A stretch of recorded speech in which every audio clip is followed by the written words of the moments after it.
that the Latin scholastics have succeeded in transforming the universal soul and pleroma, the vehicle of light and the receptacle of all the forms, a force spread throughout the whole universe with its direct and indirect effects, into Satan and his works, is no news to anyone. But now they are prepared to give out to the above-mentioned profane even the secrets hinted at by Eliphas Levi without adequate explanation. For the latter's policy of veiled revelations could only lead to further superstition and misunderstanding. What indeed can a student of occultism, a beginner, gather from the following highly poetical sentences of Eliphas Levi, as apocalyptic as the writings of any of the alchemists? Quote, Lucifer, the astral light, is an intermediate force existing in all creation.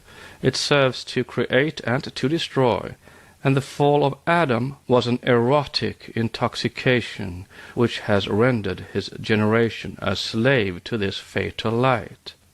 Every sexual passion that overpowers our senses is a whirlwind of that light which seeks to drag us towards the abyss of death, folly.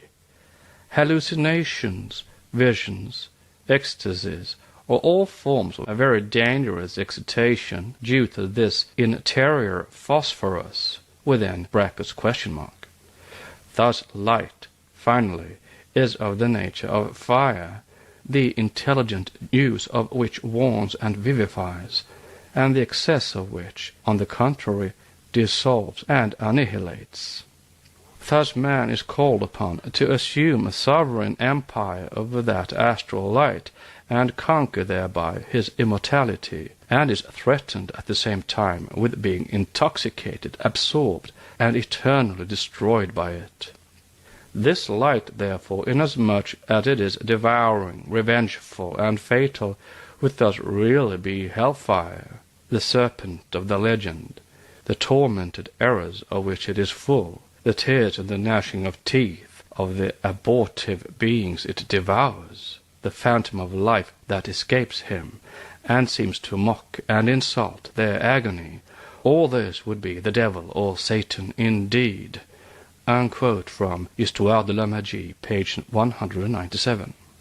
There is no wrong statement in all this, nothing save a superabundance of ill-applied metaphors, as in the application of Adam, a myth, to the illustration of the astral effects. Akasha, the astral light, can be defined in a few words. Akasha is not the ether of science, as some Orientalists translate it. It is the universal soul, the matrix of the universe, the mysterium magnum, from which all that exists is born by separation or differentiation. It is the cause of existence. It fills all the infinite space, is space itself in one sense, or both its sixth and seventh principles. Note, says Johannes Tritheim, the abbot of Spanheim, the greatest astrologer and Kabbalist of his day, quote, the art of divine magic consists in the ability to perceive the essence of things in the light of nature, astral light, and by using the soul powers of the spirit to produce material things from the unseen universe, and in such operations the above and the below must be brought together and made to act harmoniously. The spirit of nature, astral light, is a unity creating and forming everything, and acting through the instrumentality of man it may produce wonderful things. Such processes take place according to law.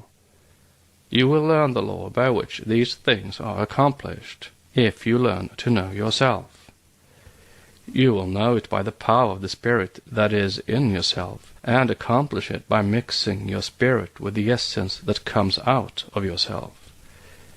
If you wish to succeed in such a work, you must know how to separate spirit and life in nature, and moreover to separate the astral soul in yourself, and to make it tangible. And then the substance of the soul will appear visibly and tangibly rendered objective by the power of the spirit, quoted in Dr. Hartmann's Paracelsus. End of note. But as the finite in the infinite, as regards manifestation, this light must have its shadowy side, as already remarked. And as the infinite can never be manifested, hence the finite world has to be satisfied with the shadow alone, which its actions draw upon humanity and which men attract and force to activity. Hence, while it is the universal cause in its unmanifested unity and infinity, the astral light becomes, with regard to mankind, simply the effects of the causes produced by men in their sinful lives. It is not its bright denizens, whether they are called spirits of light or darkness, that produce good or evil, but mankind itself that determines the unavoidable action and reaction of the great magic agent. It is mankind which has become the serpent of Genesis, and thus causes daily and hourly the fall and sin of the celestial Virgin, which thus becomes the mother of gods and devils at one and the same time. For she is the ever-loving, beneficent deity to all those who stir her soul and heart, instead of attracting to themselves her shadowy, manifested essence, called by Eliphas Levi the fatal light, which kills and destroys. Humanity in its units can overpower and master its effects, but only by the holiness of their lives and by producing good causes. It has power only on the manifested lower principles, the shadow of the unknown and incognizable deity in space. But in antiquity and reality Lucifer, or Luciferus, is the name of the angelic entity presiding over the light of truth as over the light of the day. In the great Valentinian Gospels, Pistis Sophia, in paragraph 368, it is taught that of their three powers emanating from the holy names of the three tribunames, that of Sophia, the Holy Ghost according to these Gnostics, the most cultured of all, resides in the planet Venus, or Lucifer. Thus to the profane, the astral light may be God and devil at once. Demon est Deus inversus, that is to say, through every point of infinite space thrill the magnetic and electrical currents of animate nature, the life-giving and death-giving waves, for death on earth becomes life on another plane. Lucifer is divine and terrestrial light, the Holy Ghost and Satan at one and the same time, visible space being truly filled with the differentiated breath invisibly. And the astral light, the manifested effects of the two, are one, guided and attracted by ourselves, is the calm of humanity, both a personal and impersonal entity. Personal because it is the mystic name given by Saint Martin to the host of divine creators, guides and rulers of this planet. Impersonal as the cause and effect of universal life and death. The fall was the result of man's knowledge, for his eyes were opened. Indeed, he was taught wisdom and the hidden knowledge by the fallen angel, for the latter had become from that day his manas, mind and self-consciousness. In each of us that golden thread of continuous life, periodically broken into active and passive cycles of sensuous existence on earth and supersensuous in Devakan, is from the beginning of our appearance upon this earth.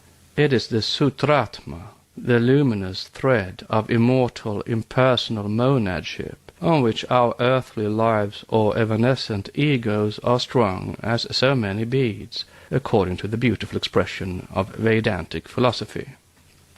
And now it stands proven that Satan, or the red fiery dragon, the lord of phosphorus, brimstone was a theological improvement, and Lucifer, or light-bearer, is in us.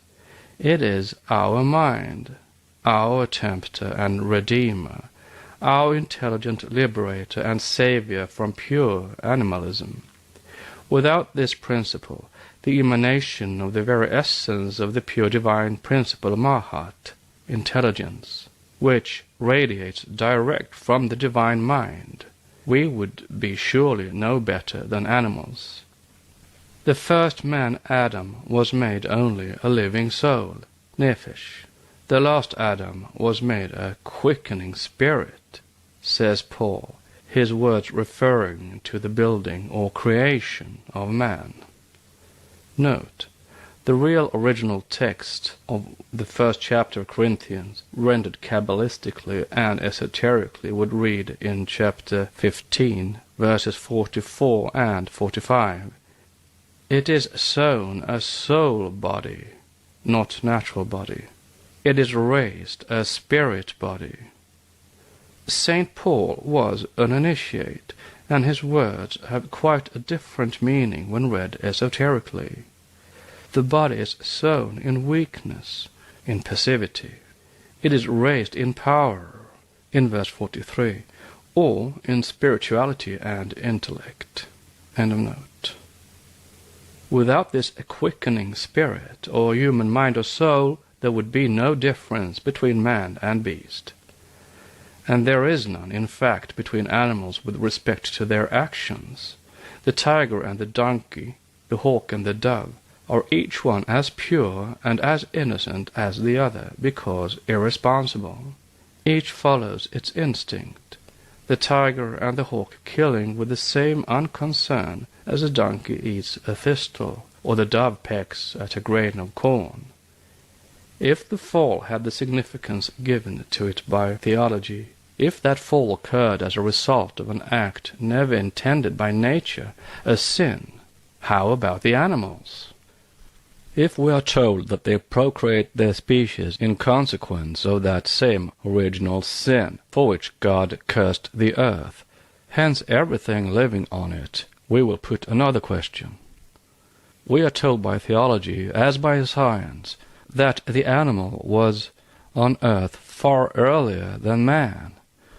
We ask the former, how did it procreate its species before the fruit of the tree of knowledge of the good and the evil had been plucked off? As said, the Christians, far less clear-sighted than the great mystic and liberator whose name they have assumed, whose doctrines they have misunderstood and travested, and whose memory they have blackened by their deeds, took the Jewish Jehovah as he was, and of course strove vainly to reconcile the gospel of light and liberty with the deity of darkness and submission. See War in Heaven. Note, by Godolphin Mitford, later in life, Murad al-Bey, born in India, the son of a missionary, G. Mitford, was converted to Islam and died a Mohammedan in 1884. He was a most extraordinary mystic, of a great learning and remarkable intelligence. But he left the right path, and forthwith fell under karmic retribution. As well shown by the author of the article quoted, the followers of the defeated Elohim first massacred the victorious Jews, the Jehovites, and then persuaded the victorious Christians and Mohammedans continued nevertheless. Some of these scattered sects have lost even the tradition of the true rationale of their belief, to worship in secrecy and mystery the principle of fire, light, and liberty. Why do the Sabaean Bedouins, avowedly monotheists when dwelling in the Mohammedan cities, in the solitude of the desert night, yet invoke the starry host of heaven?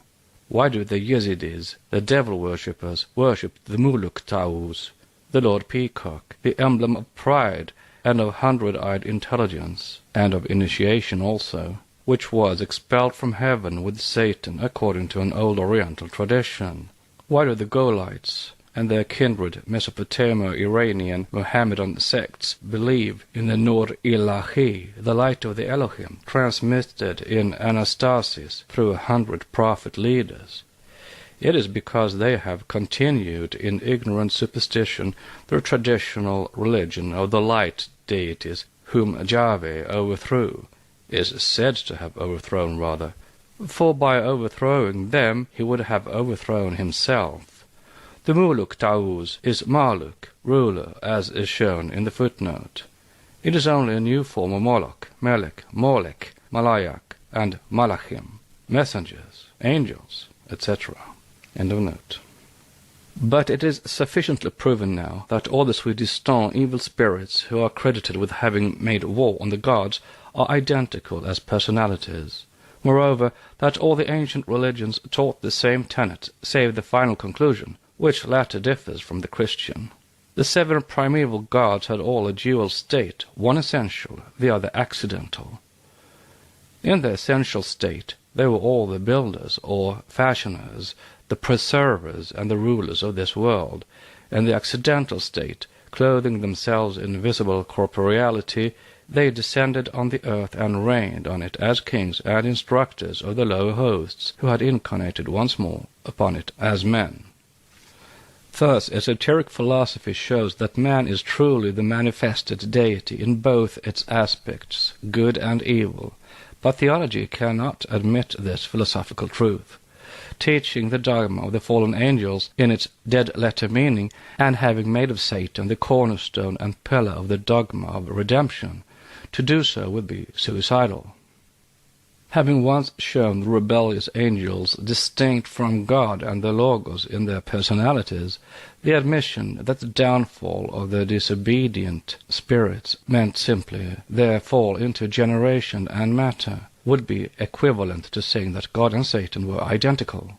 For since the Logos, or God, is the aggregate of that once divine host accused of having fallen, it would follow that the Logos and Satan are one. Yet such was the real philosophical view of the now disfigured tenet in antiquity. The verbum, or the Son, was shown in a dual aspect by the pagan Gnostics. In fact, he was a duality in full unity. Hence the endless and various national versions. The Greeks had Jupiter, the son of Kronos, the father, who hurls him down into the depths of cosmos.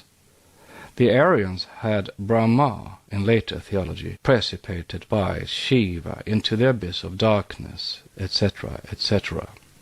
But the fall of all these logi and demiurgi from their primitive exalted position had in all cases one and the same esoteric signification in it, the curse, in its philosophical meaning, of being incarnated on this earth, an unavoidable rung on the ladder of cosmic evolution, a highly philosophical and fitting karmic law, without which the presence of evil on earth would have to remain forever a closed mystery to the understanding of true philosophy. To say, as the author of the Esprit Tombé de Payen, on page 347, quote, "Christianity is made to rest on 2 pillars, that of evil, povnro, and of good, agathoi, on 2 forces, in short, agathoi kai kakai unameis. Hence, if we suppress the punishment of the evil forces, the protecting mission of the good powers will have neither value nor sense," unquote, is to utter the most unphilosophical absurdity. If it fits in with and explains Christian dogma, it obscures the facts and truths of the primitive wisdom of the ages. The cautious hints of Paul have all the true esoteric meaning, and it took centuries of scholastic casuistry to give them the present false coloring in the interpretation. The verbum and Lucifer are one in their dual aspect, and the prince of the air, Princeps Aeris, Ujus, is not the god of that period, but an everlasting principle. If the latter was said to be ever circling around the world, qui circumambulant terram, the great apostle referred simply to the never-ceasing cycles of human incarnations, in which evil will ever predominate until the day when humanity is redeemed by the true divine enlightenment, which gives the correct perception of things. It is easy to disfigure vague expressions written in dead and long-forgotten languages, and palm them off as truths and revealed facts on the ignorant masses. The identity of thought and meaning is the one thing that strikes the student in all the religions which mention the tradition of the fallen spirits, and in those great religions there is not one that fails to mention and describe it in one or another form. Thus Wang Ti, the great spirit, sees his sons, who had acquired active wisdom, falling into the valley of pain. Their leader, the flying dragon, having drunk of the forbidden ambrosia, fell to the earth with his host, kings. In the Zend-Avesta, Angra-Mainyu, Ahriman, surrounding himself with fire, the flames, Vidisupra, seeks to conquer the heavens, when Ahura Mazda, descending from the solid heaven he inhabits to the help of the heavens that revolve in time and space, the manifested worlds of cycles, including those of incarnation, and the Amshaspens, the seven bright Srava, accompanied by their stars, fight Ahriman, and the vanquished Devas fall to the earth along with him. Noten surrounding himself with fire and seeks to conquer the heavens. So does every yogin, even Christian. One must take the kingdom of heaven by violence, we are taught. Why should such a desire make of anyone a devil? End of note. In the Vendidad, the Devas are called evil-doing, and shown to rush away into the depths of the world of hell, or matter. 47. This is an allegory showing the Devas compelled to incarnate, once that they have separated themselves from their parent essence, or in other words, after the unit had become a multiple, after differentiation and manifestation. Typhon the Egyptian, Python, the Titans, the Suras and the Asuras all belong to the same legend of spirits peopling the earth. They are not demons commissioned to create and organize this visible universe, but fashioners, the architects of the worlds, and the progenitors of man. They are the fallen angels metaphorically, the true mirrors of the eternal wisdom. What is the absolute and complete truth, as well as the esoteric meaning about this universal myth? The whole essence of truth cannot be transmitted from mouth to ear, nor can any pen describe it, not even that of the recording angel, unless man finds the answer in the sanctuary of his own heart, in the innermost depths of his divine intuitions. It is the great seventh mystery of creation, the first and the last, and those who read St. John's Apocalypse may find its shadow lurking under the seventh seal. It can be represented only in its apparent objective form, like the eternal riddle of the Sphinx. If the latter threw herself into the sea and perished, it is not because Oedipus had unriddled the secret of the ages, but because, by anthropomorphizing the ever-spiritual and the subjective, he had dishonored the great truth forever. Therefore, we can give it only from its philosophical and intellectual planes, unlocked with 3 keys respectively, for the last 4 keys of the 7 that throw wide open the portals to the mysteries of nature are in the hands of the highest initiates and cannot be divulged to the masses at large, not in this our century at any rate. The dead letter is everywhere the same. The dualism in the Majdian religion was born from exoteric interpretation. The holy Aryaman, the Bistaro wheel, invoked in the prayer called Aryama Ishyu, is the divine aspect of Ahriman, the dead of the Devas, and Angra Mainyu is the dark material aspect of the former. Keep us from the hater, O Mazda, and Armaita Spenta, from Vendrad Sada, has as a prayer and invocation an identical meaning with lead us not into temptation, and is addressed by man to the terrible spirit of duality in man himself. For Ahura Mazda is the spiritual, divine and purified man, and Armaita Spenta, the spirit of the earth or materiality, is the same as Ahriman or Angra Mainyu in one sense. The whole of the Magan or Mazdian literature, or what remains of it, is magical, occult, hence allegorical and symbolical, even its mystery of the law. See the Gata in Yasna 44. Now the Mobid and the Parsi keep their eye on the Bareshma during the sacrifice, the divine twig of Ormazd tree, having been transformed into a bunch of metallic rods, and wonder why neither the Amshaspentas, nor the high and beautiful golden Haumas, nor even their Vohumanu, good thoughts, nor their Arata, sacrificial offering, help them much. Let them meditate on the tree of wisdom, and study, assimilating one by one the fruits thereof. The way to the tree of eternal life, the white Homa, the Gaukerana, is through one end of the earth to the other, and Haoma is in heaven as it is on earth. But to become once more a priest of it, and a healer, man must heal himself before he can heal others. This proves once more that the so-called myths, in order to be at least approximately dealt with in any degree of justice, have to be closely examined from all their aspects. In truth, every one of the 7 keys has to be used in its right place, and never mixed with the others, if we would unveil the entire cycle of mysteries.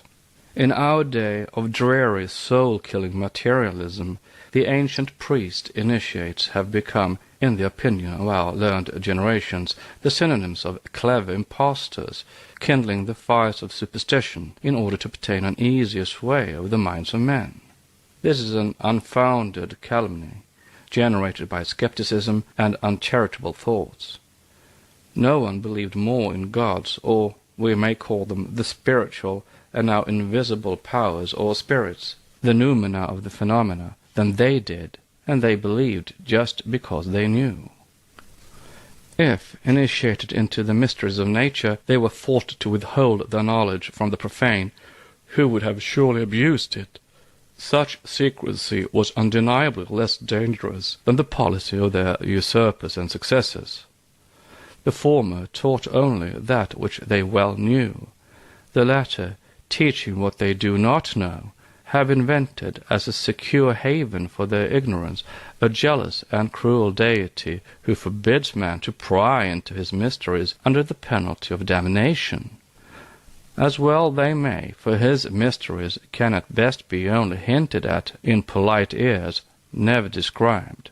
Turn to King's Gnostics, description of the plates, plate H, and see for yourself what was the primitive Ark of the Covenant.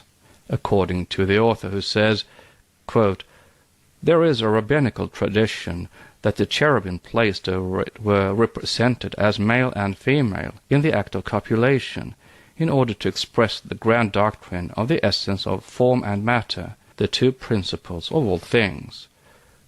When the Chaldeans broke into the sanctuary and beheld this most astounding emblem, they naturally enough exclaimed, 'Is this your God, of whom you boast that he is such a lover of purity?' On page 441. King thinks that this tradition savors too much of Alexandrian philosophy to demand any credit, to which we demur. The shape and form of the wings of the 2 cherubim standing on the right and left sides of the ark, these wings melting over the Holy of Holies, are an emblem quite eloquent in itself, besides the quote holy unquote jod within the ark. The mystery of Agathodamon, whose legend states, 'I am Tumnus, son of the universe, 700, can alone solve the mystery of Jesus, the number whose name is 888. It is not the key of St. Peter or the church dogma, but the narthex, the wand of the candidate for initiation that has to be wrenched from the grasp of the long-silent Sphinx of the ages. Meanwhile, the augurs, who, upon meeting each other, have to thrust their tongues into their cheeks to suppress a fit of laughter, may be more numerous in our own age than they ever were in the day of Scylla.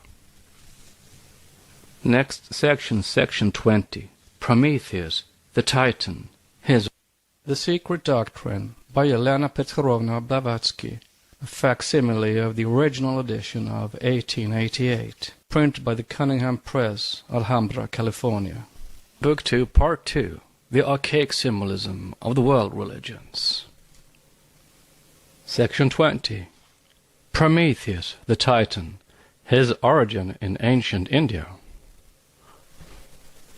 In our modern day, there does not exist the slightest doubt in the minds of the best European symbologists that the name Prometheus possessed the greatest and most mysterious significance in antiquity. While given the history of Deucalion, whom the Boeotians regarded as the ancestor of the human races, and who was the son of Prometheus according to the significant legend, The author of the Mythologie de la Grecque Antique remarks, "Thus Prometheus is something more than the archetype of humanity. He is its generator." In the same way that we saw Hephaestus molding the first woman, Pandora, and endowing her with life, so Prometheus needs the moist clay, of which he fashions the body of the first man whom he will endow with the soul spark. Apollodorus chapter 1, verse 7 and 1. After the flood of Deucalion, Zeus, it was taught, had commanded Prometheus and Athena to call forth a new race of men from the mire left by the waters of the deluge. And in the day of Pausanias, the slime which the hero had used for this purpose was still shown in Phocea. Quote, "On several archaic monuments one still sees Prometheus modeling a human body, either alone or with Athena's help," unquote, from Mythologie de la Grecque Antique, page 246. The same authors remind the world of another equally mysterious personage, though one less generally known than Prometheus, whose legend offers remarkable analogies with that of the Titan. The name of this second ancestor and generator is Phoroneus, the hero of an ancient poem now unfortunately no longer extant, the Phoronidae. His legend was localized in Argolis, where a perpetual flame was preserved on his altar as a reminder that he was the bringer of fire upon earth. From Pausanias 2, 19:5, and compare 20 and 3. A benefactor of men as Prometheus was, he had made them participators of every bliss on earth. Plato in Timaeus, page 22, and Clemens Alexandrinus say that Phoroneus was the first man, or the father of mortals.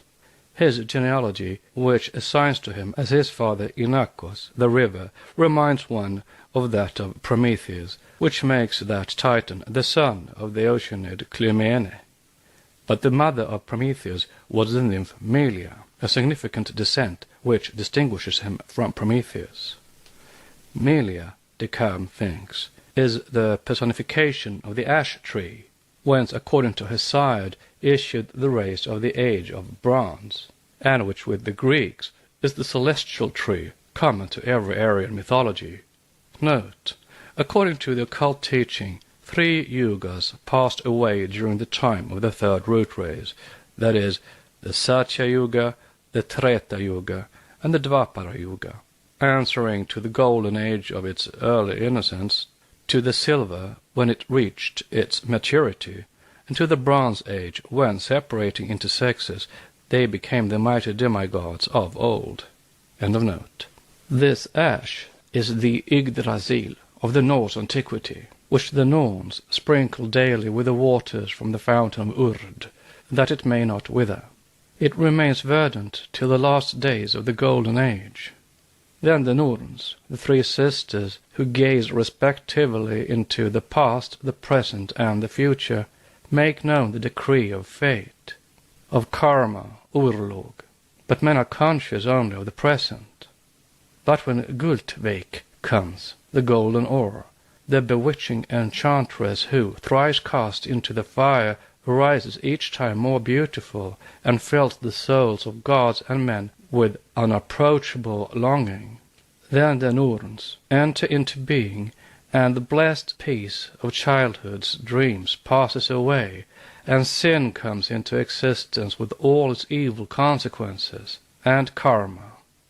See Asgard and the Gods, page 10-12. The thrice purified gold is Manas, the conscious soul. With the Greeks, the ash tree represented the same idea. Its luxuriant boughs are the sidereal heaven, golden by day and studded with stars by night. The fruits of Melia and Yggdrasil, under whose protecting shadow humanity lived during the Golden Age, without desire, as without any fear. Quote, "That tree had fruit, one inflamed bow, which was lightning," unquote, Descartes guesses. And here steps in the killing materialism of the age, that peculiar twist in the modern mind which, like a northern blast, bends all on its way and freezes every intuition, allowing it no hand in the physical speculations of the day.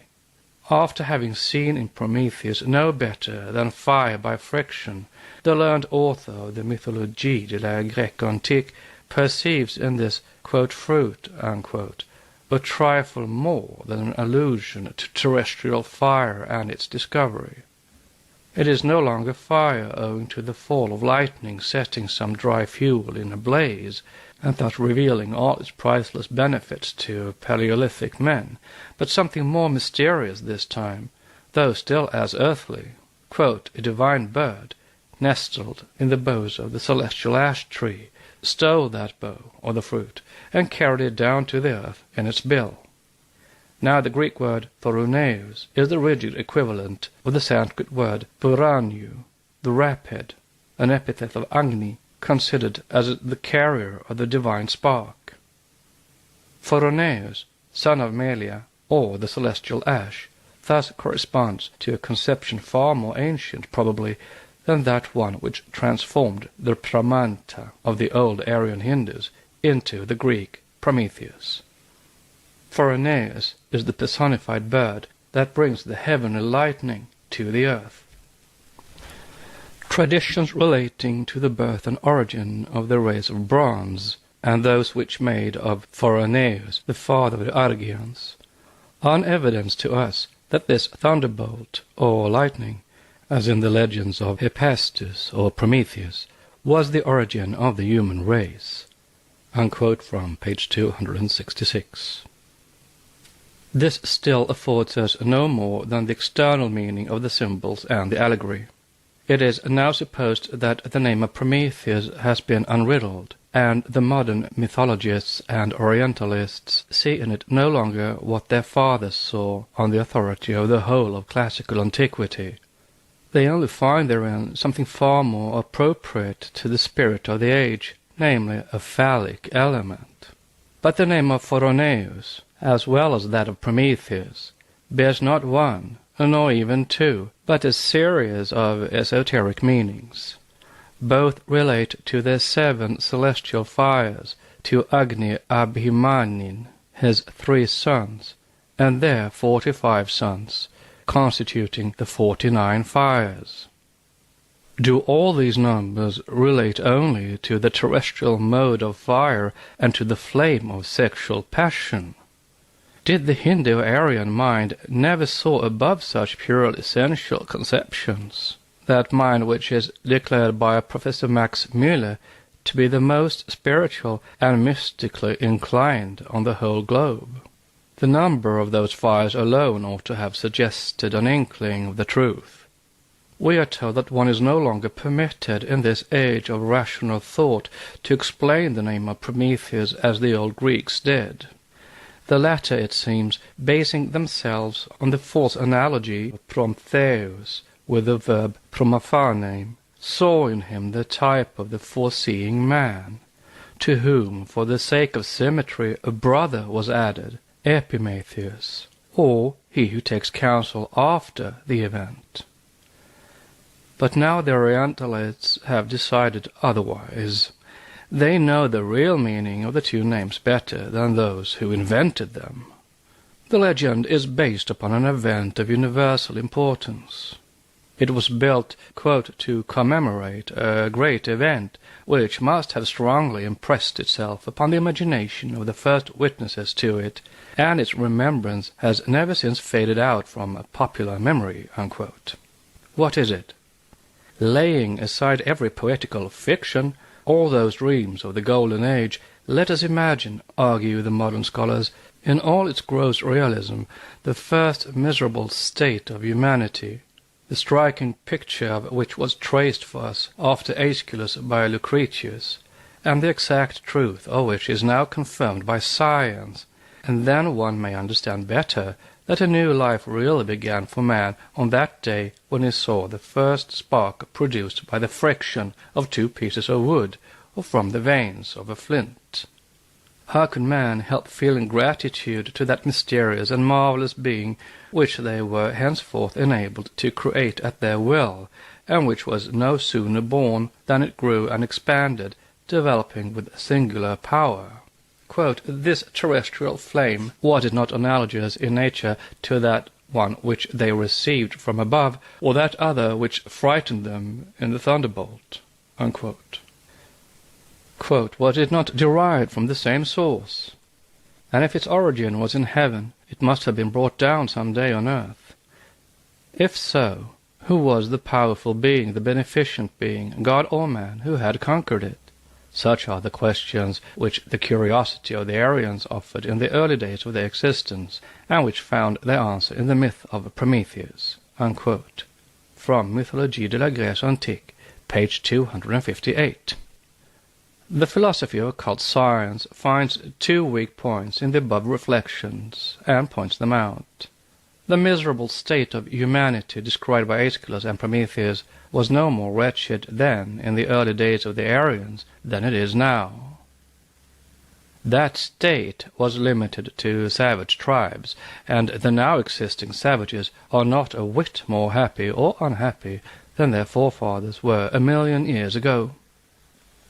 It is an accepted fact in science that rude implements, exactly resembling those in use among existing savages, are found in river gravels and caves geologically, implying an enormous antiquity.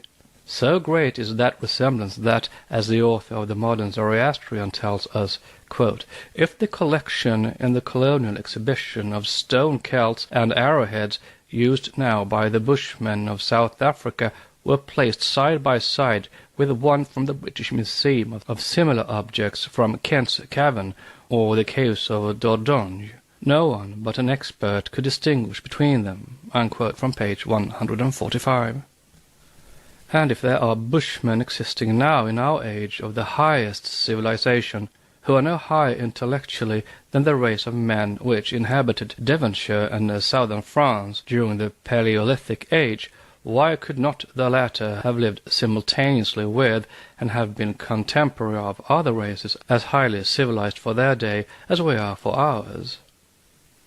That the sum of knowledge increases daily in mankind, but that intellectual capacity does not increase with it, is shown when intellect, if not the physical knowledge of the Euclids, Pythagoras, Paninis, Capillas, Platos, and Socrates, is compared with that of the Newtons, Kants, and the modern Huxleys and Heckells.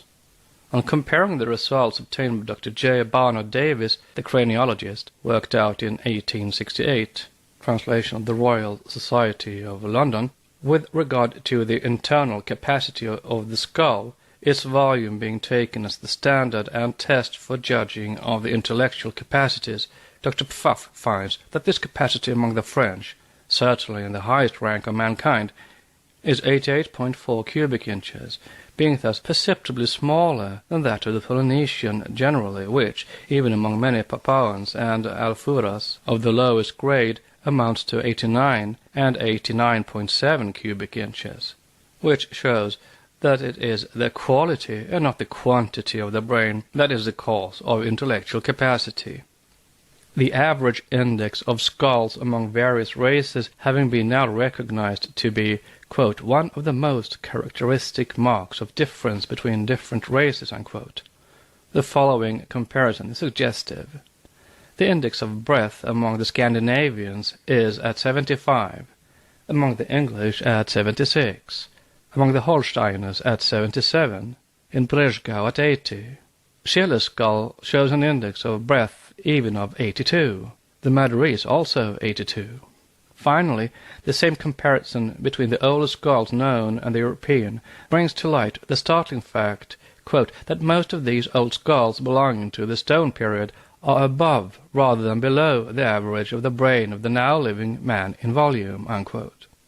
Calculating the measures for the height, breadth, and length in inches from the average measurements of several skulls, the following sums are obtained. 1. Old Northern skulls of the Stone Age, 18.877 inches. 2. average of 48 skulls of the same period from England, 18.858 inches. 3. Average of 7 skulls of the same period from Wales, 18.649 inches. 4. Average of 36 skulls of the Stone Age from France, 18.220 inches. The average of the now living Europeans is 18.579 inches, of Hottentots 7.795 inches, which figures show plainly that the size of the brain of the oldest populations known to us is not such as to place them on a lower level than that of the now living inhabitants of the earth. See The Age and Origin of Man. Besides which, they show the, quote, missing link, unquote, vanishing into thin air. Of these, however, more anon, we must return to our direct subject. The race which Jupiter so ardently desired to quench and plant a new one in its stead, from Aeschylus' Prometheus Vinctus, 241, suffered mental, not physical misery. The first boon Prometheus gave to mortals, as it tells the chorus, was to hinder them from foreseeing death, 256. He saved the mortal race from sinking blasted down to Hades' gloom, 244, and then only, besides that, he gave them fire, 260. This shows plainly the dual character, at any rate, of the Promethean myth, if Orientalists will not accept the existence of the 7 keys taught in occultism. This relates to the first opening of man's spiritual perceptions, not to his first seeing or discovering fire. For fire was never, quote, discovered, unquote, but existed on earth since its beginning. It existed in the seismic activity of the early ages, volcanic eruptions being as frequent and constant in those periods as fog is in England now. And if we are told that men appeared so late on earth that nearly all the volcanoes, with the exception of a few, were already extinct, and that geological disturbances had made room for a more settled state of things, we answer, let a new race of men, whether evolved from angel or gorilla, appear now on any uninhabited spot of the globe, with the exception perhaps of the Sahara, and 1,000 to 1, it would not be a year or 2 old before discovering fire through the fall of lightning setting in flames, grass, or something else. This assumption that primitive man lived ages on earth before he was made acquainted with fire is one of the most painfully illogical of all. But old Aeschylus was an initiate, and knew well what he was giving out. Note: the modern attempt of some Greek scholars, poor and pseudo-scholars they would have appeared in the day of the old Greek writers, to explain the real meaning of the ideas of Aeschylus which, being an ignorant ancient Greek, he could not express so well himself, is absurdly ludicrous. End of note.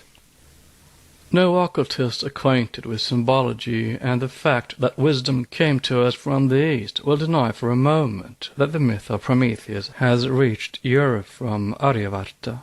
Nor is he likely to deny that, in one sense, Prometheus represents fire by friction. Therefore he admires the sagacity of M. F. Baudry, who shows in his Les Mythes du Feu Breuvage Céleste, in Revue Germanique, 1861, page 356, one of the aspects of Prometheus and his origin from India.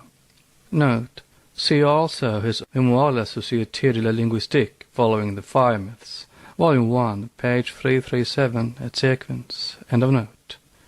He shows the reader the supposed primitive process to obtain fire, still in use today in India to light the sacrificial flame. This is what he says. Note: this process, such as it is minutely described in the Vedic sutras, consists in rapidly turning a stick in a socket made in the centre of a piece of wood. The friction develops intense heat and ends by setting on fire the particles of wood in contact. The motion of the stick is not a continuous rotation, but a series of motions in contrary senses, by means of a cord fixed to the stick in its middle. The operator holds one of the ends in each hand and pulls them alternately.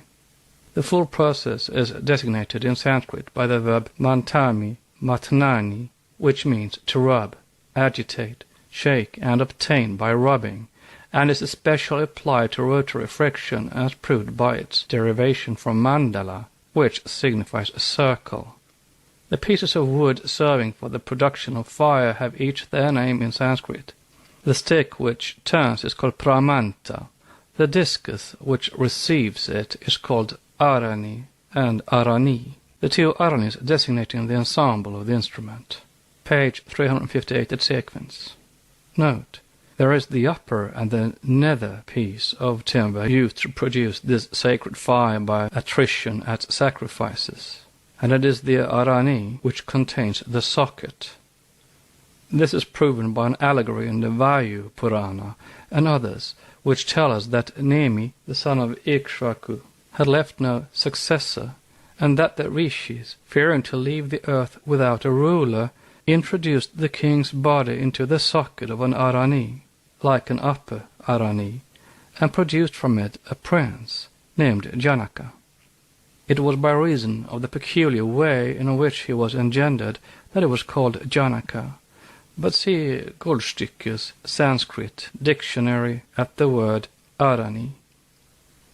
Devaki, Krishna's mother, in prayer addressed to her, is called the Arani whose attrition engenders fire. End of note. It remains to be seen what the Brahmins will say to this. But supposing Prometheus has been conceived in one of the aspects of his myth as the producer of fire by means of paramanta, or as an animate and divine paramanta, would this imply that the symbolism had no other than the phallic meaning attributed to it by the modern symbologists? De Kam, at any rate, seems to have a correct glimmering of the truth, for he unconsciously corroborates by his remarks all that the occult sciences teach with regard to the Manasadevas, who have endowed man with the consciousness of his immortal soul, that consciousness which hinders man from foreseeing death and makes him know he is immortal. Note: the monad of the animal is as immortal as that of man, yet the brute knows nothing of this.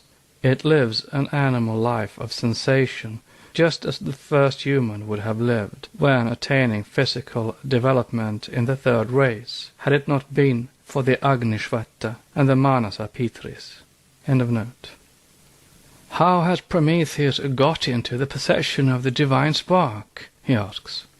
Fire having its abode in heaven, it is there he must have gone to find it before he could carry it down to men, and to approach the gods he must have been a god himself. Unquote. The Greeks held that he was of the divine race, the Hindus that he was a deva. Hence, with the Greeks, he was the son of the Titan Iapetos. Quote, but celestial fire belonged in the beginning to the gods alone. It was a treasure they reserved for themselves, over which they jealously watched. The prudent son of Iapetus, says Hesiod, deceived Jupiter by stealing and concealing in the cavity of a narthex the indefatigable fire of the resplendent glow. Thus the gift made by Prometheus to man was a conquest made from heaven. Now, according to Greek ideas, identical in this with those of the occultists, this possession forced from Jupiter, this human trespassing upon the property of the gods, had to be followed by an excitation. Prometheus, moreover, belongs to that race of Titans who had rebelled against the gods, and whom the master of Olympus had hurled down into Tartarus. Like them, he is the genius of evil doomed to cruel suffering, etc., etc. Note: the fallen angels, therefore, the Asuras of the Indian pantheon. End of note. That which is revolting in the explanations that follow is the one-sided view taken of this grandest of all the myths. The most intuitional among modern writers cannot or will not rise in their conceptions above the level of the earth and cosmic phenomena. It is not denied that the moral idea in the myth, as presented in the Theogony of Hesiod, plays a certain part in the primitive Greek conception.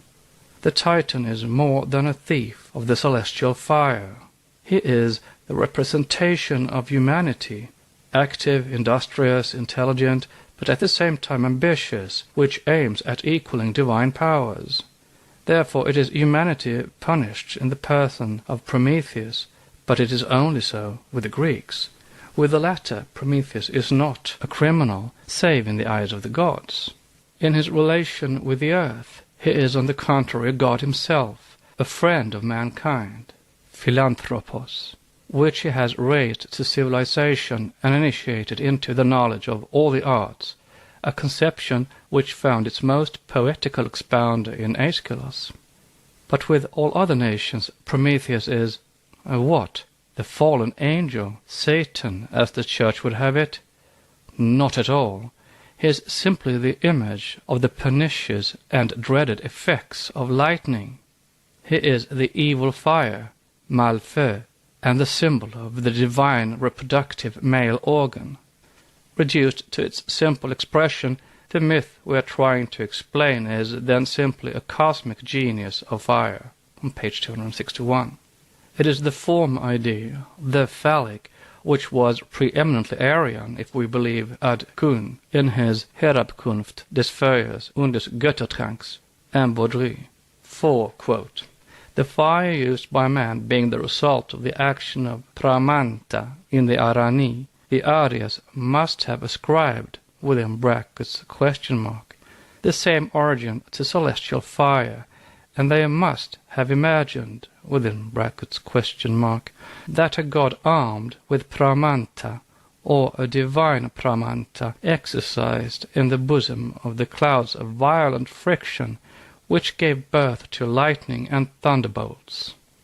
This idea is supported by the fact that, according to Plutarch's testimony, the Stoics thought that thunder was the result of a struggle of storm clouds and lightning, a conflagration due to friction, while Aristotle saw in the thunderbolt only the action of clouds, which clashed with each other. What was this theory if not the scientific translation of the production of fire by friction?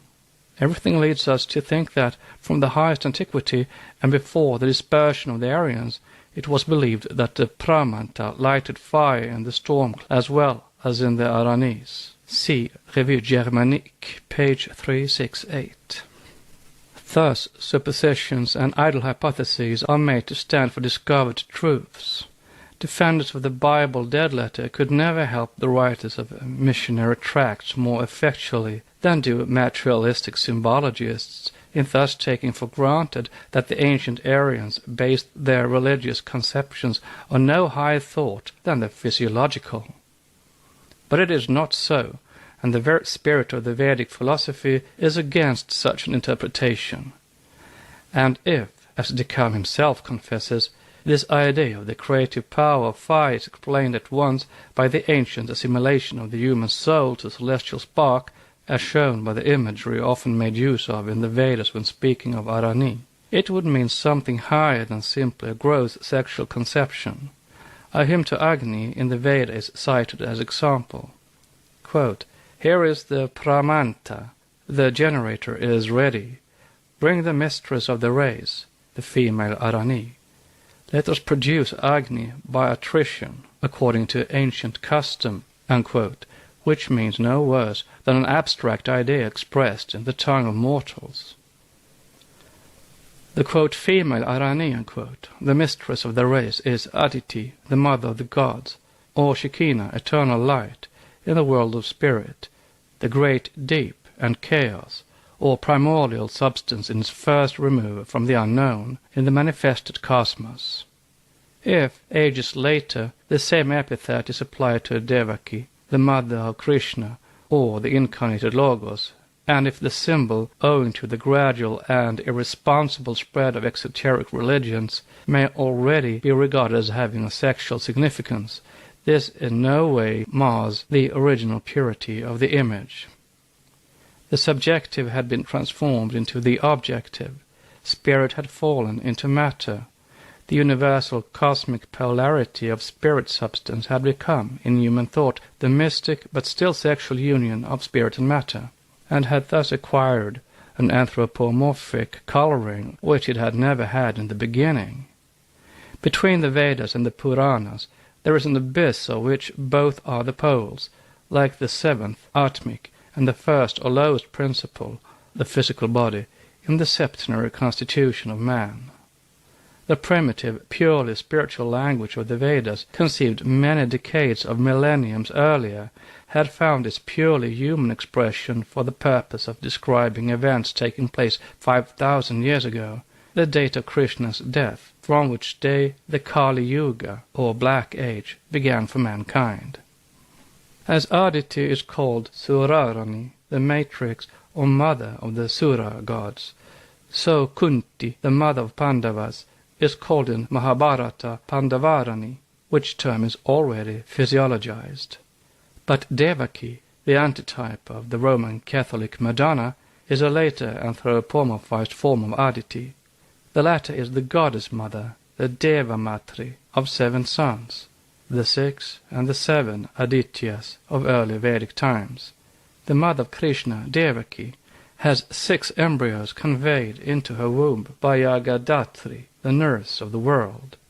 The 7th, Krishna, the Logos, being transferred to that Rohini. Mary, the mother of Jesus, is the mother of 7 children, of 5 sons and 2 daughters, a later transformation of sex. In Matthew's Gospel, chapter 13, verses 55 to 56. No one of the worshippers of the Roman Catholic Virgin would object to reciting in her honor the prayer addressed by the gods to Devaki. Let the reader judge. Quote, Thou art that Prakriti, essence, infinite and subtile, which bore Brahma in its womb. Thou eternal being, comprising in thy substance the essence of all created things, wast identical with creation. Thou wast the parent of the triform sacrifice, becoming the germ of all. Thou art sacrifice, whence all fruit proceeds. Thou art the Arani, whose attrition engenders fire, womb of light, holy vessel, are the epithets of the Virgin. As Aditi, thou art the parent of the gods. Thou art Yotsna, the morning twilight. The Virgin is often addressed as the morning star, and the star of salvation, the light whence day is begotten. Thou art Samanati, humility, a daughter of Daksha, the mother of wisdom. Thou art Niti, the parent of harmony, Naya. Thou art modesty, the progenitrix of affection, Prasaraya or Vinaya. Thou art desire, of whom love is born. Thou art the mother of knowledge, Avabodha, patience, Dhriti, the parent of fortitude, Dhairya, etc., etc., unquote. Thus, Arani is shown here as the Roman Catholic vase of election and no worse. As to its primitive meaning, it was purely metaphysical. No unclean thought traversed these conceptions in the ancient mind. Even in the Zohar, far less metaphysical than any other symbolism, the idea is an abstraction and nothing more. Thus, when the Zohar 3:290 says, All that which exists, all that which has been formed by the Ancient, whose name is holy, can only exist through a male and female principle, it means no more than this. The divine spirit of life is ever coalescing with matter. It is the will of the deity that acts, and the idea is purely Schopenhauerian. When Attika Kadosha, the ancient and the concealed of the concealed, desired to form all things, it formed all things like male and female. This wisdom comprises all when it goeth forth. Hence Kokmath, male wisdom, and Bina, female consciousness or intellect, are said to create all between the two, the active and the passive principles.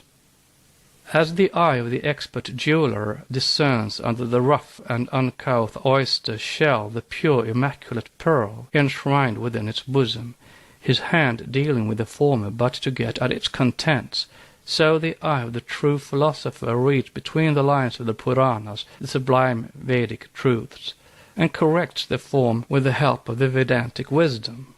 Our Orientalists, however, never perceive the pearl under the thick coating of the shell and act accordingly. From all that has been said in this section, one sees clearly that between the serpent of Eden and the devil of Christianity there is an abyss. Alone the sledgehammer of ancient philosophy can kill this dogma. Next section is section 21. Enoikon, Enoch. The Secret Doctrine by Elena Petrovna Blavatsky, a facsimile of the original edition of 1888, printed by the Cunningham Press, Alhambra, California. Book 2, Part 2, The Archaic Symbolism of the World Religions. Section 21. Enoikion, Enoch. The history of the evolution of the satanic myth would not be complete if we omitted to notice the character of the mysterious and cosmopolitan Enoch, variously called Enos, Hanok, and finally Enoikion by the Greeks. It is from his book that the first notions of the fallen angels were taken by the early Christian writers. The Book of Enoch is declared apocryphal. But what is an apocrypha? The very etymology of the term shows that it is simply a secret book, that is, one that belonged to the catalogue of temple libraries under the guardianship of the hierophants and initiated priests, and was never meant for the profane. Apocrypha comes from the verb crypto, to hide. For ages the Enoikion, the book of the seer, was preserved in the city of letters and secret works, the ancient Kiryat Sefer, later on Deber. See Joshua chapter 15, verse 15. Some of the writers interested in the subject, especially Masons, have tried to identify Enoch with the thought of Memphis, the Greek Hermes, and even with the Latin Mercury. As individuals, all these are distinct one from the other. Professionally, if one may use this word, now so limited in its sense, they belong one and all to the same category of sacred writers, of initiators and recorders of occult and ancient wisdom. Those who in the Quran, see Surah 19, are generically termed the Edris, or the learned, the initiated, bore in Egypt the name of Thoth, the inventor of arts, sciences, writing, or letters, of music and astronomy. Among the Jews, the Edris became Enoch, who, according to Bar Hebreus, was the first inventor of writing, books, arts, and sciences, the first who reduced to a system the progress of the planets. In Greece, he was called Orpheus, and thus changed his name with every nation, the number 7 being attached to and connected with each of those primitive initiators, as well as the number 365 of the days in the year astronomically. It identifies the mission, character, and the sacred office for all those men, but certainly not their personalities. Note, Kanok, or Hanok, or Enoch, means the initiator and teacher, as well as the Son of Man. Enos, vide Genesis chapter 4, verse 26, esoterically. End of note. Enoch is the 7th patriarch. Orpheus is the possessor of the Forminx, the 7-stringed lyre, which is the 7-fold mystery of initiation. Thoth, with the 7-rayed solar discus on his head, travels in the solar boat, the 365 degrees, jumping out every 4th leap year for 1 day. Finally, Thoth Lunus is the septenary god of the 7 days, or the week. Esoterically and spiritually, Enoikion means the seer of the open eye. The story about Enoch, told by Eusebius, namely, that he had concealed under the pillars of Mercury or Seth his precious rolls or books, is the same as that told of Hermes, the father of wisdom, who concealed his book of wisdom under a pillar, and then, finding the 2 pillars of stone, found the science written thereon. Yet Josephus, notwithstanding his constant efforts in the direction of Israel's unmerited glorification, and though he does attribute that science of wisdom to the Jewish Enoch, writes history. He shows those pillars as still existing during his own time. He tells us that they were built by Set, and so they may have been, only neither by the patriarch of that name, the fabled son of Adam, nor by the Egyptian god of wisdom, Tet, Set, Tot, Tat, Sat, the later Satan, or Hermes, who are all one, but by the sons of the serpent god, or sons of the dragon, the name under which the Hierophants of Egypt and Babylon were known before the deluge, as were their forefathers, the Atlanteans. What Josephus tells us, therefore, must be allegorically true, with the exception of the application made of it. According to his version, the 2 famous pillars were entirely covered with hieroglyphics, which, after the discovery, were copied and reproduced in the most secret corners of the inner temples of Egypt, and have thus become the source of its wisdom and exceptional learning. These 2, quote, pillars, unquote, however, are the prototypes of the 2 tables of stone hewn by Moses at the command of the, quote, Lord, unquote. Hence, in saying that all the great adepts and mystics of antiquity, like Orpheus, Hesiod, Pythagoras, and Plato, got the elements of their theology from those hieroglyphics, he is right in one sense and wrong in another, for he errs in accuracy. The secret doctrine teaches us that the arts, sciences, theology, and especially the philosophy of every nation which preceded the last universally known, but not universal deluge, have been recorded ideographically from the primitive oral records of the 4th race, and that these were the inheritance of the latter from the early 3rd root race before the allegorical fall. Hence also the Egyptian pillars, the tablets, and even the white oriental porphyry stone of the Masonic legend, which Enoch, fearing that the real and precious secrets would be lost, concealed before the deluge in the bowels of the earth, were simply the more or less symbolical and allegorical copies from the primitive records. The Book of Enoch is one of such copies, and is a Chaldean, now very incomplete compendium. As already said, Enochion means in Greek the inner eye, or the seer. In Hebrew, and with the help of Masoretic points, it means the initiator and instructor. It is a generic title, besides which his legend is that of several other prophets, Jewish and heathen, with changes of made-up details, the root form being the same.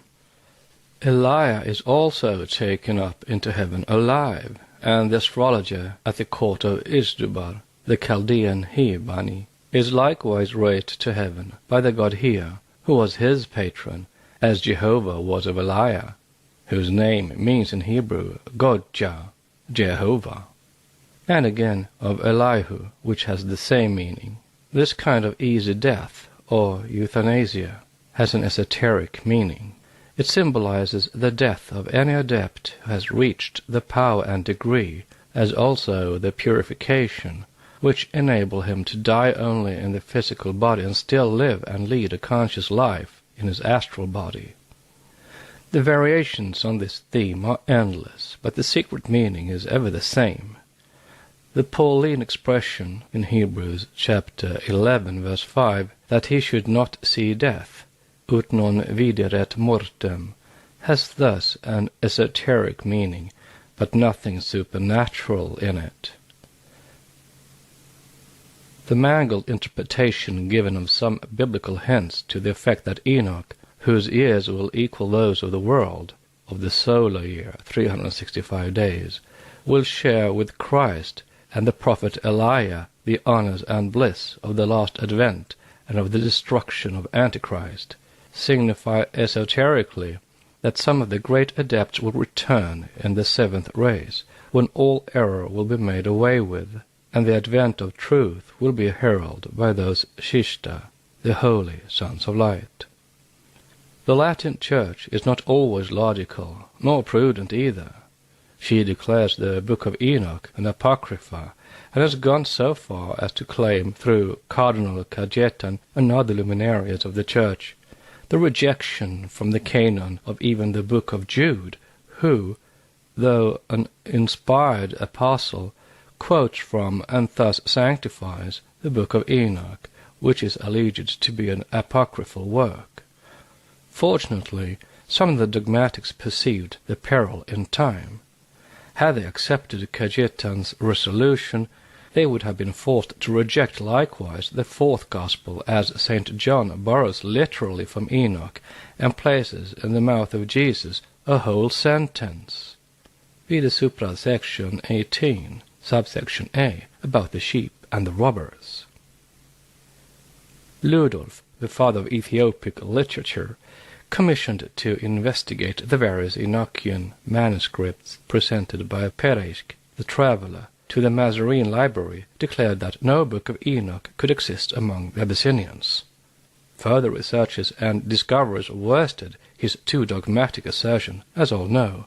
Bruce and Ruppel found and brought that same work from Abyssinia some years later, and Bishop Lawrence translated it. But Bruce despised it, and scoffed at its contents, as did all the rest of the scientists. He declared it a Gnostic work, in which the age of giants who devour men is given. Hence it is another apocalypsis. Giants! Another fairy tale.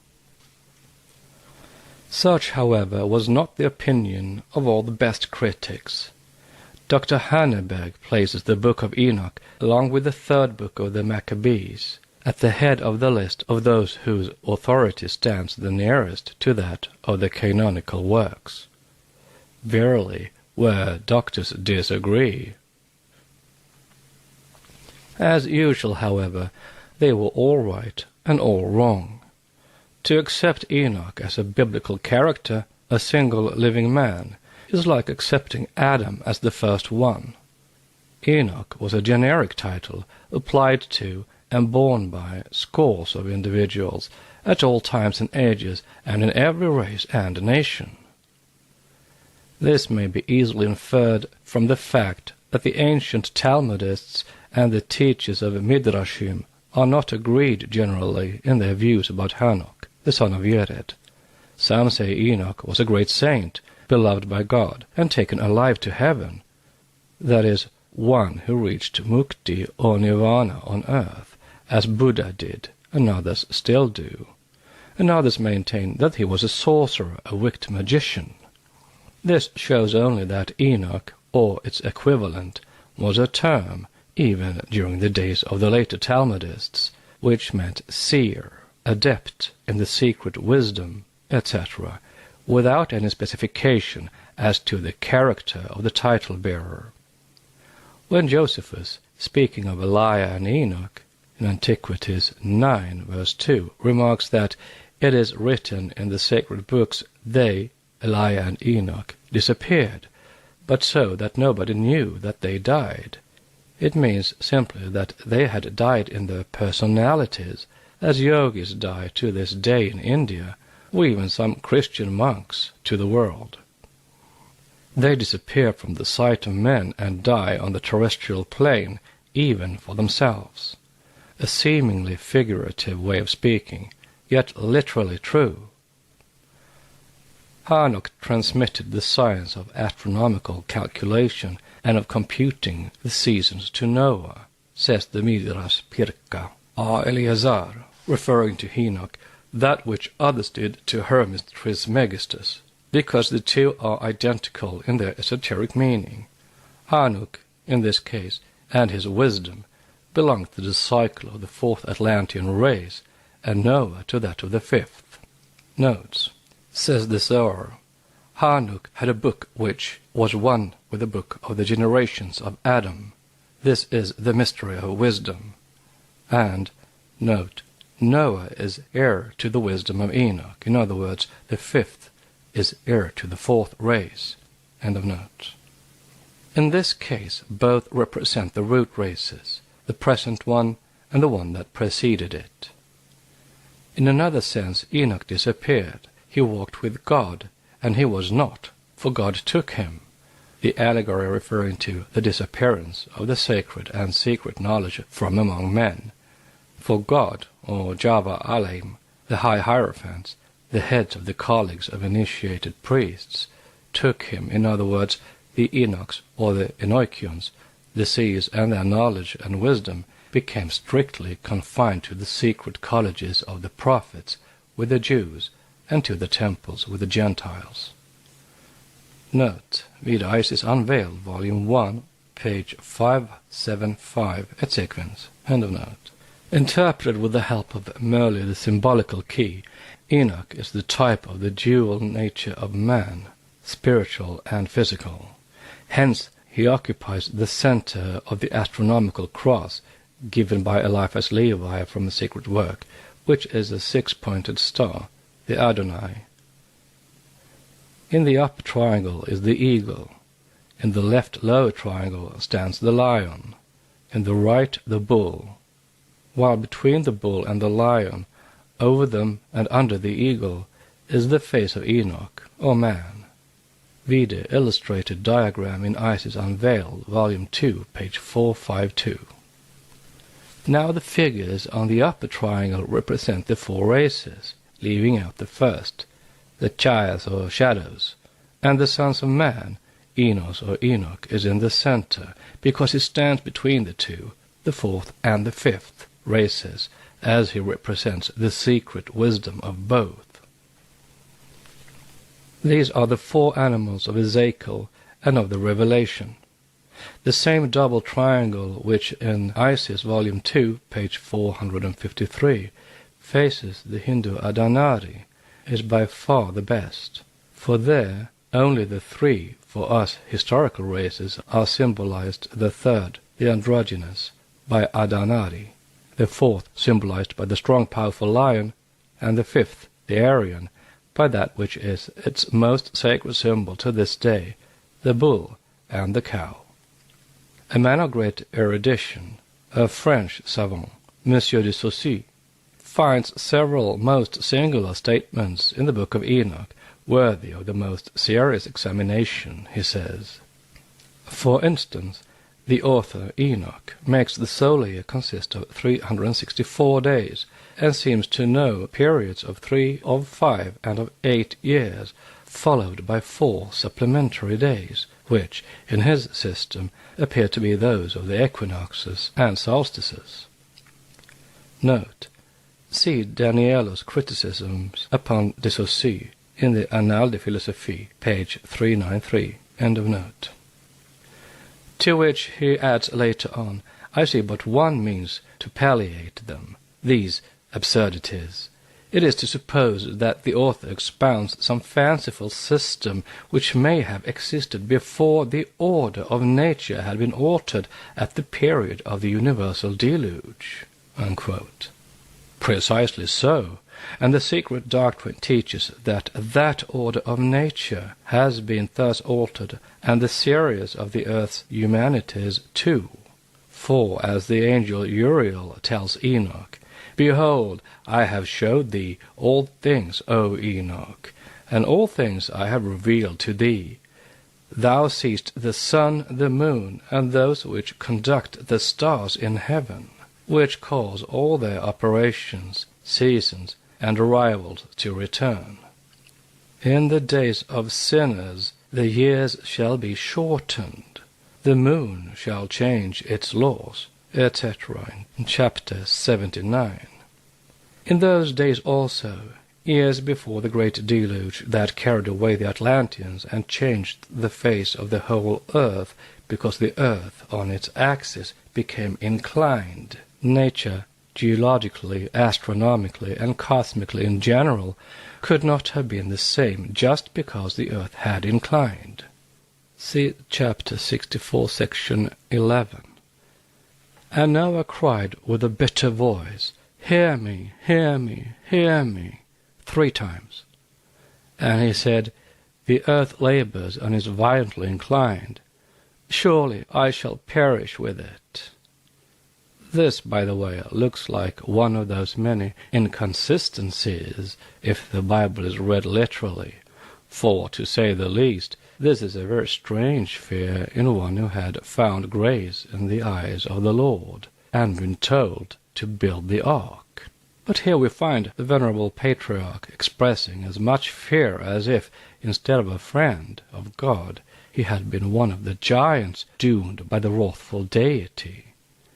The earth has already inclined, and the deluge of waters has become simply a question of time, and yet Noah seems to know nothing of his intended salvation. A decree had come indeed, the decree of nature and the law of evolution, that the earth should change its race, and that the 4th race should be destroyed to make room for a better one. The Manvantara had reached its turning point of 3.5 rounds, and gigantic physical humanity had reached the acme of gross materiality. Hence the apocalyptic verse that speaks of a commandment gone forth, that they may be destroyed, that their end may be of the race. For they knew truly every secret of the angels, every oppressive and secret power of the Satans, and every power of those who commit sorcery, as well as of those who make molten images in the whole earth. And now a natural question: who could have informed the apocryphal author of this powerful vision, to whatever age he may be assigned before the day of Galileo, that the earth could occasionally incline her axis?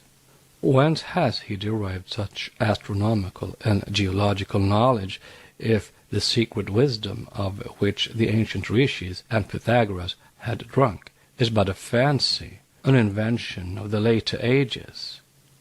Has Enoch read prophetically, perchance, in Frederick Klee's work on the deluge, on page 79, these lines: "The position of the terrestrial globe with reference to the sun has evidently been in primitive times different from what it is now, and this difference must have been caused by displacement of the axis of the rotation of the earth."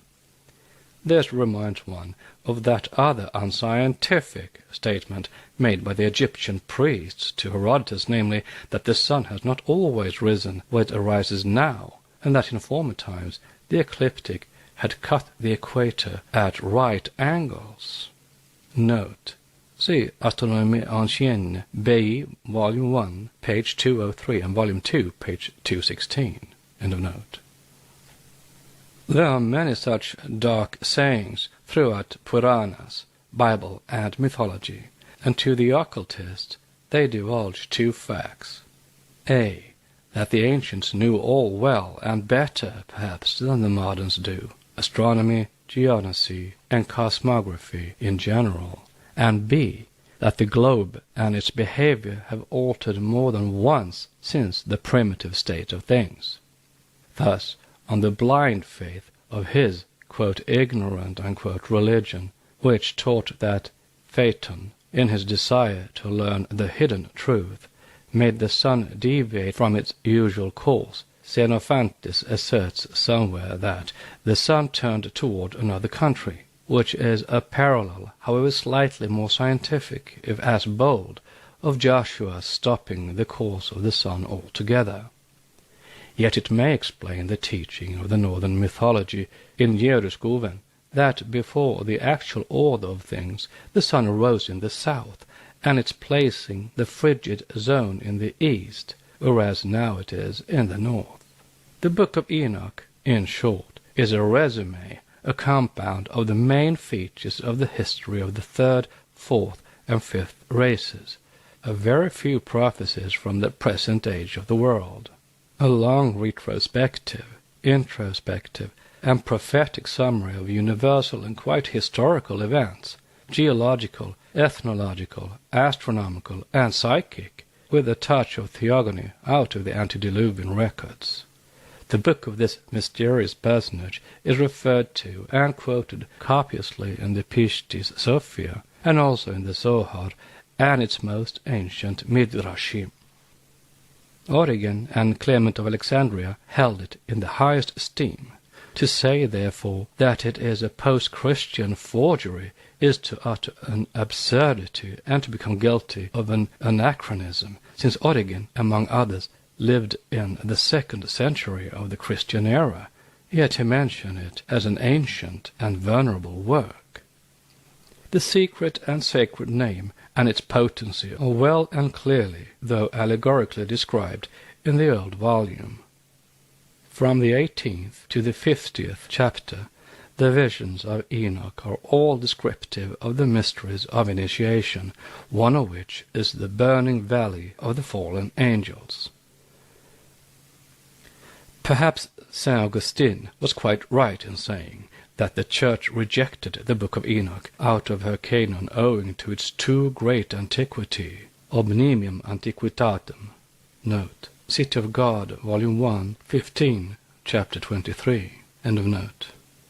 There was no room for the events noticed in it within the limit of the 4,004 years before Christ assigned to the world from its, quote, creation, unquote. Next section is section 22, the symbolism of the mystery names Yahweh and Jehovah with their relation to the cross and circle. The Secret Doctrine by Elena Petrovna Blavatsky. The Secret Doctrine by Elena Petrovna Blavatsky, a facsimile of the original edition of 1888, printed by the Cunningham Press, Alhambra, California. Book 2, Part 2, The Archaic Symbolism of the World Religions. Section 23, The Upanishads in Gnostic Literature. We are reminded in King's Gnostics that the Greek language has but one word for vowel and voice, and this has led the uninitiated to many erroneous interpretations. Of that well-known fact, a comparison may be attempted, and a flood of light thrown upon several mystic meanings. Thus the words so often used in the Upanishads and the Puranas, sound and speech, may be collated with the Gnostic vowels and the voices of the thunders and angels in Revelation. The same will be found in Pistis Sophia and other ancient fragments and manuscripts. This was remarked even by the matter-of-fact author of the Gnostics and their remains. Through Hippolytus, an early church father, we learnt that Marcus, a Pythagorean rather than a Christian Gnostic, and a Kabbalist most certainly, had received in mystic revelation. It is said that Marcus had it revealed unto him that the 7 heavens sounded each one vowel, which, all combined together, formed a complete doxology. Note, the heavens are identical with angels, as already stated. End of note. In clear words, the sound whereof being carried down from these 7 heavens to earth became the creator and parent of all things that be on earth. See Hippolytus 6:48 and King's Gnostics, page 200. Translated from the occult phraseology into still plainer language, this would read, the sevenfold logos having differentiated into 7 logoi, or creative potencies, vowels, these, the second logos, or sound, created all on earth. Assuredly, one who is acquainted with Gnostic literature can hardly help seeing in St. John's Apocalypse a work of the same school of thought.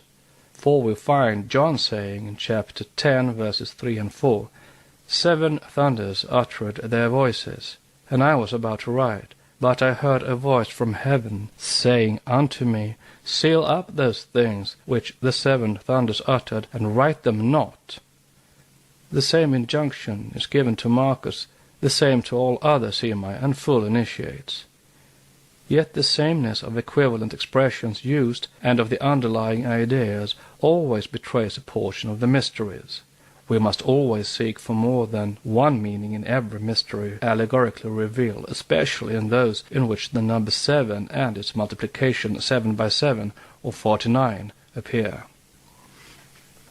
Now when the Rabbi Jesus is requested in Pistis Sophia by his disciples to reveal to them the mysteries of the light of thy, his Father, that is, of the higher self enlightened by initiation and divine knowledge, Jesus answers, "Do ye seek after these mysteries? No mysteries is more excellent than they which shall bring your souls unto the light of light, unto the place of truth and goodness, unto the place where there is neither male nor female, neither form in that place but light everlasting, not to be uttered. Nothing, therefore, is more excellent than the mysteries which ye seek after, saving only the mystery of the 7 vowels and their 49 powers, and their numbers thereof, and no name is more excellent than all these vowels. The 7 fathers and the 49 sons blaze in darkness, but they are the life and light, and the continuation thereof through the great age," says the commentary, speaking of the fires. Now it becomes evident that in every esoteric interpretation of exoteric beliefs expressed in allegorical form, there was the same underlying idea, the basic number 7, the compound of 3 and 4 preceded by the divine 3, making the perfect number 10. Also, these numbers applied equally to divisions of time, to cosmography, metaphysical and physical, as well as to man and everything else in a visible nature. Thus these 7 vowels with their 49 powers are identical with the 3 and the 7 fires of the Hindus and their 49 fires, identical with the numerical mysteries of the Persian Simurgh, identical with those of the Jewish Kabbalists, the latter dwarfing the numbers, their mode of blinds, made the duration of each successive renewal, what we call in esoteric parlance round, or the 7 renewals of the globe only of 7,000 years instead of, as is more likely, 7 billion, and assigned to the total duration of the universe 49,000 years only. Compare the section Chronology of the Brahmins. Now, the secret doctrine furnishes a key which reveals to us on indisputable grounds of comparative analogy that Garuda, the allegorical and monstrous half-man and half-bird, the Vahan or vehicle on which Vishnu, who is Kala, time, is shown to ride. It is the origin of all other such allegories. He is the Indian phoenix, the emblem of cyclic and periodical time, the man-lion, Singha, of whose representations the so-called Gnostic gems are so full. Note, as confessed by King, the great authority on Gnostic antiquities, these Gnostic gems are not the work of the Gnostics but belong to pre-Christian periods, and are the work of magicians. On page 241, end of note. Over the 7 rays of the lion's crown, and corresponding to their points, stand, in many cases, the 7 vowels of the Greek alphabet: Alpha, Epsilon, Eta, Iota, Omicron, Upsilon, and Omega, testifying to the 7 heavens. This is the solar lion and the emblem of the solar cycle, as Garuda is that of the great cycle, the Mahakalpa, co-eternal with Vishnu, and also, of course, the emblem of the sun and solar cycle. Note on Garuda, the lack of intuition in Orientalists and antiquarians, past and present, is remarkable. Thus Wilson, the translator of Vishnu Purana, declares in his preface that in the Garuda Purana he found no account of the birth of Garuda, considering that an account of creation in general is given therein, and that Garuda is co-eternal with Vishnu, the Mahakalpa, or great life cycle, beginning with and ending with the manifesting Vishnu. What other account of Garuda's birth could be expected? End of note. This is shown by the details of the allegory. At his birth, Garuda is mistaken for Agni, the god of fire, on account of his, Garuda's, dazzling splendor, and called thereupon Ganganeshwara, Lord of the Sky. Again, his being represented as Osiris, and by many heads of allegorical monsters on the Abraxas, Gnostics, gems, with the head and beak of an eagle or a hawk, solar birds, denotes Garuda's solar and cyclic character. His son is Jatabu, the cycle of 60,000 years, as well remarked by C.W. King. Whatever the primary meaning of the gem with the solar lion and the vowels, it was probably imported in its present shape from India, that true fountainhead of Gnostic iconography. from Gnostics, page 218. The mysteries of the 7 Gnostic vowels uttered by the thunders of St. John can be unriddled only by the primeval and original occultism of Aryavarta, brought into India by the primeval Brahmins who had been initiated in Central Asia. And this is the occultism we study and try to explain as much as possible in these pages. Our doctrine of 7 races and 7 rounds of life and evolution around our terrestrial chain of spheres may be found even in Revelation. Note, read Revelation chapter 17 verses 2 and 10, and Leviticus chapter 23 verses 15 to 18. The first passage speaking of the 7 kings, of whom 5 have gone, and the second about the 7 Sabbaths, etc. End of note.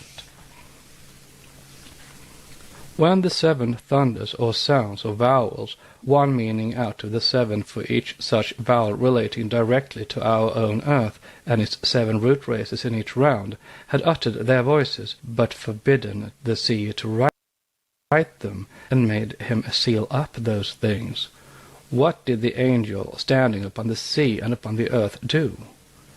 He lifted his hand to heaven, and sware by him that liveth for ever and ever, that there should be time no longer. But in the days of the voice of the 7th angel, when he shall begin to sound, the mystery of God of the cycle should be finished. Chapter 10, verse 7. Which means, in theosophic phraseology, that when the 7th round is completed, then time will cease. There shall be time no longer, very naturally, since pralaya shall set in, and there will remain no one on earth to keep a division of time during that periodical dissolution and arrest of conscious life. Dr. Kinley and others believed this doctrine of the rabbins, their calculations of cyclic 7 and 49, to have been brought by them from Chaldea. This is more than likely. But the Babylonians, who had all those cycles and taught them only at their great initiatory mysteries of astrological magic, got the wisdom and learning from India. It is not difficult, therefore, to recognize in them our own esoteric doctrine. In their secret computations, the Japanese had the same figures in their cycles. As to the Brahmins, their Puranas and Upanishads are a good proof of it. The latter have passed entirely into Gnostic literature, and a Brahmin needs only to read Pistis Sophia to recognize his forefathers' property, even to the phraseology and similes used. Note, Pistis Sophia is an extremely important document, a genuine evangel of the Gnostics, ascribed at random to Valentinus, but much more probably a pre-Christian work in its original. It was discovered in a Coptic manuscript by Schwarze in the British Museum quite accidentally, and translated by him into Latin, after which text and Latin version were published by Petermann in the year 1853.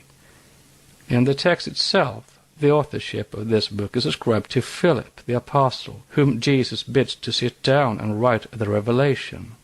It is genuine and ought to be as canonical as any other gospel. Unfortunately, it remains to this day untranslated. End of note. Compare. In Pistis Sophia, the disciple says to Jesus, Rabbi, reveal unto us the mysteries of the light, that is, the fire of knowledge or enlightenment.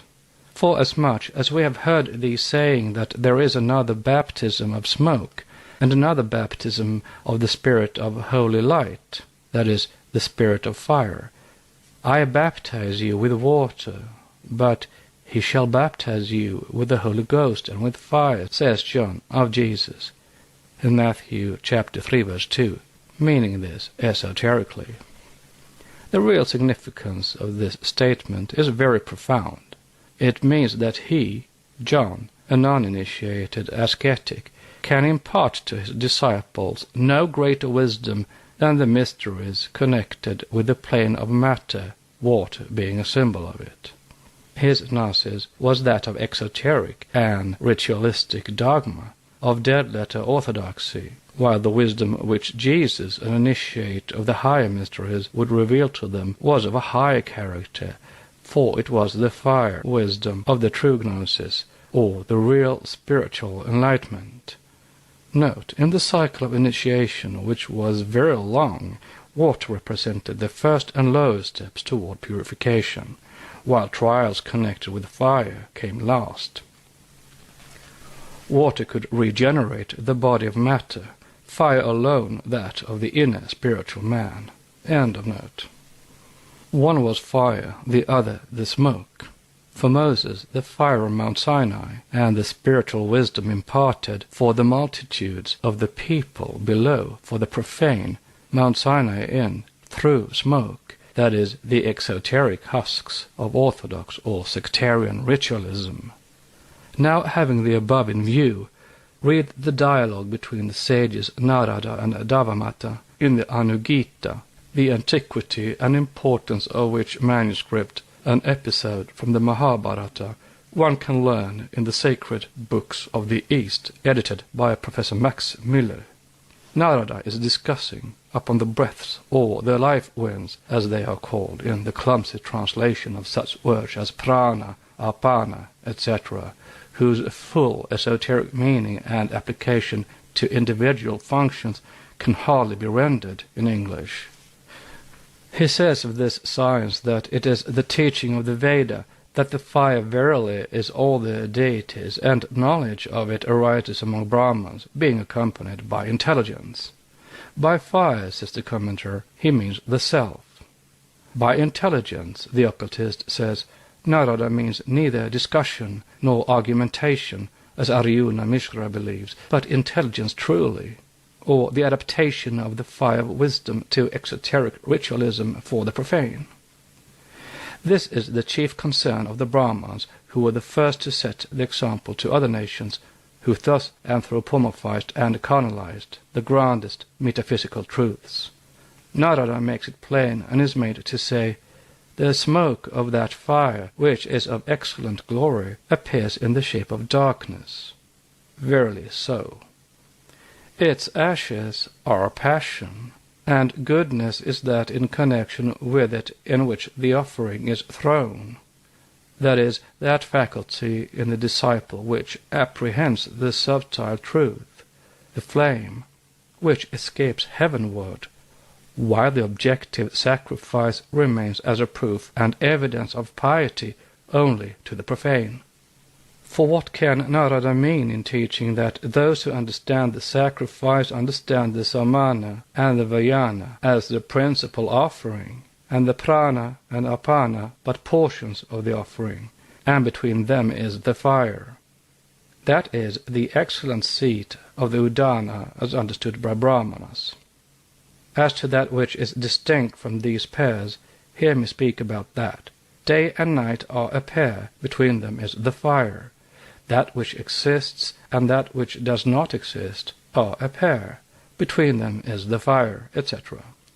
And after every such contrast, Narada adds, that is the excellent seat of the udana as understood by Brahmanas. Now, many people do not know the full meaning of such terms as samana and vayana, prana and apana, explained as being life winds. We say principles and their respective faculties and senses. Being offered up to udana, the soi-disant principle, life wind, within brackets question mark, said to act at all the joints. Therefore the reader who is ignorant that the word fire means in these allegories both the self and the higher divine knowledge will understand nothing in this, and will therefore entirely miss the point of our argument, as its translators and even its editor, the great Oxford Sanskritist Max Müller, has missed the true meaning of Narada's words.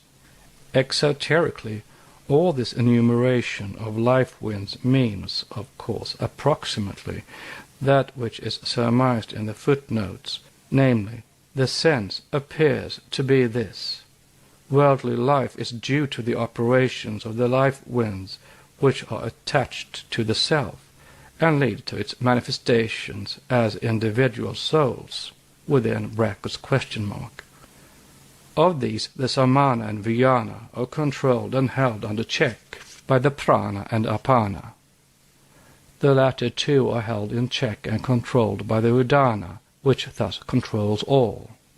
And the control of this, which is the control of all five, leads to the Supreme Self. From page 259, Anugita, Sacred Books of the East, Volume 8. The above is given as an explanation of the text, which records the words of the Brahmana, who narrates how he reached the ultimate wisdom of yogism, and had reached all knowledge in this wise, saying that he had perceived by means of the self the seat abiding in the self, where dwells the Brahman free from all, and explaining that that indestructible principle was entirely beyond the perception of senses, that is, of the 5 life winds. He adds that in the midst of all these life winds, which move about in the body and swallow up one another, blazes the Vaishvanara fire 7-fold. This fire, according to Nilakanta's commentary, is identical with the I, the self, which is the goal of the ascetic, Vaishvanara being a word often used for the self.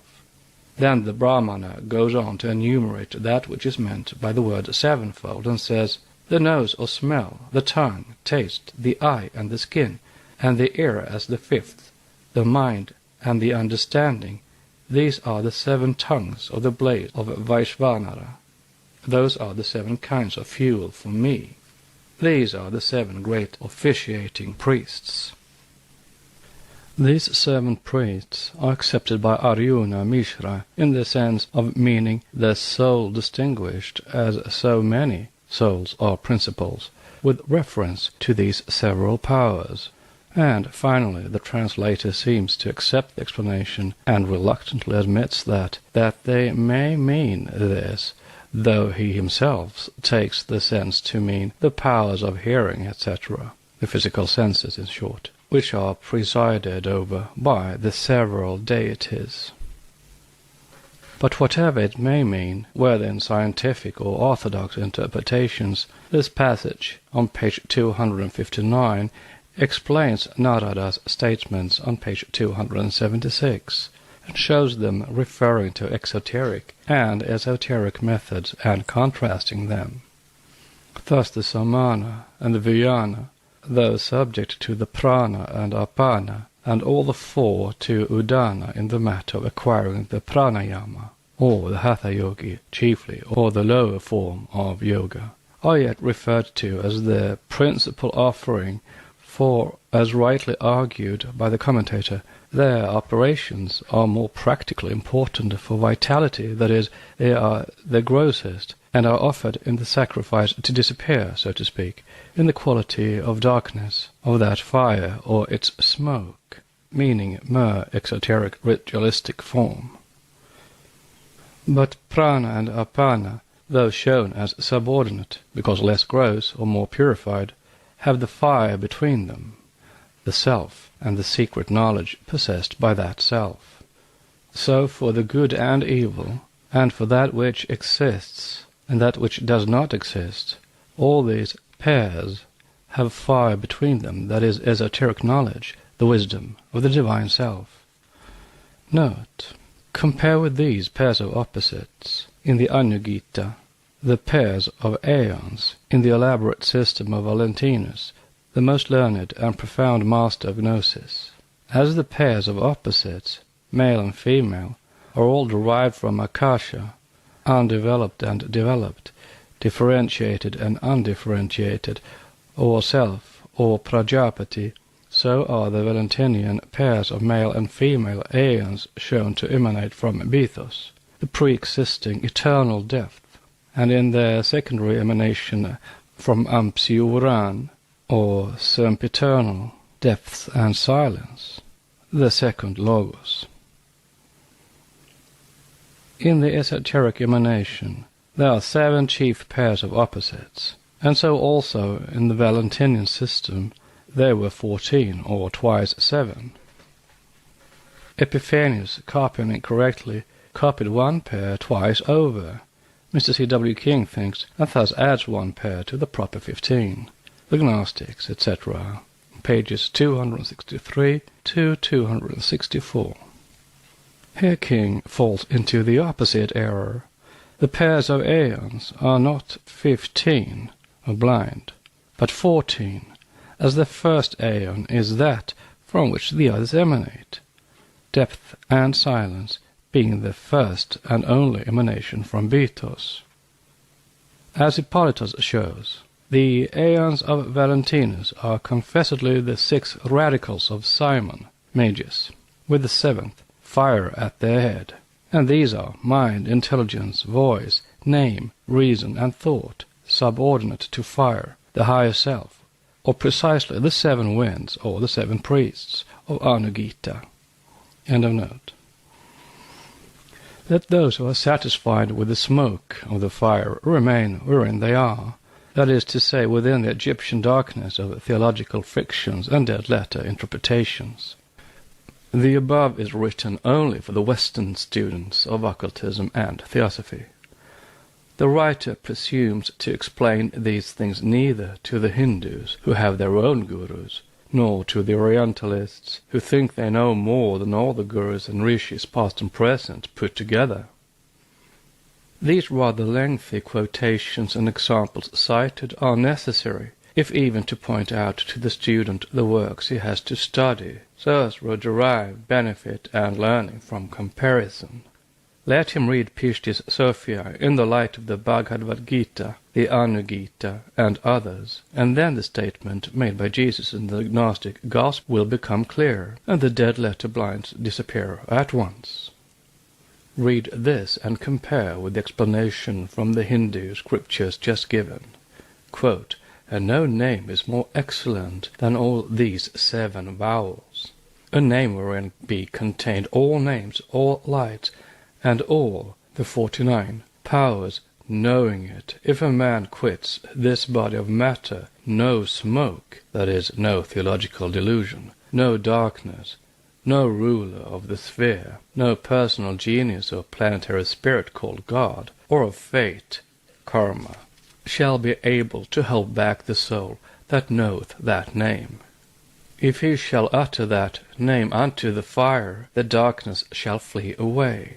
And if he shall utter that name unto all their powers, nay, even unto Barbelo, the invisible God, and the triple-powered gods, so soon as he shall have uttered that name in those places, they shall all be shaken and thrown one upon the other, so that they shall be ready to melt, perish, and disappear, and shall cry aloud, O light of all lights that art in the boundless light, remember us also, and purify us."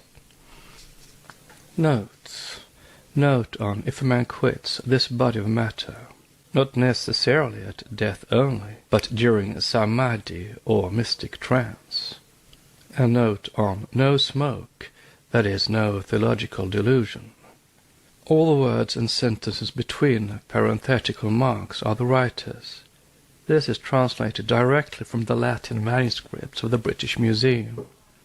King's translation in the Gnostics conforms too much to the Gnosticism as explained by the Church Fathers. Note on Barbelo, the invisible god. Barbelo is one of the 3 invisible gods and, as C.W. King believes, includes the Divine Mother of the Savior, or rather Sophia Akamot. End of notes.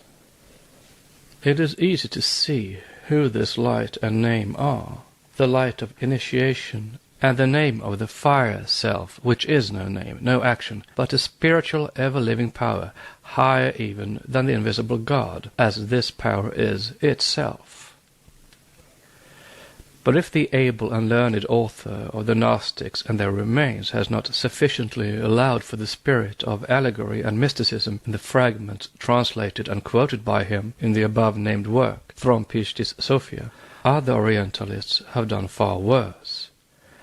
Having neither his intuitional perception of the Indian origin of the Gnostic wisdom still more than their gems, most of them, beginning with Wilson and ending with the dogmatic Weber, have made most extraordinary blunders with regard to almost every symbol.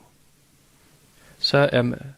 Monier Williams and others show a very decided contempt for the, quote, esoteric Buddhists, unquote, as theosophists are now called.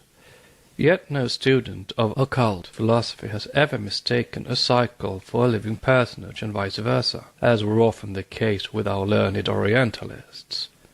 An instance or two may illustrate the statement more graphically. Let us choose the best known. In the Ramayana, Garuda is called the material uncle of Sagara's 60,000 sons, and Ansumat, Sagara's grandson, the nephew of the 60,000 uncles, reduced to ashes by the look of Kapila, the Purushottama, or infinite spirit, who caused Sagara's horse for the Ashvamedha sacrifice to disappear. Again, Garuda's son, the Garuda being himself the Mahakalpa, or great cycle, Jatayu, the king of the feathered tribe, when on the point of being slain by Ravana, who carries off Sita, says, speaking of himself, "It is 60,000 years, O king, that I am born," after which, turning his back on the sun, he dies. Jatayu is, of course, the cycle of 60,000 years within the great cycle of Garuda, hence he is represented as his son, or nephew, ad libitum, since the whole meaning rests on his being placed on the line of Garuda's descendants. Note on Gadura's son. In other Puranas, Jatayu is the son of Aruna, Garuda's brother, both the sons of Kashyapa, but all this is external allegory. End of note. Then again there is Diti, the mother of the Maruts, whose descendants and progeny belong to the posterity of Hiranyaksha, whose number was 77 crores, or 770 millions, of men. See Padma Purana. All such narratives are pronounced meaningless fictions and absurdities. But truth is the daughter of time, verily, and time will show. Meanwhile, what could be easier than an attempt, at least, to verify Puranic chronology? There are many Kapilas, but the Kapila who slew King Sagara's progeny, 60,000 men strong, was undeniably Kapila, the founder of the Sankhya philosophy, since it is so stated in the Puranas, although one of them flatly denies the imputation without explaining its esoteric meaning. It is the Bhagavata Purana 9, 8, 12, and 13, which says that the report that the sons of the king were reduced to ashes by the mere glance of the sage is not true, for, it argues, how can the quality of darkness, the product of anger, exist in a sage whose goodness was the essence that purified the world, the earth's dust, as it were, attributed to heavens?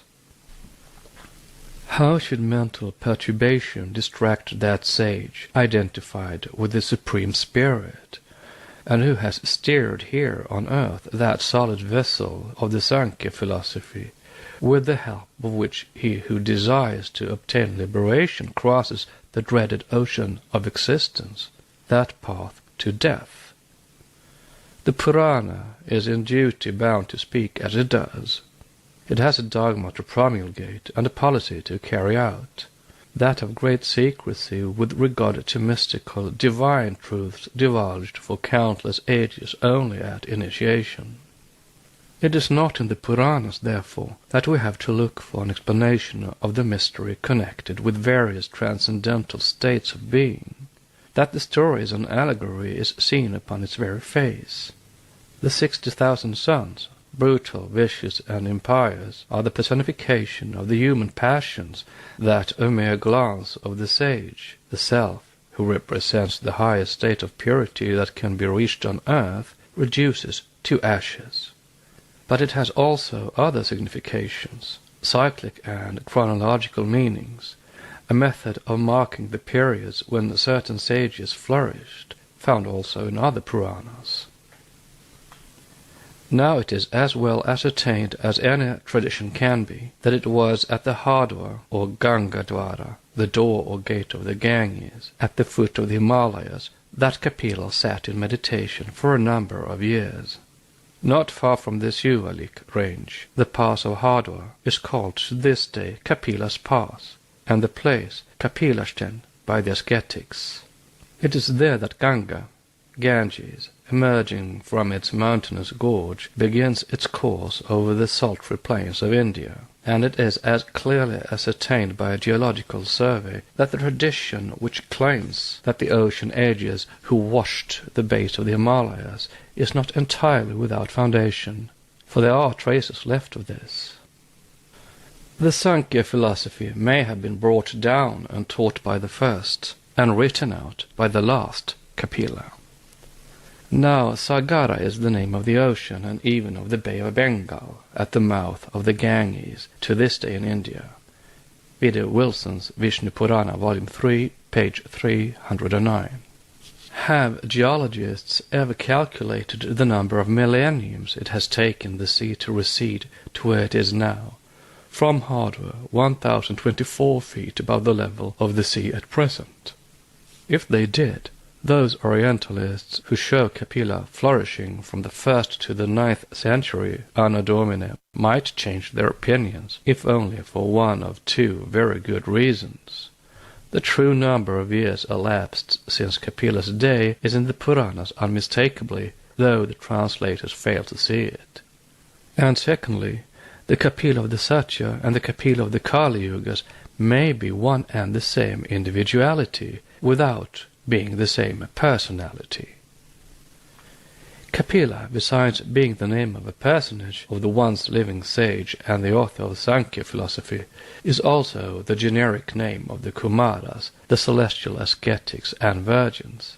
Therefore the very fact of Bhagavata Purana calling that Kapila, which it showed just before as a portion of Vishnu, the author of Sankhya philosophy, ought to have warned the reader of a blind containing an esoteric meaning.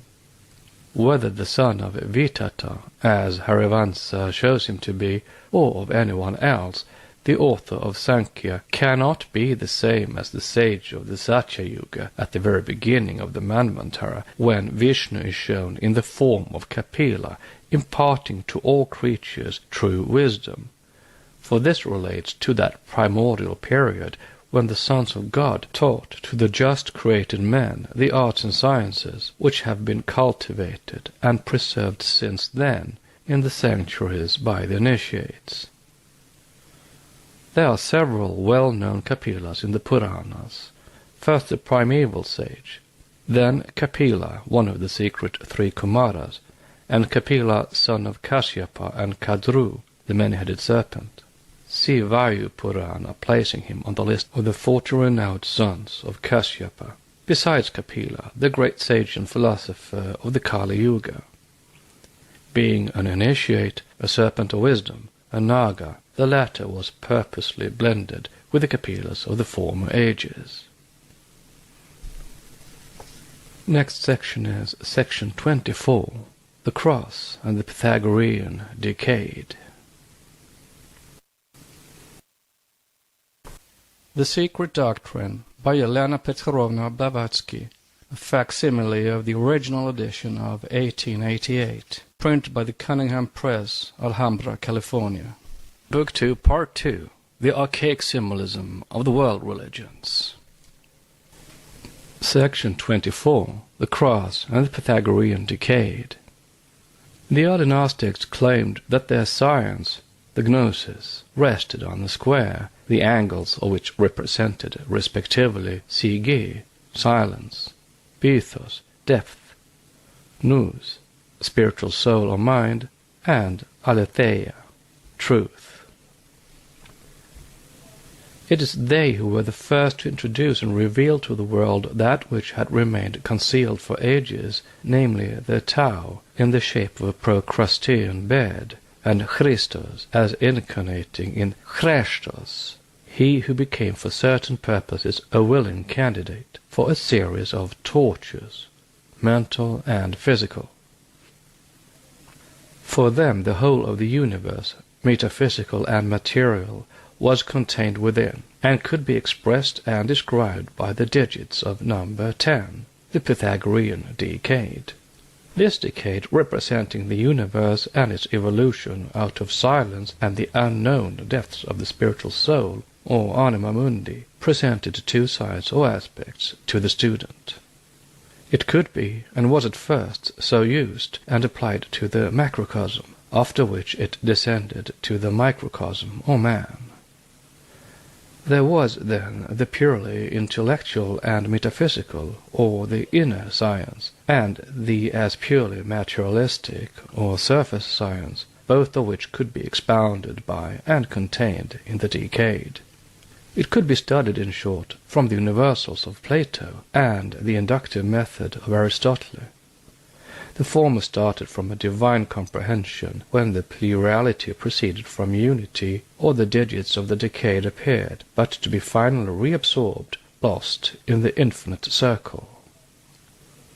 The latter depended on sensuous perception alone, where the decade could be regarded either as the unity that multiplies or matter which differentiates, its study being limited to the plane surface, to the cross, or the 7 which proceeds from the 10, or the perfect number, on earth as in heaven. This dual system was brought together with the decade by Pythagoras from India. That it was that of the Brahmans and Iranians, as they are called by the ancient Greek philosophers, is warranted to us by the whole range of Sanskrit literature, such as the Puranas and the laws of Manu.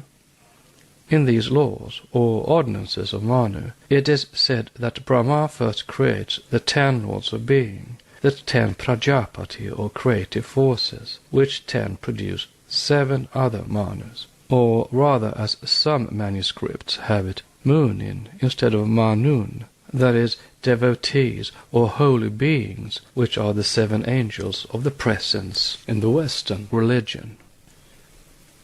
This mysterious number 7, born from the upper triangle, the latter itself born from the apex thereof, or the silent depths of the unknown universal soul, Sige and Vitos, is the 7-fold Saptaparna plant, born and manifested on the surface of the soil of mystery, from the 3-fold root, buried deep under that impenetrable soil. This idea is fully elaborated in Volume 1, section Primordial Substance and Divine Thought, which the reader has to notice carefully if he would grasp the metaphysical idea involved in the above symbol. In man, as in nature, it is according to the Cishamalian esoteric philosophy, which is that of the original Manu cosmogony, the septenary division that is intended by nature herself. The 7th principle, Purusha, alone is the divine self, strictly speaking, for, as said in Manu, he, Brahma, having pervaded the subtile parts of those 6 of unmeasured brightness, created or called them forth to self-consciousness, or the consciousness of that one self. Of these 6, 5 elements, or principles, or tattva, as Medatiti, the commentator, thinks, are called the atomic destructible elements, in verse 27. They are described in the above-named section, in 16, chapter 1, Manu. We have now to speak of the Mistral language, that of the prehistoric races. It is not a phonetic, but a purely pictorial and symbolical tongue. It is known at present in its fullness to the very few, having become with the masses for more than 5,000 years an absolutely dead language. Yet most of the learned Gnostics, Greeks and Jews knew it and used it, though very differently. A few instances may be given.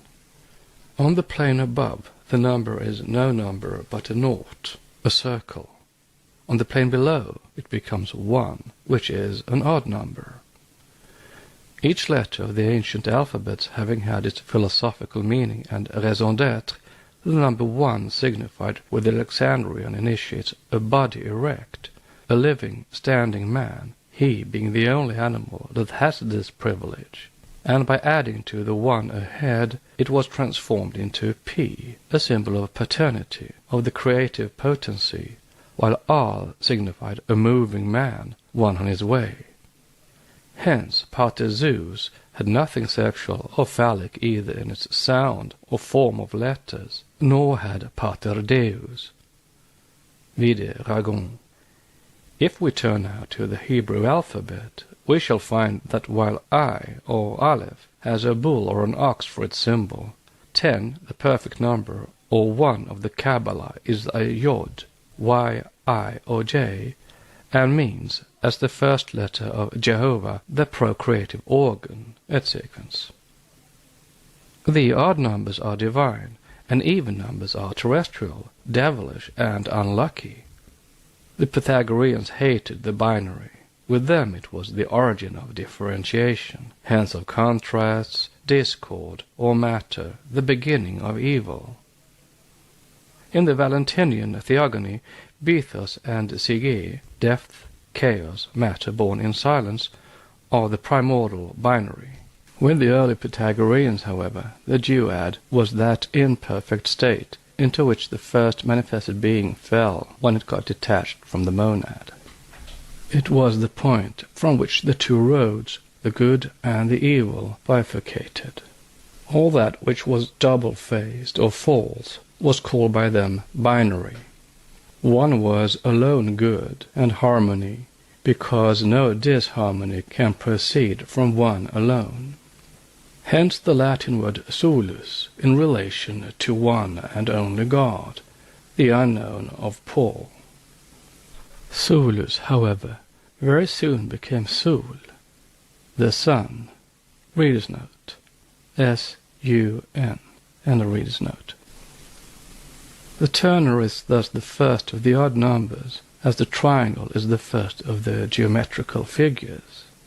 This number is truly the number of mystery par excellence. To study it on the esoteric lines, one has to read Ragon's Cours interprétatif des initiations on the esoteric, the Hindu symbolism of numerals, as the combinations which were applied to it are numberless. It is on the occult properties of the 3 equal lines or sides of the triangle that Ragon based his studies and founded the famous Masonic Society of the Trinosophists, those who study 3 sciences, an improvement upon the ordinary 3 Masonic degrees given to those who study nothing except eating and drinking at the meetings of their lodges. The first line of the triangle offered to the apprentice for study, writes the founder, is the mineral kingdom, symbolized by a ship, shibboleth. In this kingdom begins the generation of the bodies. This is why the letter G is presented radiant before the eyes of the adept, within brackets, question mark, exclamation mark. The third side is left to the master mason, who has to complete his education by the study of the animal kingdom. It is symbolized by Meoben, son of petrification, etc., etc. The first solid figure is the quaternary symbol of immortality. It is the pyramid, for the pyramid stands on a triangular, square, or polygonal base, and terminates with a point at the top, thus yielding the triad and the quaternary, or the 3 and 4. It is the Pythagoreans who taught the connection and relation between the gods and the numbers in a science called arithmemancy. The soul is a number, they said, which moves of itself and contains the number 4, and spiritual and physical man is number 3, as the terner represented for them not only the surface, but also the principle of the formation of the physical body. Thus animals were ternaries only, man alone being septenary, when virtuous. Quinary when bad, for number 5 was composed of a binary and a ternary, which binary threw everything in the perfect form into disorder and confusion. Note on the triangle. The reason for it is simple and was given in Isis Unveiled. In geometry, one line fails to represent a perfect body or figure, nor can 2 lines constitute a demonstratively perfect figure. The triangle alone is the first perfect figure. The perfect man, they said, was a quaternary and a ternary, of 4 material and 3 immaterial elements, which 3 spirits or elements we likewise find in 5 when it represents the microcosm. The latter is a compound of a binary directly relating to gross matter and of 3 spirits, since 5 is the ingenious union of two Greek accents placed over vowels which have or have not to be aspirated. The first sign is called strong spirit or superior spirit, the spirit of God aspired, spiritus, and breathed by man. The second sign, the lower, is the spirit of love, representing the secondary spirit. The third embraces the whole man. It is the universal quintessence. Secret Doctrine by Elena Petrovna Blavatsky, a facsimile of the original edition of 1888, printed by the Cunningham Press, Alhambra, California. Book 2, Part 2, The Archaic Symbolism of the World Religions. Section 23, The Upanishads in Gnostic Literature. We are reminded in King's Gnostics that the Greek language has but one word for vowel and voice, and this has led the uninitiated to many erroneous interpretations. Of that well-known fact, a comparison may be attempted, and a flood of light thrown upon several mystic meanings. Thus the words so often used in the Upanishads and the Puranas, sound and speech, may be collated with the Gnostic vowels and the voices of the thunders and angels in Revelation. The same will be found in Pishtis Sophia and other ancient fragments and manuscripts. This was remarked even by the matter-of-fact author of the Gnostics and their remains. Through Hippolytus, an early church father, we learnt that Marcus, a Pythagorean rather than a Christian Gnostic, and a Kabbalist most certainly, had received in mystic revelation. It is said that Marcus had it revealed unto him that the 7 heavens sounded each one vowel, which, all combined together, formed a complete doxology. Note, the heavens are identical with angels, as already stated. End of note. In clear words, the sound whereof being carried down from these 7 heavens to earth became the creator and parent of all things that be on earth. See Hippolytus 6:48 and King's Gnostics, page 200.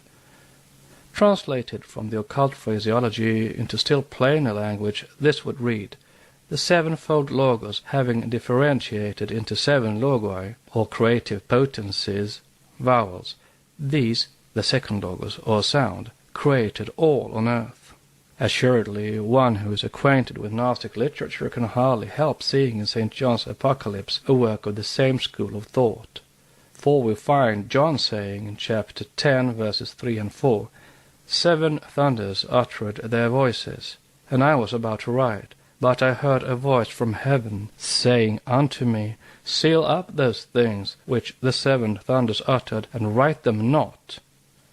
The same injunction is given to Marcus, the same to all other semi and full initiates. Yet the sameness of equivalent expressions used and of the underlying ideas always betrays a portion of the mysteries. We must always seek for more than one meaning in every mystery allegorically revealed, especially in those in which the number 7 and its multiplication 7 by 7 or 49 appear. Now when the Rabbi Jesus is requested in Pishtis Sophia by his disciples to reveal to them the mysteries of the light of thy, his Father, that is, of the higher self enlightened by initiation and divine knowledge, Jesus answers, Do ye seek after these mysteries?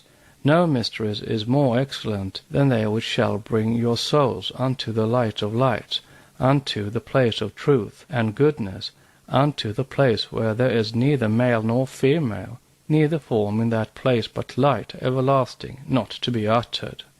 Nothing, therefore, is more excellent than the mysteries which ye seek after, saving only the mystery of the 7 vowels and their 49 powers, and their numbers thereof, and no name is more excellent than all these vowels. The 7 fathers and the 49 sons blaze in darkness, but they are the life and light, and the continuation thereof through the great age, says the commentary, speaking of the fires.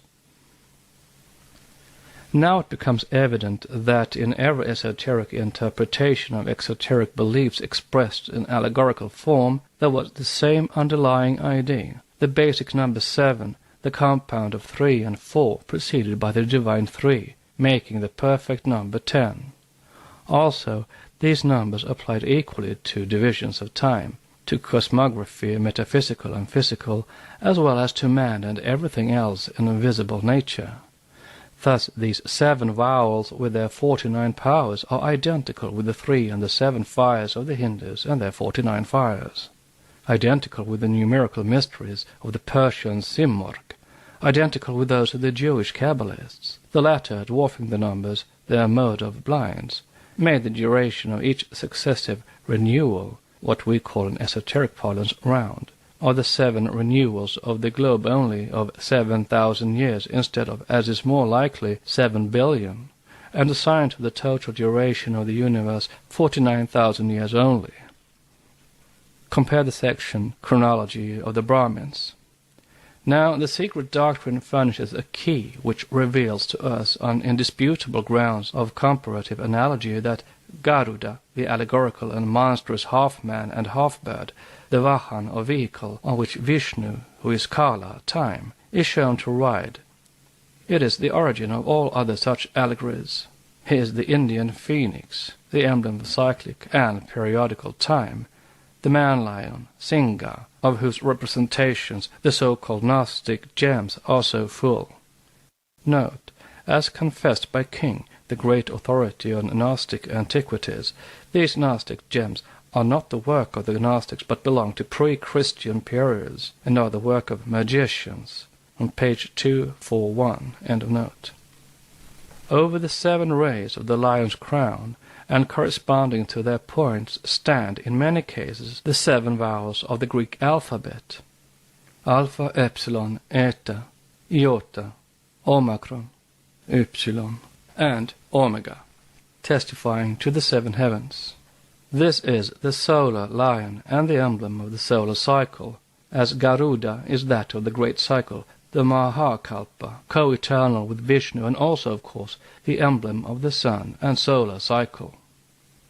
Note on Garuda, the lack of intuition in Orientalists and antiquarians, past and present, is remarkable. Thus Wilson, the translator of Vishnu Purana, declares in his preface that in the Garuda Purana he found no account of the birth of Garuda, considering that an account of creation in general is given therein, and that Garuda is co-eternal with Vishnu, the Mahakalpa, or great life cycle, beginning with and ending with the manifesting Vishnu. What other account of Garuda's birth could be expected? End of note. This is shown by the details of the allegory. At his birth, Garuda is mistaken for Agni, the god of fire, on account of his, Garuda's, dazzling splendor, and called thereupon Ganganeshwara, Lord of the Sky. Again, his being represented as Osiris, and by many heads of allegorical monsters on the Abraxas, Gnostics, gems, with the head and beak of an eagle or a hawk, solar birds, denotes Garuda's solar and cyclic character. His son is Jatabu, the cycle of 60,000 years, as well remarked by C.W. King. Whatever the primary meaning of the gem with the solar lion and the vowels, it was probably imported in its present shape from India, that true fountainhead of Gnostic iconography. From Gnostics, page 218. The mysteries of the 7 Gnostic vowels uttered by the thunders of St. John can be unriddled only by the primeval and original occultism of Aryavarta, brought into India by the primeval Brahmins, who had been initiated in Central Asia. And this is the occultism we study and try to explain as much as possible in these pages. Our doctrine of 7 races and 7 rounds of life and evolution around our terrestrial chain of spheres may be found even in Revelation. Note, Peter Revelation chapter 17 verses 2 and 10, and Leviticus chapter 23 verses 15 to 18. The first passage speaking of the 7 kings, of whom 5 have gone, and the second about the 7 Sabbaths, etc. End of note. When the 7 thunders or sounds or vowels, one meaning out of the 7 for each such vowel relating directly to our own earth, and its 7 root races in each round, had uttered their voices, but forbidden the sea to write them, and made him seal up those things, what did the angel standing upon the sea and upon the earth do? He lifted his hand to heaven, and sware by him that liveth for ever and ever, that there should be time no longer. But in the days of the voice of the 7th angel, when he shall begin to sound, the mystery of God of the cycle should be finished. Chapter 10, verse 7, which means, in theosophic phraseology, that when the 7th round is completed, then time will cease. There shall be time no longer, very naturally, since pralaya shall set in, and there will remain no one on earth to keep a division of time during that periodical dissolution and arrest of conscious life. Dr. Kinley and others believed this doctrine of the rabbins, their calculations of cyclic 7 and 49, to have been brought by them from Chaldea. This is more than likely. But the Babylonians, who had all those cycles and taught them only at their great initiatory mysteries of astrological magic, got the wisdom and learning from India. It is not difficult, therefore, to recognize in them our own esoteric doctrine. In their secret computations, the Japanese had the same figures in their cycles. As to the Brahmins, their Puranas and Upanishads are a good proof of it. The latter have passed entirely into Gnostic literature, and a Brahmin needs only to read Pistis Sophia to recognize his forefathers' property, even to the phraseology and similes used. Note, Pistis Sophia is an extremely important document, a genuine evangel of the Gnostics, ascribed at random to Valentinus, but much more probably a pre-Christian work in its original. It was discovered in a Coptic manuscript by Schwarze in the British Museum quite accidentally, and translated by him into Latin, after which text and Latin version were published by Petermann in the year 1853. In the text itself, the authorship of this book is ascribed to Philip the Apostle, whom Jesus bids to sit down and write the Revelation. It is genuine and ought to be as canonical as any other gospel. Unfortunately, it remains to this day untranslated. End of note. Compare. In Pistis Sophia, the disciple says to Jesus, Rabbi, reveal unto us the mysteries of the light, that is, the fire of knowledge or enlightenment.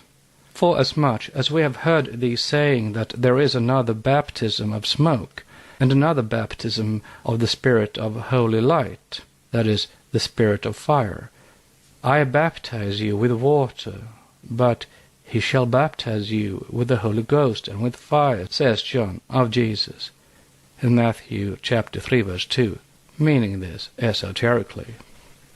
The real significance of this statement is very profound.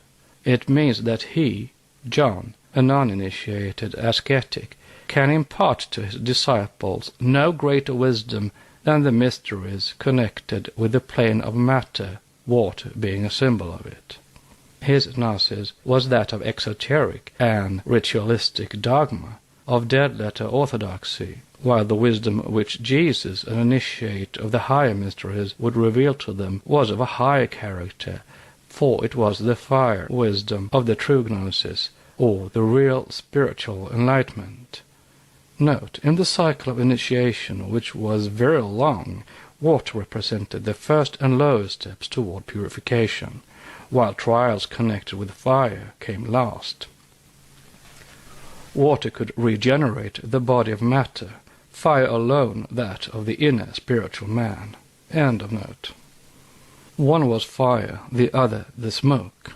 For Moses, the fire on Mount Sinai, and the spiritual wisdom imparted for the multitudes of the people below, for the profane, Mount Sinai in, through smoke, that is, the exoteric husks of orthodox or sectarian ritualism. Now, having the above in view, read the dialogue between the sages Narada and Devamata in the Anugita, the antiquity and importance of which manuscript an episode from the Mahabharata one can learn in the sacred books of the East, edited by Professor Max Müller. Narada is discussing upon the breaths, or the life winds, as they are called in the clumsy translation of such words as prana, apana, etc., whose full esoteric meaning and application to individual functions can hardly be rendered in English. He says of this science that it is the teaching of the Veda that the fire verily is all the deities, and knowledge of it arises among Brahmins, being accompanied by intelligence. By fire, says the commentator, he means the self. By intelligence, the occultist says, Narada means neither discussion nor argumentation, as Arjuna Mishra believes, but intelligence truly, or the adaptation of the fire of wisdom to exoteric ritualism for the profane. This is the chief concern of the Brahmins, who were the first to set the example to other nations, who thus anthropomorphized and carnalized the grandest metaphysical truths. Narada makes it plain and is made to say, the smoke of that fire, which is of excellent glory, appears in the shape of darkness. Verily so. Its ashes are passion, and goodness is that in connection with it in which the offering is thrown. That is, that faculty in the disciple which apprehends the subtile truth, the flame, which escapes heavenward, while the objective sacrifice remains as a proof and evidence of piety only to the profane. For what can Narada mean in teaching that those who understand the sacrifice understand the samana and the vayana as the principal offering, and the prana and apana but portions of the offering, and between them is the fire? That is the excellent seat of the udana as understood by Brahmanas. As to that which is distinct from these pairs, hear me speak about that. Day and night are a pair, between them is the fire.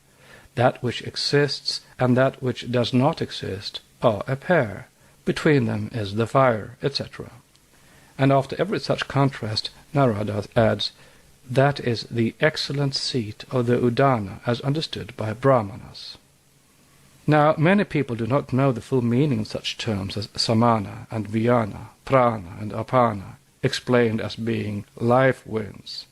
We say principles and their respective faculties and senses, being offered up to udana, the soi-disant principle, life wind, within brackets question mark, said to act at all the joints. Therefore the reader who is ignorant that the word fire means in these allegories both the self and the higher divine knowledge will understand nothing in this, and will therefore entirely miss the point of our argument, as its translators and even its editor, the great Oxford Sanskritist Max Müller, has missed the true meaning of Narada's words. Exoterically, all this enumeration of life winds means, of course, approximately that which is surmised in the footnotes, namely, the sense appears to be this. Worldly life is due to the operations of the life winds which are attached to the self, and lead to its manifestations as individual souls, within brackets question mark. Of these, the samana and vyana are controlled and held under check by the prana and apana. The latter two are held in check and controlled by the udana, which thus controls all. And the control of this, which is the control of all five, leads to the Supreme Self. From page 259, Anugita, Sacred Books of the East, Volume 8. The above is given as an explanation of the text, which records the words of the Brahmana, who narrates how he reached the ultimate wisdom of yogism, and had reached all knowledge in this wise. Saying that he had perceived by means of the self the seat abiding in the self, where dwells the Brahman free from all, and explaining that that indestructible principle was entirely beyond the perception of senses, that is, of the five life winds, he adds that in the midst of all these life winds, which move about in the body and swallow up one another, blazes the Vaishvanara fire sevenfold. This fire, according to Nilakanta's commentary, is identical with the I, the self, which is the goal of the ascetic, Vaishvanara being a word often used for the self. Then the Brahmana goes on to enumerate that which is meant by the word sevenfold and says, the nose or smell, the tongue, taste, the eye and the skin, and the ear as the fifth, the mind and the understanding, these are the 7 tongues of the blade of Vaishvanara. Those are the 7 kinds of fuel for me. These are the 7 great officiating priests. These 7 priests are accepted by Arjuna Mishra in the sense of meaning the soul distinguished as so many souls are principles, with reference to these several powers. And finally, the translator seems to accept the explanation and reluctantly admits that they may mean this, though he himself takes the sense to mean the powers of hearing, etc., the physical senses in short, which are presided over by the several deities. But whatever it may mean, whether in scientific or orthodox interpretations, this passage on page 259 explains Narada's statements on page 276 and shows them referring to exoteric and esoteric methods and contrasting them. Thus the samana and the vijnana, though subject to the prana and apana, and all the 4 to udana in the matter of acquiring the pranayama, or the hatha yogi chiefly, or the lower form of yoga, are yet referred to as the principal offering, for, as rightly argued by the commentator, their operations are more practically important for vitality, that is, they are the grossest, and are offered in the sacrifice to disappear, so to speak, in the quality of darkness, of that fire or its smoke, meaning mere exoteric ritualistic form. But prana and apana, though shown as subordinate, because less gross or more purified, have the fire between them, the self and the secret knowledge possessed by that self. So for the good and evil, and for that which exists and that which does not exist, all these pairs have fire between them, that is, esoteric knowledge, the wisdom of the divine self. Note, compare with these pairs of opposites in the Anugita, the pairs of aeons in the elaborate system of Valentinus, the most learned and profound master of Gnosis. As the pairs of opposites, male and female, are all derived from Akasha, undeveloped and developed, differentiated and undifferentiated, or self, or Prajapati, so are the Valentinian pairs of male and female aeons shown to emanate from Bethos, the pre-existing eternal depth, and in their secondary emanation from Ampsiuran, or sempiternal depth and silence, the second Logos. In the esoteric emanation there are 7 chief pairs of opposites, and so also in the Valentinian system there were 14, or twice 7. Epiphanius, copying incorrectly, copied 1 pair twice over. Mr. C.W. King thinks, and thus adds 1 pair to the proper 15. The Gnostics, etc., pages 263 to 264. Here King falls into the opposite error. The pairs of aeons are not 15, or blind, but 14, as the first aeon is that from which the others emanate, depth and silence being the first and only emanation from Bethos. As Hippolytus shows, the aeons of Valentinus are confessedly the 6 radicals of Simon, Magus, with the 7th, fire, at their head, and these are mind, intelligence, voice, name, reason, and thought, subordinate to fire, the higher self, or precisely the 7 winds, or the 7 priests of Anugita. End of note. Let those who are satisfied with the smoke of the fire remain wherein they are, that is to say, within the Egyptian darkness of theological fictions and dead-letter interpretations. The above is written only for the Western students of occultism and theosophy. The writer presumes to explain these things neither to the Hindus, who have their own gurus, nor to the Orientalists, who think they know more than all the gurus and rishis past and present put together. These rather lengthy quotations and examples cited are necessary, if even to point out to the student the works he has to study, so as to derive benefit and learning from comparison. Let him read Pishti's Sophia in the light of the Bhagavad Gita, the Anugita, and others, and then the statement made by Jesus in the Gnostic Gospel will become clear, and the dead letter blinds disappear at once. Read this and compare with the explanation from the Hindu scriptures just given. Quote, "And no name is more excellent than all these 7 vowels. A name wherein be contained all names, all lights, and all the 49 powers, knowing it. If a man quits this body of matter, no smoke," that is, no theological delusion, no darkness, no ruler of the sphere, no personal genius or planetary spirit called God, or of fate, karma, shall be able to hold back the soul that knoweth that name. If he shall utter that name unto the fire, the darkness shall flee away. And if he shall utter that name unto all their powers, nay, even unto Barbelo, the invisible God, and the triple-powered gods, so soon as he shall have uttered that name in those places, they shall all be shaken and thrown one upon the other, so that they shall be ready to melt, perish, and disappear, and shall cry aloud, O light of all lights that art in the boundless light, remember us also, and purify us. Notes. Note on if a man quits this body of matter, not necessarily at death only, but during samadhi or mystic trance. A note on no smoke, that is, no theological delusion.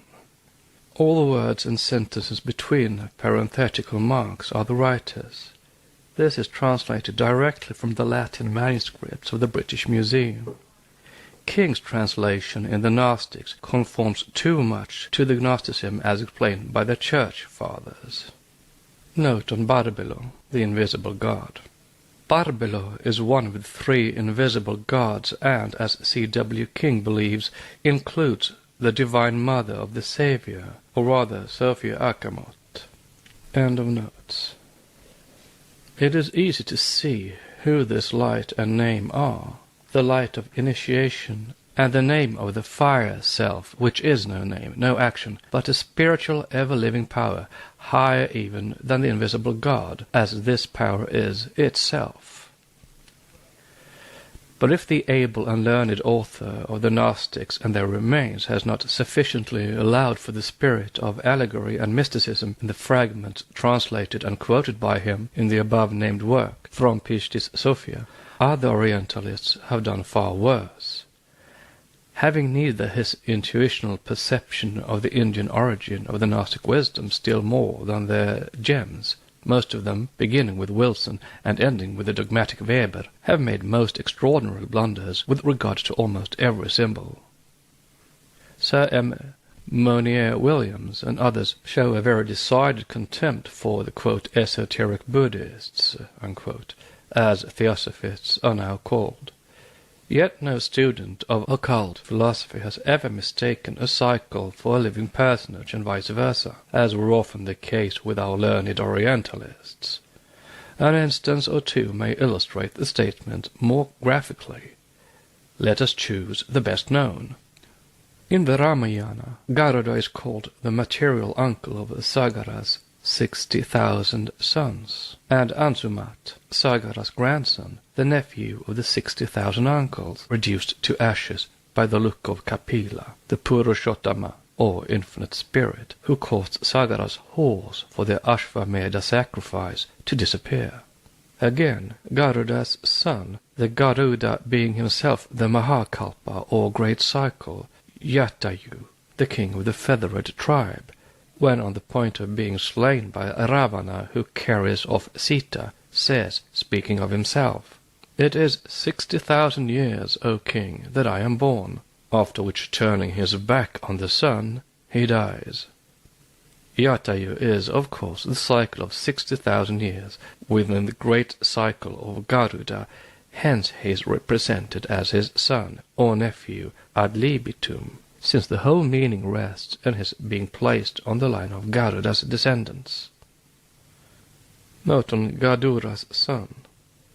In other Puranas, Jatayu is the son of Aruna, Garuda's brother, both the sons of Kashyapa, but all this is external allegory. End of note. Then again there is Diti, the mother of the Maruts, whose descendants and progeny belong to the posterity of Hiranyaksha, whose number was 77 crores, or 770 millions, of men. See Padma Purana. All such narratives are pronounced meaningless fictions and absurdities. But truth is the daughter of time, verily, and time will show. Meanwhile, what could be easier than an attempt, at least, to verify Puranic chronology? There are many Kapilas, but the Kapila who slew King Sagara's progeny, 60,000 men strong, was undeniably Kapila, the founder of the Sankhya philosophy, since it is so stated in the Puranas, although one of them flatly denies the imputation without explaining its esoteric meaning. It is the Bhagavata Purana 9, 8, 12, and 13, which says that the report that the sons of the king were reduced to ashes by the mere glance of the sage is not true, for, it argues, how can the quality of darkness, the product of anger, exist in a sage whose goodness was the essence that purified the world, the earth's dust, as it were, attributed to heavens? How should mental perturbation distract that sage, identified with the Supreme Spirit, and who has steered here on earth that solid vessel of the Sankhya philosophy, with the help of which he who desires to obtain liberation crosses the dreaded ocean of existence, that path to death? The Purana is in duty bound to speak as it does. It has a dogma to promulgate and a policy to carry out, that of great secrecy with regard to mystical, divine truths divulged for countless ages only at initiation. It is not in the Puranas, therefore, that we have to look for an explanation of the mystery connected with various transcendental states of being. That the story is an allegory is seen upon its very face. The 60,000 sons, brutal, vicious, and impious, are the personification of the human passions that a mere glance of the sage, the self, who represents the highest state of purity that can be reached on earth, reduces to ashes. But it has also other significations, cyclic and chronological meanings, a method of marking the periods when certain sages flourished, found also in other Puranas. Now it is as well ascertained as any tradition can be that it was at the Hardwar or Gangadwara, the door or gate of the Ganges, at the foot of the Himalayas, that Kapila sat in meditation for a number of years. Not far from the Sivalik range, the pass of Hardwar is called to this day Kapila's Pass, and the place Kapilashten by the ascetics.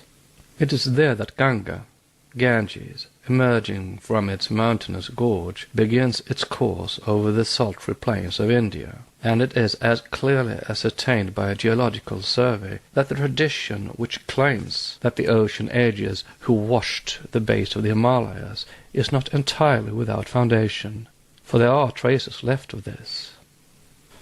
The Sankhya philosophy may have been brought down and taught by the first, and written out by the last Kapila. Now Sagara is the name of the ocean and even of the Bay of Bengal at the mouth of the Ganges to this day in India.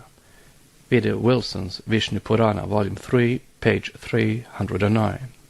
Have geologists ever calculated the number of millenniums it has taken the sea to recede to where it is now, from Hardwar 1,024 feet above the level of the sea at present?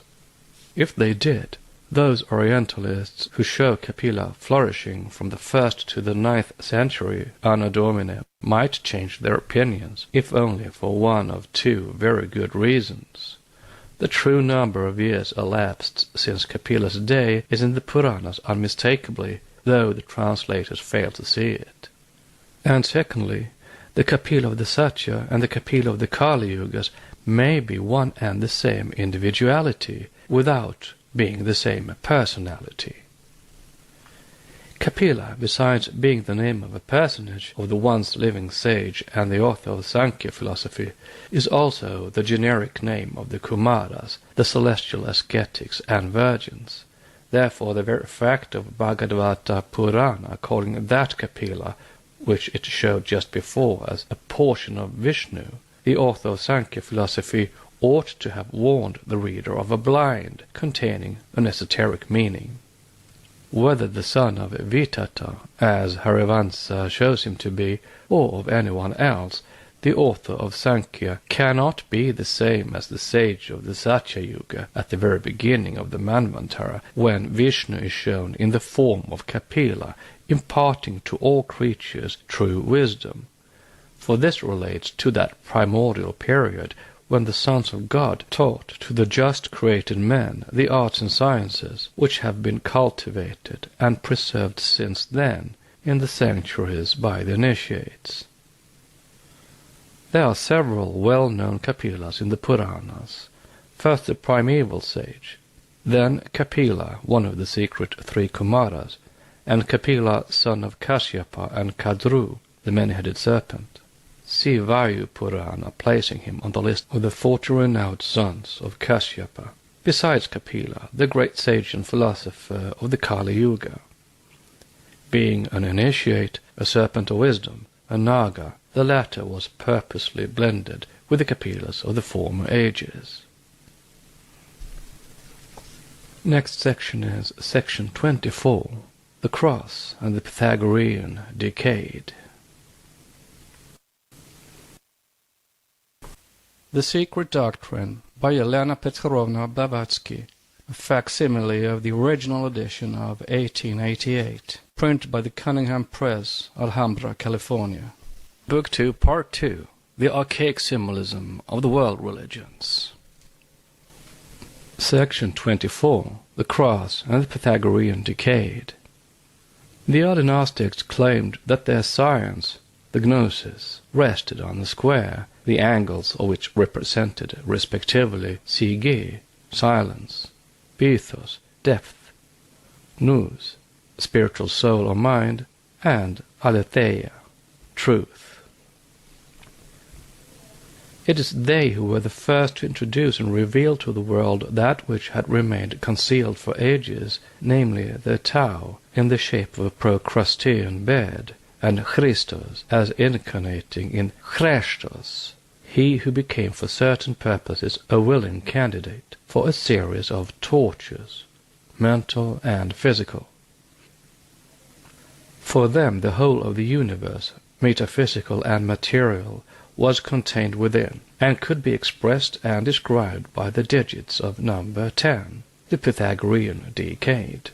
This decade, representing the universe and its evolution out of silence and the unknown depths of the spiritual soul, or anima mundi, presented two sides or aspects to the student. It could be, and was at first, so used and applied to the macrocosm, after which it descended to the microcosm or man. There was, then, the purely intellectual and metaphysical, or the inner science, and the as purely materialistic, or surface science, both of which could be expounded by and contained in the decade. It could be studied, in short, from the universals of Plato and the inductive method of Aristotle. The former started from a divine comprehension when the plurality proceeded from unity, or the digits of the decade appeared, but to be finally reabsorbed, lost in the infinite circle. The latter depended on sensuous perception alone, where the decade could be regarded either as the unity that multiplies or matter which differentiates, its study being limited to the plane surface, to the cross, or the 7 which proceeds from the 10, or the perfect number, on earth as in heaven. This dual system was brought together with the decade by Pythagoras from India. That it was that of the Brahmans and Iranians, as they are called by the ancient Greek philosophers, is warranted to us by the whole range of Sanskrit literature, such as the Puranas and the laws of Manu. In these laws, or ordinances of Manu, it is said that Brahma first creates the 10 lords of being, the 10 Prajapati or creative forces, which 10 produce 7 other Manus, or rather, as some manuscripts have it, Munin instead of Manun, that is, devotees or holy beings, which are the 7 angels of the presence in the Western religion. This mysterious number 7, born from the upper triangle, the latter itself born from the apex thereof, or the silent depths of the unknown universal soul, Sige and Bitos, is the 7-fold Saptaparna plant, born and manifested on the surface of the soil of mystery, from the 3-fold root, buried deep under that impenetrable soil.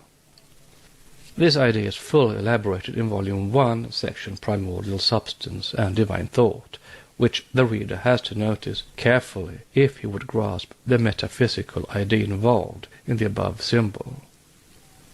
In man, as in nature, it is according to the Cis-Hamelian esoteric philosophy, which is that of the original Manu cosmogony, the septenary division that is intended by nature herself. The 7th principle, Purusha, alone is the divine self, strictly speaking, for, as said in Manu, he, Brahma, having pervaded the subtile parts of those 6 of unmeasured brightness, created or called them forth to self-consciousness, or the consciousness of that one self. Of these 6, 5 elements, or principles, or tattva, as Medatiti, the commentator, thinks, are called the atomic destructible elements, in verse 27. They are described in the above-named section, in 16, chapter 1, Manu. We have now to speak of the Mistral language, that of the prehistoric races. It is not a phonetic, but a purely pictorial and symbolical tongue.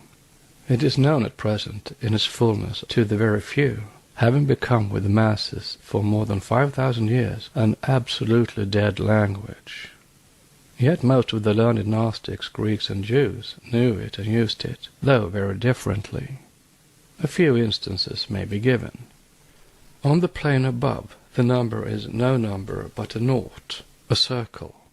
On the plane below, it becomes 1, which is an odd number.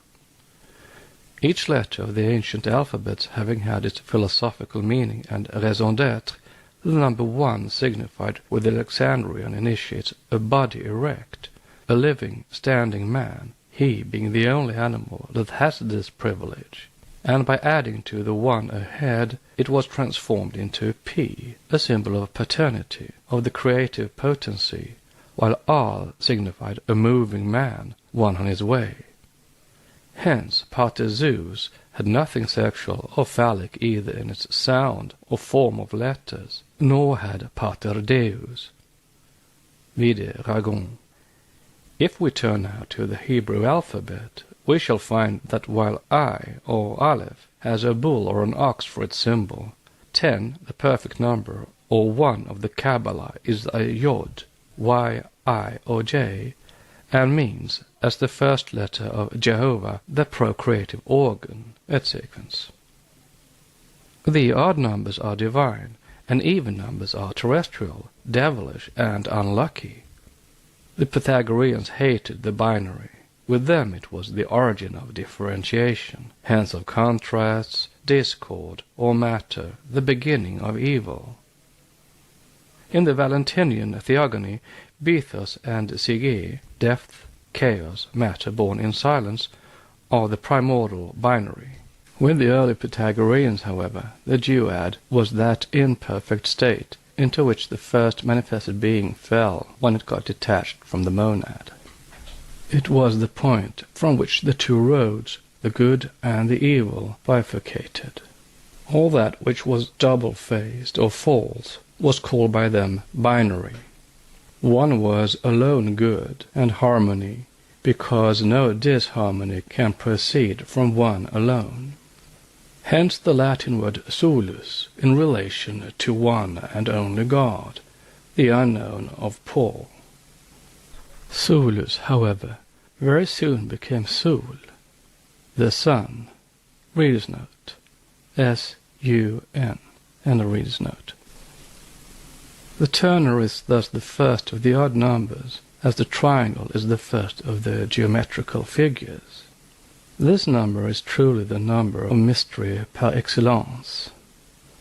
To study it on the esoteric lines, one has to read Ragon's Cours interprétatif des initiations on the esoteric, the Hindu symbolism of numerals, as the combinations which were applied to it are numberless. It is on the occult properties of the three equal lines or sides of the triangle that Ragon based his studies and founded the famous Masonic Society of the Trinosophists, those who study three sciences, an improvement upon the ordinary three Masonic degrees given to those who study nothing except eating and drinking at the meetings of their lodges. The first line of the triangle offered to the apprentice for study, writes the founder, is the mineral kingdom, symbolized by ship, shibboleth. In this kingdom begins the generation of the bodies. This is why the letter G is presented radiant before the eyes of the adept, within brackets, question mark, exclamation mark.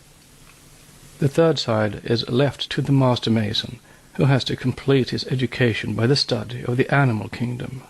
It is symbolized by Maeben, son of a petrification, etc., etc.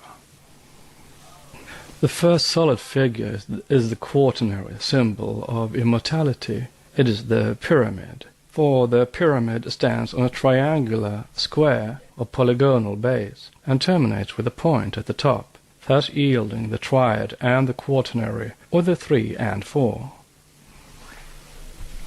It is the Pythagoreans who taught the connection and relation between the gods and the numbers in a science called arithmemancy. The soul is a number, they said, which moves of itself and contains the number 4, and spiritual and physical man is number 3, as the ternary represented for them not only the surface, but also the principle of the formation of the physical body. Thus animals were ternaries only, man alone being septenary, when virtuous. Quinary when bad, for number 5 was composed of a binary and a ternary, which binary threw everything in the perfect form into disorder and confusion. Note on the triangle. The reason for it is simple and was given in Isis Unveiled. In geometry, one line fails to represent a perfect body or figure, nor can two lines constitute a demonstratively perfect figure. The triangle alone is the first perfect figure. The perfect man, they said, was a quaternary and a ternary, or 4 material and 3 immaterial elements, which 3 spirits or elements we likewise find in 5 when it represents the microcosm. The latter is a compound of a binary directly relating to gross matter and of 3 spirits, since 5 is the ingenious union of 2 Greek accents placed over vowels which have or have not to be aspirated. The first sign is called strong spirit or superior spirit, the spirit of God aspired, spiritus, and breathed by man. The second sign, the lower, is the spirit of love, representing the secondary spirit. The third embraces the whole man. It is the universal quintessence, the vital fluid or life, from Ragon.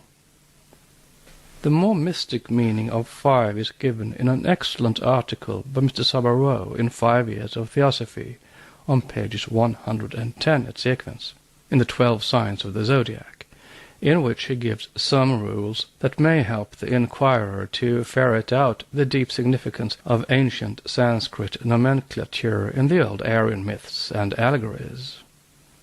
Meanwhile, let us see what has been hitherto stated about the constellation Capricornus in theosophical publications, and what is known of it generally. Everyone knows that Capricornus is the 10th sign of the zodiac, into which the sun enters at the winter solstice, about December 21st. But very few are those who know, even in India, unless they are initiated, the real mystic connection which seems to exist, as we are told, between the names Makara and Kumara. The first means some amphibious animal called flippantly crocodile, as some Orientalists think, and the second is the title of the great patrons of yogins. See Saiva Puranas, the sons of, and even one with, Rudra, Siva, or Kumara himself. It is through their connection with man that the Kumaras are likewise connected with the zodiac. Let us try to find out what the word Makara means. The word Makara, says the author of the 12 signs of the zodiac, contains within itself the clue to its correct interpretation. The letter Ma is equivalent to number 5, and Kara means hand. Now in Sanskrit, Tribhujam means a triangle, Bhujam or Karam, both synonyms being understood to mean a side.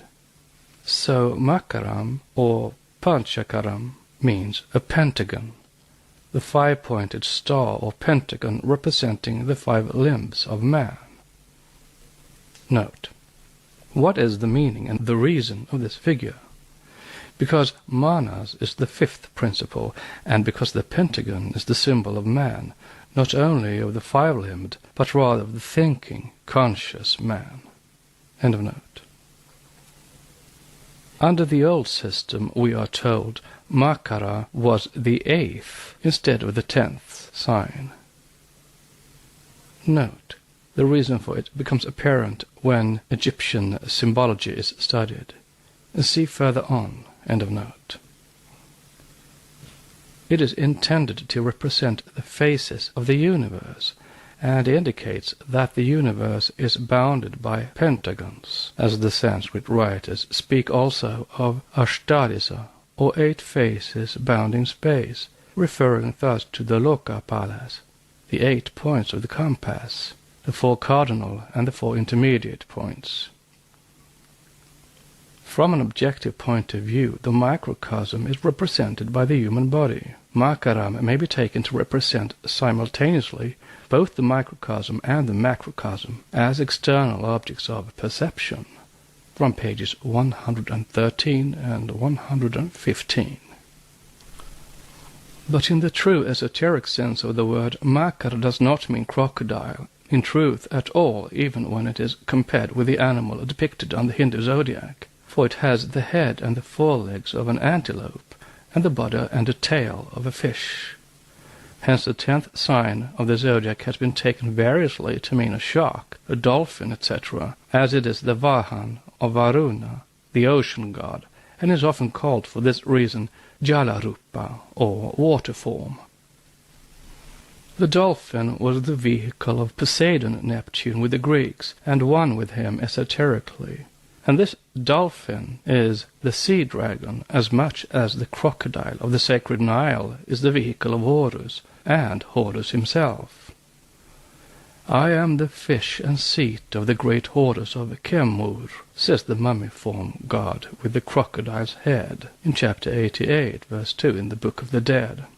With the Paraternostics, it is Kozar, Neptune, who converts into a sphere the dodecagonal pyramid, and paints its gate with many colors. He has 5 androgyne ministers. He is Makara, the Leviathan. The rising sun being considered the soul of the gods sent to manifest itself to men every day, and the crocodile rising out of the water at the first sunbeam, that animal came finally to personify a solar fire devotee in India, as it personified that fire, or the highest soul, with the Egyptians. In the Puranas, the number of the Kumaras changes according to the exigencies of the allegory. For occult purposes, their number is given in one place as 7, then as 4, then as 5. In the Kurma Purana it is said of them, "These 5 Kumara, O Brahman, were yogins who acquired entire exemption from passion." Their very name shows their connection with the said constellation, the Makara, and with some other Puranic characters connected with the zodiacal signs. This is done in order to veil what was one of the most suggestive glyphs of the primitive temples. They are mixed up astronomically, physiologically, and mystically in general with a number of Puranic personages and events.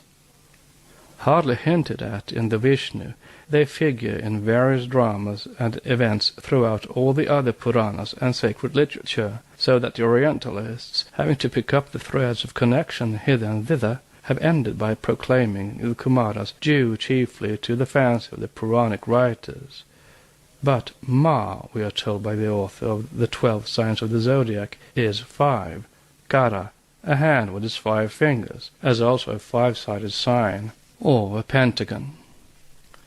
The Kumara, in this case an anagram for occult purposes, are 5 in esotericism.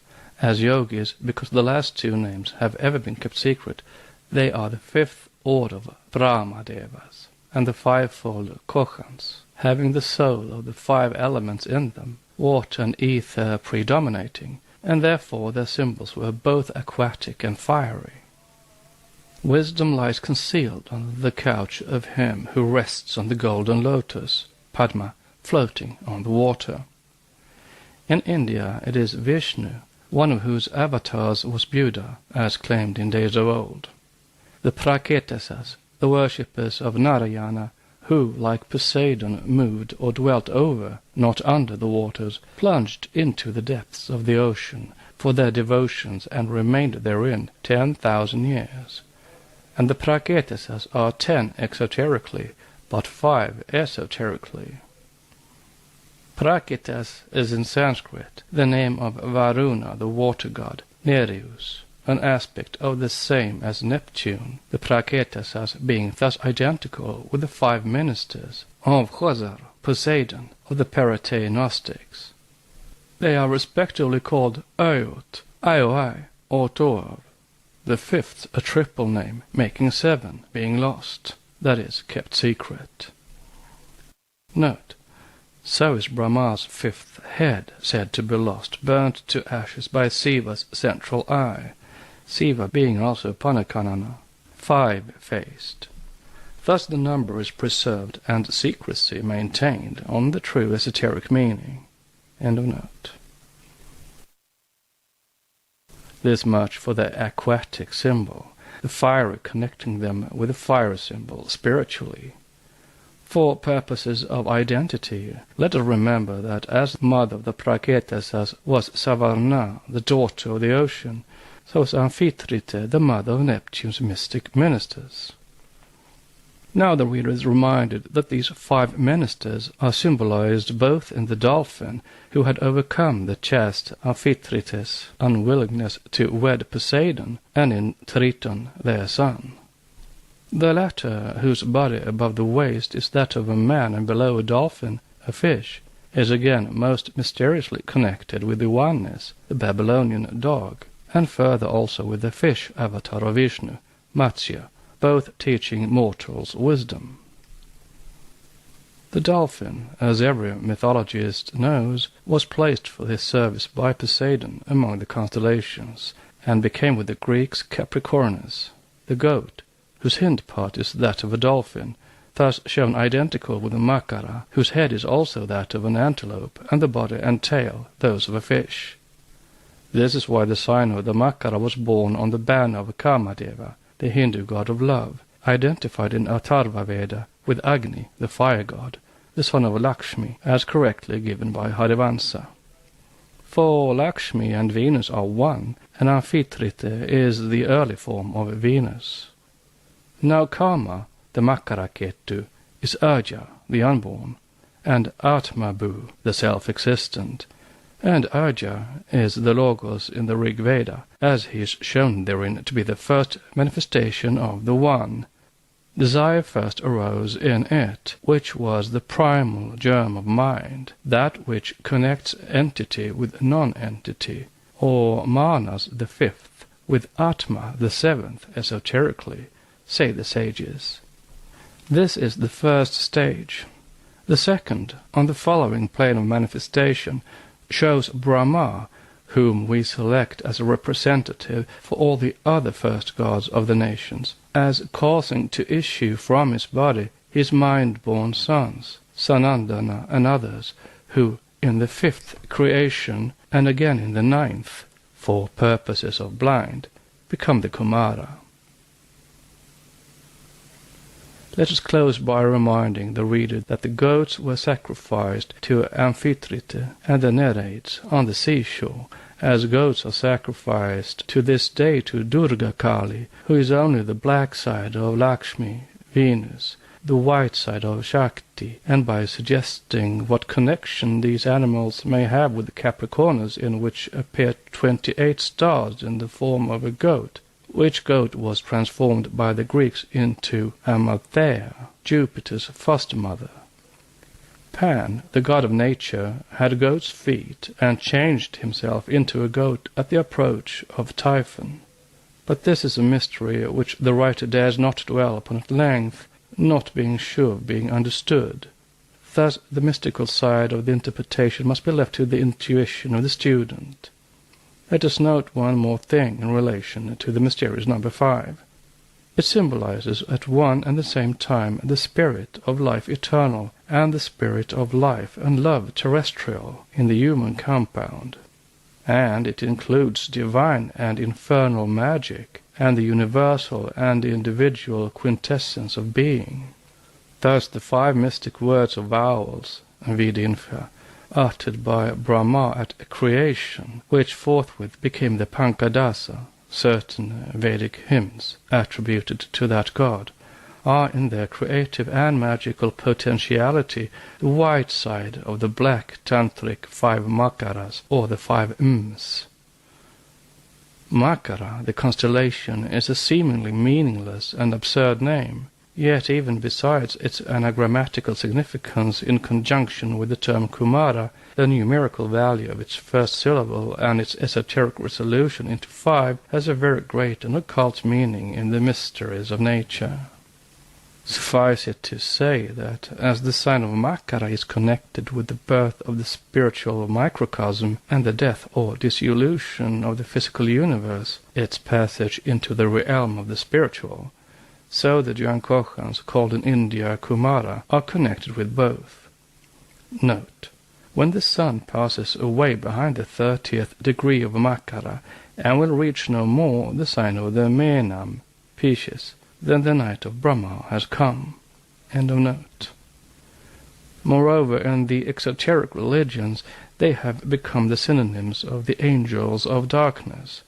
Mara is the god of darkness, the fallen one, and death, and yet it is one of the names of Kama, the first god in the Vedas, the Logos, from whom have sprung the Kumaras, and this connects them still more with our fabulous Indian Makara and the crocodile-headed god in Egypt. Notes on death. Death of every physical thing, truly, but Mara is also the unconscious quickener of the birth of the spiritual. A note on the crocodile-headed god in Egypt. Osiris is called in the Book of the Dead Osiris the double crocodile. See chapter on the names of Osiris, 142. He is the good and the bad principle, the day and the night sun, the god and the mortal man, thus far the macrocosm and the microcosm. End of note.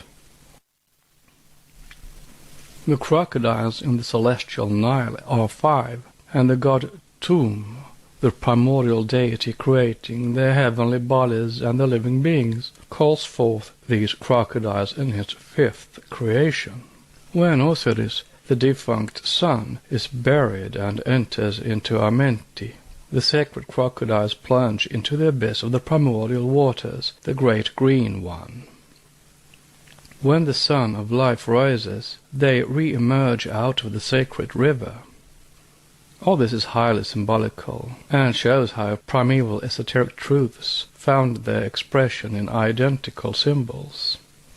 But as Mr. T. Sabaro truly declares, the veil that was dexterously thrown over certain portions of the mystery connected with the zodiacal signs by the ancient philosophers will never be fully lifted up for the amusement or edification of the uninitiated public. Nor was number 5 less sacred with the Greeks. The 5 words Pankadasa of Brahma have become with the Gnostics the 5 words written upon the Akashic shining garment of Jesus at his glorification.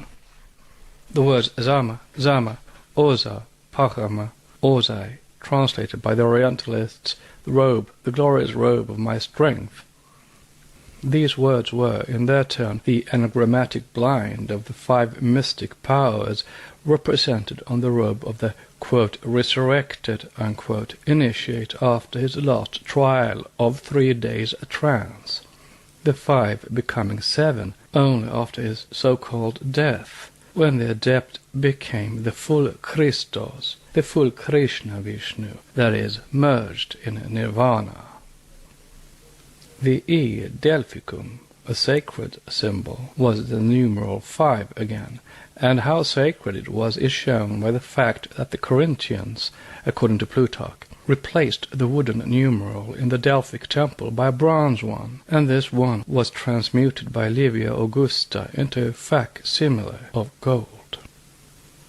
It is easy to recognize in the 2 spirits the Greek accents, or signs, spoken of by Ragon, Vidusupra, Atma and Buddhi, or divine spirit and its vehicle, spiritual soul. The 6, or the scenery, is dealt with later, while the septenary will be fully treated in the course of this volume, vide the mysteries of the Hebdomad. The Ogdoad, or 8, symbolizes the eternal and spiral motion of cycles, the 8, and the lying figure 8, and is symbolized in its turn by the caduceus. It shows the regular breathing of the cosmos presided over by the 8 great gods, the 7 from the primeval mother, the 1 and the triad. Then comes the number 9, or the triple or ternary. It is the number which reproduces itself incessantly under all shapes and figures in every multiplication. It is the sign of every circumference, since its value in degrees is equal to 9, that is, to 3 plus 6 plus 0. It is a bad number under certain conditions, and very unlucky. If number 6 was the symbol of our globe ready to be animated by a divine spirit, 9 symbolized our earth informed by a bad or evil spirit. 10, or the decade, brings all these digits back to unity and ends the Pythagorean table. Hence this figure of a horizontal line, the 1 within a circle, unity within 0, was the symbol of deity, of the universe, and of man. Such is the secret meaning of the strong grip of the lion's paw, of the tribe of Judah between 2 hands, the master mason's grip, the joint number of whose fingers is 10. If we now give our attention to the Egyptian cross, or the Tau, we may discover this latter so exalted by Egyptians, Greeks, and Jews to be mysteriously connected with the decade. The Tau is the Alpha and the Omega of secret divine wisdom, which is symbolized by the initial and the final letter of Tot, Hermes. Tot was the inventor of the Egyptian alphabet, and the letter Tau closed the alphabets of the Jews and the Samaritans, who called this character the end, or perfection, culmination, and security. Thence, Ragon tells us, the words terminus, end, and tectum, roof, are symbols of shelter and security, which is rather a prosaic definition. But such is the usual destiny of ideas and things in this world of spiritual decadence, if also of physical progress.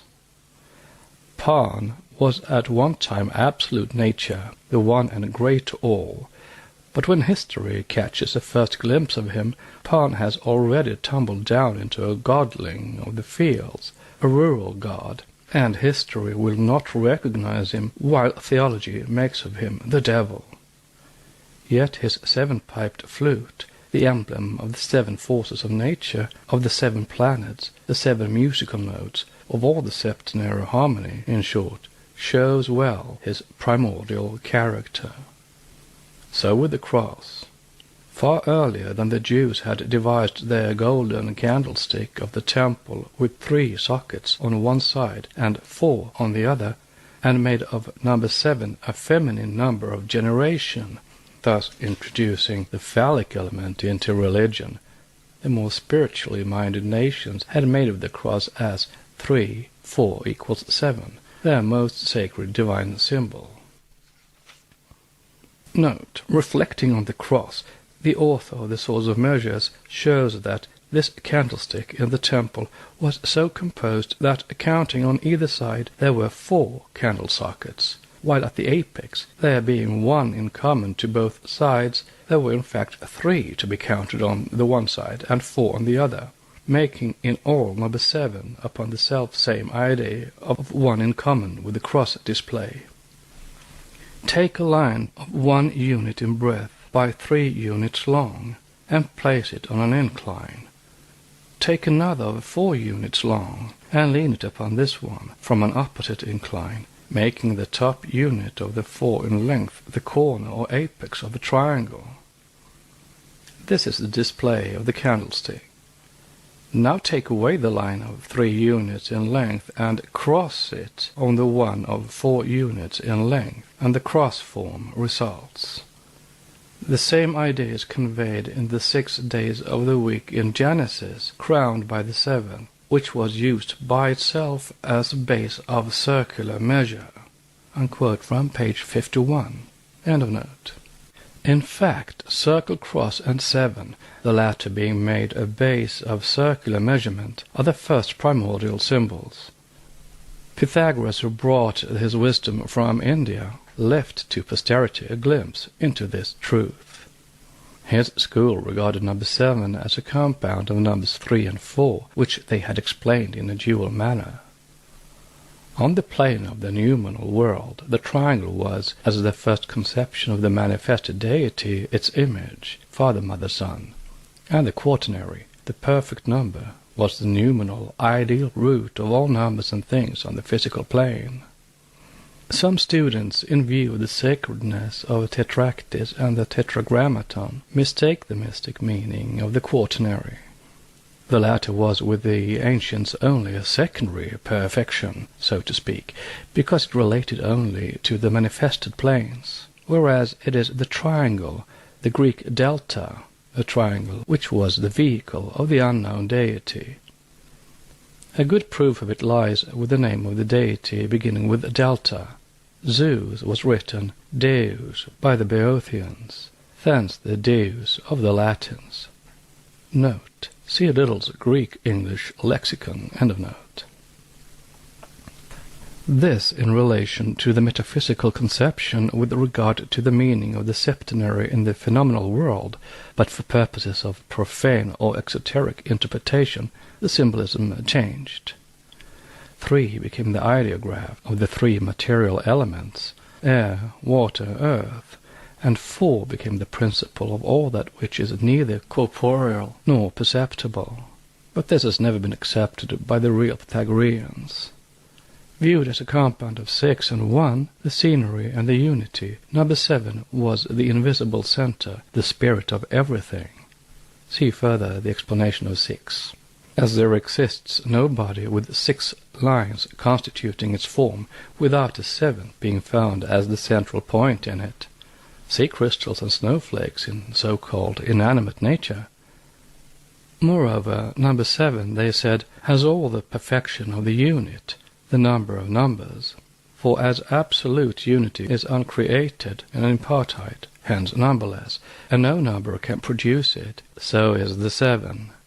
No digit contained within the decade can beget or produce it, and it is 4 which affords an arithmetical division between unity and 7, as it surpasses the former by the same number, 3, as it is itself surpassed by the 7, since 4 is by as many numbers above 1 as 7 is above 4. This from a manuscript supposed to be by Saint-Germain. With the Egyptians, number 7 was the symbol of life eternal, says Ragon, and adds that this is why the Greek letter Z, which is but a double 7 in the initial letter of Zau, I live, and of Zeus, the father of all living. Moreover, figure 6 was the symbol of the earth during the autumn and winter sleeping months, and figure 7 during spring and summer, as the spirit of life animated her at that time, the seventh or central informing force. We find the same in the Egyptian mythos and symbol of Osiris and Isis, personifying fire and water metaphysically, and the sun and the Nile physically. The number of the solar year, 365 in days, is the numerical value of the word Nalos, Nile. This, together with the bull, with the crescent and the ansated cross between its horns, and the earth under its astronomical symbol, the cross over a circle, are the most phallic symbols of later antiquity. The Nile was the river of time with the number of a year, or year and a day, 364 plus 1 equals 365. It represented the parturient water of Isis, or Mother Earth, the moon, the woman, and the cow, also the workshop of Osiris, representing the Tzod Olaum of the Hebrews. The ancient name of this river was Eridanus, or Hebrew Yardan, with the Coptic or Old Greek suffix. This was the door of the Hebrew word Jared, or source, or descent, of the river Jordan, which had the same mythical use with the Hebrews that the Nile had with the Egyptians. It was the source of descent and held the waters of life. From an unpublished manuscript. Note: it had no such meaning in the beginnings, nor during the earlier dynasties. End of note. It was, to put it plainly, the symbol of the personified earth, or Isis, regarded as the womb of that earth. This is shown clearly enough, and Jordan, the river so sacred now to Christians, held no more sublime or poetical meaning in it than the parturient waters of the moon, Isis or Jehovah in his female aspect. Now, as shown by the same scholar, Osiris was the sun and the river Nile and the tropical year of 365 days, while Isis was the moon, the bed of that river, or the Mother Earth, for the parturient energies of which water was a necessity, as also the lunar year of 354 days, the time make of the periods of gestation. All this, then, is sexual and phallic, and our modern scholars seem to find in these symbols nothing beyond a physiological or phallic meaning. Nevertheless, the three figures 365, or the number of days in a solar year, have but to be read with the Pythagorean key to find in them a highly philosophical and moral meaning. One instance will be sufficient. It can read, the earth, 3. Animated by 6, the spirit of life 5, simply because 3 is equivalent to the Greek gamma, which letter is the symbol of Gaia, the earth, while the figure 6 is the symbol of the animating or informing principle, and the 5 is the universal quintessence which spreads in every direction and forms all matter. From Saint-Germain's manuscript. The few instances and examples brought forward reveal only one small portion of the methods used to read the symbolical ideographs and numerals of antiquity. The system being of an extreme and complex difficulty, very few, even among the initiates, could master all the 7 keys.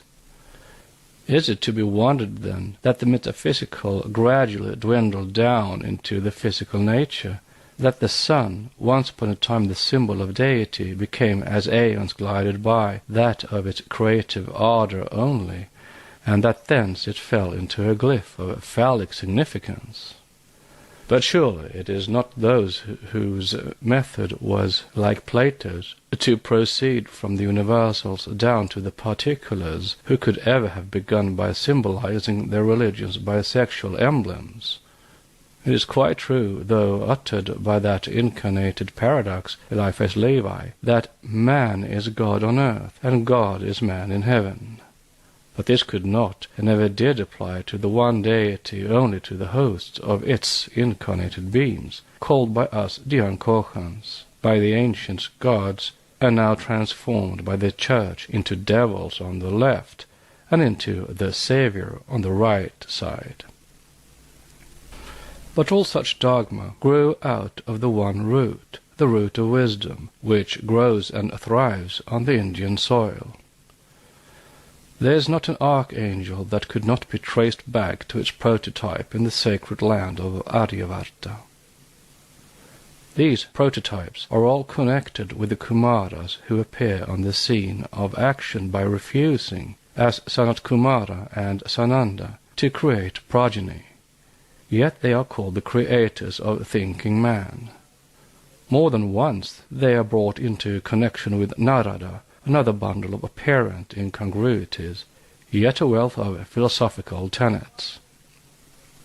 Narada is the leader of the Gandharvas, the celestial singers and musicians. Esoterically, the reason for it is explained by the fact that the latter, the Gandharvas, are the instructors of men in the secret sciences. It is they who, loving the women of the earth, disclosed to them the mysteries of creation, or, as in the Veda, the heavenly Gandharva is a deity who knew and revealed the secrets of heaven and divine truths in general. If we remember what is said of this class of angels in Enoch and in the Bible, then the allegory is plain. Their leader, Narada, while refusing to procreate, leads men to become gods. Moreover, all of these, as stated in the Vedas, are Chandaya, will-born, or incarnated in different manvantaras of their own will, and they are shown in exoteric literature as existing age after age, some being cursed to be reborn, others incarnating as a duty. Finally, as the Sanakadikas, the 7 Kumaras who went to visit Vishnu on the White Island, Svetadvipa, the island inhabited by the Mahayogins, they are connected with Sakadvipa and the Lemurians and Atlanteans of the 3rd and 4th races. In esoteric philosophy, the Rudras, Kumaras, Adityas, Gandharvas, Asuras, etc., are the highest Dhyankochans or Devas as regards intellectuality. They are those who, owing to their having acquired by self-development the fivefold nature, hence the sacredness of number 5, became independent of the pure Arupa Devas. This is a mystery very difficult to realize and understand correctly, for we see that those who were obedient to law are equally with the rebels, doomed to be reborn in every age. Narada, the Rishi, is cursed by Brahma to incessant peripateticism on earth, that is, to be constantly reborn. He is a rebel against Brahma, and yet has no worse fate than the Jayas, the 12 great creative gods produced by Brahma as his assistants in the functions of creation. For the latter, lost to meditation, only forgot to create, and for this they are equally cursed by Brahma to be born in every manvantara, and still they are termed, together with the rebels, Chandayas, or those born of their own will in human form. All this is very puzzling to one who is unable to read and understand the Puranas except in their dead-letter sense. Note: yet this sense, if once mastered, will turn out to be the secure casket which holds the keys to the secret wisdom. True, a casket so profusely ornamented that its fancy work hides and conceals entirely any spring for opening it, and thus makes the unintellectual believe it has not and cannot have any opening in it. Still the keys are there, deeply buried, yet ever present to him who searches for them. End of note. Hence we find the Orientalist refusing to be puzzled, and cutting the Gordian knot of perplexity by declaring the whole scheme figments of a Brahminical fancy and love of exaggeration. But to the student of occultism, the whole is pregnant with deeply philosophical meaning. We willingly leave the rind to the Western Sanskritists, but claim the essence of the fruit for ourselves. We do more. We concede that in one sense much in these so-called fables refers to astronomical allegories about constellations, asterisms, stars, and planets. Yet, while the Gandharva of the Rig Veda may there be made to personify the fire of the sun, the Gandharva Devas are entities both of a physical and psychic character, while the Apsarases, with other Rudras, are both qualities and quantities. In short, if ever unravelled, the theogony of the Vedic gods will reveal fathomless mysteries of creation and being. Truly, says Parasara, these 33 divinities exist age after age, and their appearance and disappearance is in the same manner as the sun sets and rises again. From Book 1, Chapter 15. There was a time when the Eastern symbol of the cross and circle, the swastika, was universally adopted. With the esoteric, and for the matter of that, exoteric, Buddhist and Chinaman and the Mongolian, it means the 10,000 truths. These truths, they say, belong to the mysteries of the unseen universe and primordial cosmogony and theogony. Since four had crossed the circle like two lines of flame, horizontally and vertically, the hosts of the blessed ones have never failed to send their representatives upon the planets they are made to watch over from the beginning. This is why the swastika is always placed, as the ansated cross was in Egypt, on the breasts of the defunct mystics. It is found on the heart of the images and statues of Buddha in Tibet and Mongolia. It is the seal placed also on the hearts of the living initiates, burnt into their flesh forever with some. This because they have to keep those truths inviolate and intact, in eternal silence and secrecy, to the day these are perceived and read by their chosen successors, new initiates, worthy of being entrusted with the 10,000 perfections. So degraded, however, has it now become that it is often placed on the headgear of the quote, gods, unquote, the hideous idols of the sacrilegious boons, the Dugpas, sorcerers, of the Tibetan borderlands, until found out by Galukpa and torn off together with the head of the quote, god, unquote, though it would be better were it that of the worshipper was severed from the sinful body, still it can never lose its mysterious properties. Throw a retrospective glance, and see it used alike by the initiates and seers as by the priests of Troy, found by Schliemann on the site of that old city. One finds it with the old Peruvians, the Assyrians, Chaldeans, as well as on the walls of the old world Cyclopean buildings, in the catacombs of the New World, and in those of the old, within brackets, question mark, at Rome, where, because the first Christians are supposed to have concealed themselves and their religion, it is called crux dissimulata. According to De Rossi, the swastika from an early period was a favorite form of the cross, employed with an occult signification, which shows the secret was not that of the Christian cross. One swastika cross in the catacombs is the sign of an inscription which reads, Zotico, zotikn, vitalis vitala, or life of life. Note, quoted in the Natural Genesis on page 427 of Volume 1, end of note. But the best evidence to the antiquity of the cross is that which is brought forward by the author of Natural Genesis on page 433. The value of the cross, says Mr. Massey, as a Christian symbol, is supposed to date from the time when Jesus Christ was crucified. And yet in the Christian iconography of the catacombs no figure of a man appears upon the cross during the first 6 or 7 centuries. They are all forms of the cross, except that, the alleged starting point of the new religion, that was not the initial but the final form of the crucifix. Note, with the Christians most undeniably, with the pre-Christian symbologists it was, as said, the bed or couch of torture during the initiation mystery, the crucifix being placed horizontally on the ground and not erect, as at the time when it became the Roman gallows. End of note. During some 6 centuries after the Christian era, the foundation of the Christian religion in a crucified Redeemer is entirely absent from Christian art. The earliest known form of the human figure on the cross is the crucifix presented by Pope Gregory the Great to Queen Theodolinde of Lombardy, now in the Church of St. John at Monza, whilst no image of the crucified is found in the catacombs at Rome earlier than that of San Giulio, belonging to the 7th or 8th century. There is no Christ and no crucified.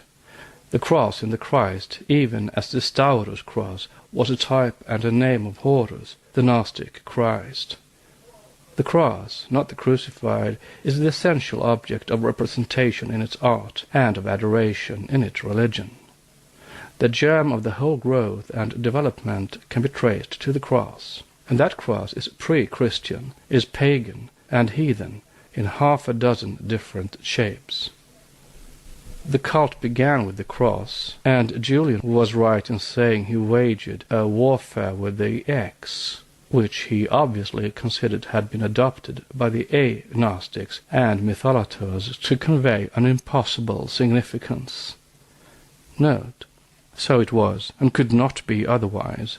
Julian the Emperor was an initiate, and as such knew well the mystery meaning, both metaphysical and physical. End of note. During centuries the cross stood for the Christ, and was addressed as if it were a living being. It was made divine at first, and humanized at last. Unquote by Mr. Massey. Few world symbols are more pregnant with real occult meaning than the swastika. It is symbolized by the figure 6, for, like that figure, it points in its concrete imagery, as the ideograph of the number does, to the zenith, and the nadir to north, south, west, and east. One finds the unit everywhere, and that unit reflected in all and every unit. It is the emblem of the activity of Forhat, of the continual revolution of the wheels, and of the 4 elements, the sacred 4 in their mystical, not alone in their cosmical meaning. Further, its 4 arms, bent at right angles, are intimately related, as shown elsewhere, to the Pythagorean and Hermetic scales. One initiated into the mysteries of the meaning of the swastika, say the commentaries, can trace on it with mathematical precision the evolution of cosmos and the whole period of Sandhya.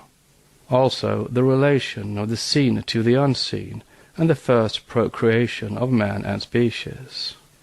To the Eastern occultist, the tree of knowledge in the paradise of man's own heart becomes the tree of life eternal, and has naught to do with man's animal senses. It is an absolute mystery that reveals itself only through the efforts of the imprisoned manas and the ego to liberate themselves from the thraldom of sensuous perception and see in the light of the one eternal present reality. To the Western Kabbalist, and now far more to the superficial symbologist, nursed in the lethal atmosphere of materialistic science, there is but one chief explanation of the mysteries of the cross, its sexual element.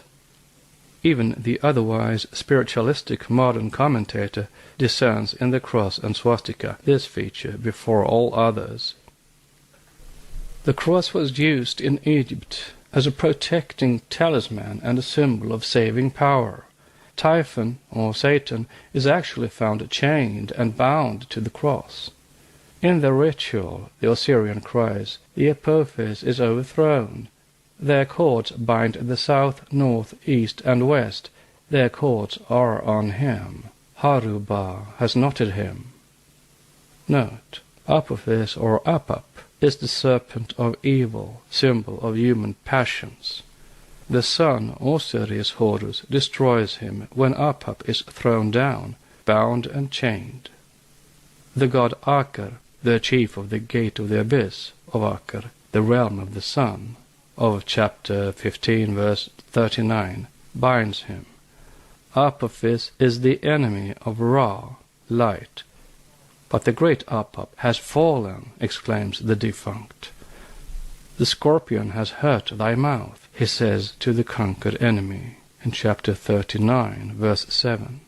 The scorpion is the worm that never dies of the Christians. Apophis is bound on the Tau or Tut, the emblem of stability. See the erection of Tut in Tattoo, Ritual 18. End of note. These were the cause of the 4 quarters or the cross. Thor is said to smite the head of the serpent with his hammer, a form of swastika or 4-footed cross. In the primitive sepulchres of Egypt, the model of the chamber had the form of a cross. Note, so have the crypts in the Cis-Himalayan regions where initiates live, and where their ashes are placed for 7 lunar years. End of note. The pagoda of Mathura, the birthplace of Krishna, was built in the form of a cross. Note, see the Natural Genesis, Volume 1, page 432. End of note. This is perfect, and no one can discern in this sexual worship with which the Orientalists love to break the head of paganism. But how about the Jews and the exoteric religions of some Hindu sects, especially the rites of the Vallabhacharya's? The Lingam and Yoni of Shiva worship stand too high philosophically, its modern degeneration notwithstanding, to be called simple phallic worship. But the tree or cross worship of the Jews, as denounced by their own prophets, can hardly escape the charge. Note, the cross and the tree are identical and synonymous in symbolism. End of note. The sons of sorcerers, the seed of the adulterer, as Isaiah calls them, in 62, never lost an opportunity of inflaming themselves with idols under every green tree, which denotes no metaphysical recreation. It is from these monotheistic Jews that the Christian nations have derived their religion, their God of gods, the one living God, while despising and deriding the worship of the deity of the ancient philosophers. Let such believe in and worship the physical form of the cross by all means, but to the follower of the true Eastern archaic wisdom, to him who worships in spirit naught outside the absolute unity, that ever-pulsating great heart that beats throughout, as in every atom of nature, each such atom contains the germ from which he may raise the tree of knowledge, whose fruits give life and eternal and not physical life alone. For him the cross and circle, the tree or the Tau, after every symbol relating to these has been applied to and read one after another, still a profound mystery in their past, and it is to that past alone that he directs his eager gaze. He cares little whether it be the seed from which grows the genealogical tree of being called the universe. Nor is it the 3-in-1, the triple aspect of the seed, its form, color, and substance, that interest him, but rather the force which directs its growth, the ever mysterious as the ever unknown. For this vital force that makes the seed germinate, burst open and throw out shoots, then form the trunk and branches, which, in their turn, bend down like the boughs of the Ashwata, the holy tree of Bodhi, throw their seed out, take root, and procreate other trees. This is the only force that has reality for him, as it is the never-dying breath of life. The pagan philosopher sought for the cause. The modern is content with only the effects, and seeks the former in the latter. What is beyond he does not know, nor does the modern agnostic care. thus rejecting the only knowledge upon which he can with full security base his science. Yet this manifested force has an answer for him who seeks to fathom it. He who sees in the cross the desiccated circle of Plato, the pagan, not the antitype of circumcision, as Christian St. Augustine did, is forthwith regarded by the Church as a heathen, by science as a lunatic. This because, while refusing to worship the god of physical generation, he confesses that he can know nothing of the cause which underlies the so-called first cause, the causeless cause of this vital cause. Tacitly admitting the all-presence of the boundless circle and making of it the universal postulate upon which the whole of the manifested universe is based, the sage keeps a reverential silence concerning that upon which no mortal men should dare to speculate. The Logos of God is the revealer of man, and the Logos, the verb of man, is the revealer of God, says Eliphas Levi in one of his paradoxes. To this the Eastern occultist would reply, on this condition, however, that man should be dumb on the cause that produced both God and its Logos. Otherwise he becomes invariably the reviler, not the revealer, of the incognizable deity. We have now to approach a mystery, the hebdomad in nature. Perchance all that we may say will be attributed to coincidence. We may be told that this number in nature is quite natural, and so we say too, and has no more significance than the illusion of motion which forms the so-called strobic circles. No great importance was given to these singular illusions when Professor Sylvanus Thompson exhibited them at the meeting of the British Association in 1877. Nevertheless, we should like to learn the scientific explanation why 7 should ever form itself as a preeminent number, 6 concentric circles around the 7th, and 7 rings within one another round a central point, etc., etc., in this illusion produced by a swaying saucer or any other vessel. We give the solution refused by science in the section which follows. And the section which follows is section 25, The Mysteries of the Hebdomad. The Secret Doctrine by Elena Petrovna Blavatsky, a facsimile of the original edition of 1888, printed by the Cunningham Press, Alhambra, California. Book 2, Part 2, The Archaic Symbolism of the World Religions. Section 25, The Mysteries of the Hebdomad. We must not close this part on the symbolism of archaic history without an attempt to explain the perpetual recurrence of this truly mystic number in every scripture known to the Orientalists. As every religion, from the oldest to the latest, claims its presence and explains it on its own grounds agreeably with its own special dogmas, this is no easy task. We can, therefore, do no better or more explanatory work than to give a bird's-eye view of all. The sacred numbers, 3, 4, 7, are the sacred numbers of light, life, and union, especially in this present Manvantara, our life cycle, of which number 7 is the special representative, or the factor number. This has now to be demonstrated. If one happened to ask a Brahmin learned in the Upanishads, so full of the secret wisdom of old, why he of whom 7 forefathers have drunk the juice of the moon plant is Trisuparna, as Bopa Veda is credited with saying, and why the Somapa Pitris should be worshipped by the Brahmin Trisuparna, very few could answer the question. Or if they knew, they would still less satisfy one's curiosity. Let us then hold to what the old esoteric doctrine teaches. Quote, when the first 7 appeared on earth, they threw the seed of everything that grows on the land into the soil. First came 3, and 4 were added to these as soon as a stone was transformed into plant. Then came the second 7, who, guiding the jivas of the planets, produced the middle, intermediate natures between plant and moving, living animal. The third seven evolved their chayas. The fifth seven imprisoned their essence. Thus man became a saptaparna. Unquote from the commentary. Subsection A. Saptaparna.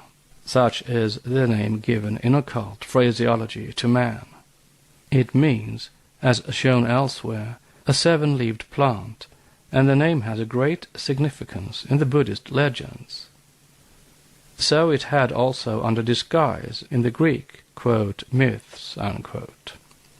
The T, or Tau, formed from the figure 7, and the Greek letter gamma was, in C section cross and circle, the symbol of life, and of life eternal, of earthly life, because gamma is the symbol of the earth, Gaia, and of life eternal, because the figure 7 is the symbol of the same life linked with divine life, the double glyph expressed in geometrical figures being a triangle and a quaternary, the symbol of a septenary man. Note on Gaia, hence the initiate in Greece called the Tau Gainius, son of Gaia, sprung from earth, like Titius in Odyssey 7:324. End of note. This following diagram will perhaps assist the student to grasp these parallelisms. The human principles. Seventh principle is Atma. Sixth, Buddhi. Fifth, Manas. All these are contained within the upper triangle. The fourth principle, Kamarupa, the principle of animal desire, which burns fiercely during life in matter, resulting in satiety. It is inseparable from animal existence. This is denoted with hydrogen, and in principles of physical nature, this is the lightest of all gases. It burns in oxygen, giving off the most intense heat of any substance in combustion, and forming water, the most stable of compounds. Hydrogen enters largely into all organic compounds. The third human principle, linga sharira, connected with nitrogen, the inert vehicle or form on which the body is molded, the vehicle of life. It is dissipated very shortly after the disintegration of the body. In physical nature, it's an inert gas, the vehicle with which oxygen is mixed to adapt the latter for animal respiration. It also enters largely into all organic substances. The second human principle is prana, life, the active power producing all vital phenomena. This is connected with oxygen. In physical nature, it's the support of combustion, the life-giving gas, the active chemical agent in all organic life. The first human principle is the gross matter of the body, the substance formed and molded over the linga sharira, chaya, by the action of prana. This is connected with carbon. In physical nature, it is the fuel par excellence, the basis of all organic substances, the chemical element of which forms the largest variety of compounds. Now we are taught that all these earliest forms of organic life also appear in septenary groups of numbers.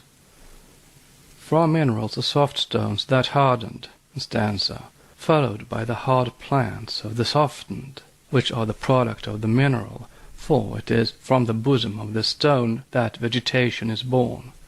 From Commentary, Book 9:19.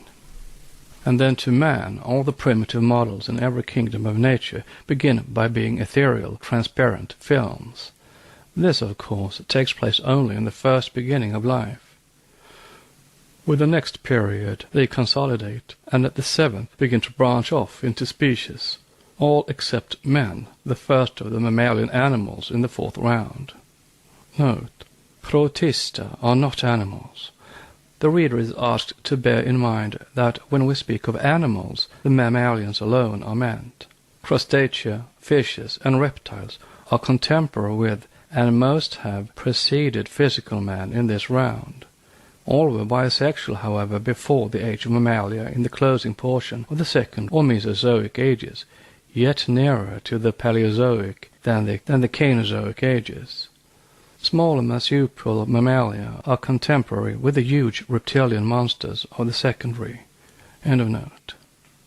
Virgil, versed as every ancient poet was, more or less, in esoteric philosophy, sang evolution in the following strains. Principiu caelum ac terras, camposque liquentes, lucemque globum lunae, titaniaque astra. Spiritus intus alit, totamque infusa per artus, mens agitat molem, et magnus e corpore miscet, inde hominum pecudumque genus, etc. From Aeneid 6. Note, quote, First divine spirit within sustains the heaven, the earth and watery plains, the moon's orb and shining stars, and the eternal mind diffused through all the parts of nature, actuates the whole stupendous frame and mingles with the vast body of the universe. Thence proceed the race of men and beasts, the vital principles of the flying kind, and the monsters which the ocean breeds under its smooth crystal plain. All proceeds from ether and from its seven natures, said the alchemists. Science knows these only in their superficial effects. End of note. First came three, or the triangle. This expression has a profound meaning in occultism, and the fact is corroborated in mineralogy, botany, and even in geology, as was demonstrated in the section on ancient chronology by the compound number 7, the 3 and the 4 being in it. Salt in solution proves it, for when its molecules, clustering together, begin to deposit themselves as a solid, the first shape they assume is that of triangles, of small pyramids and cones. It is the figure of fire, whence the word pyramids, while the second geometrical figure in manifested nature is a square or a cube. 4 and 6, for the particles of earth being cubical, those of fire are pyramidal, truly. From Enfield. The pyramidal shape is that assumed by the pines, the most primitive tree after the fern period. Thus the two opposites in cosmic nature, fire and water, heat and cold, begin their metrographical manifestations, one by a trimetric, the other by a hexagonal system.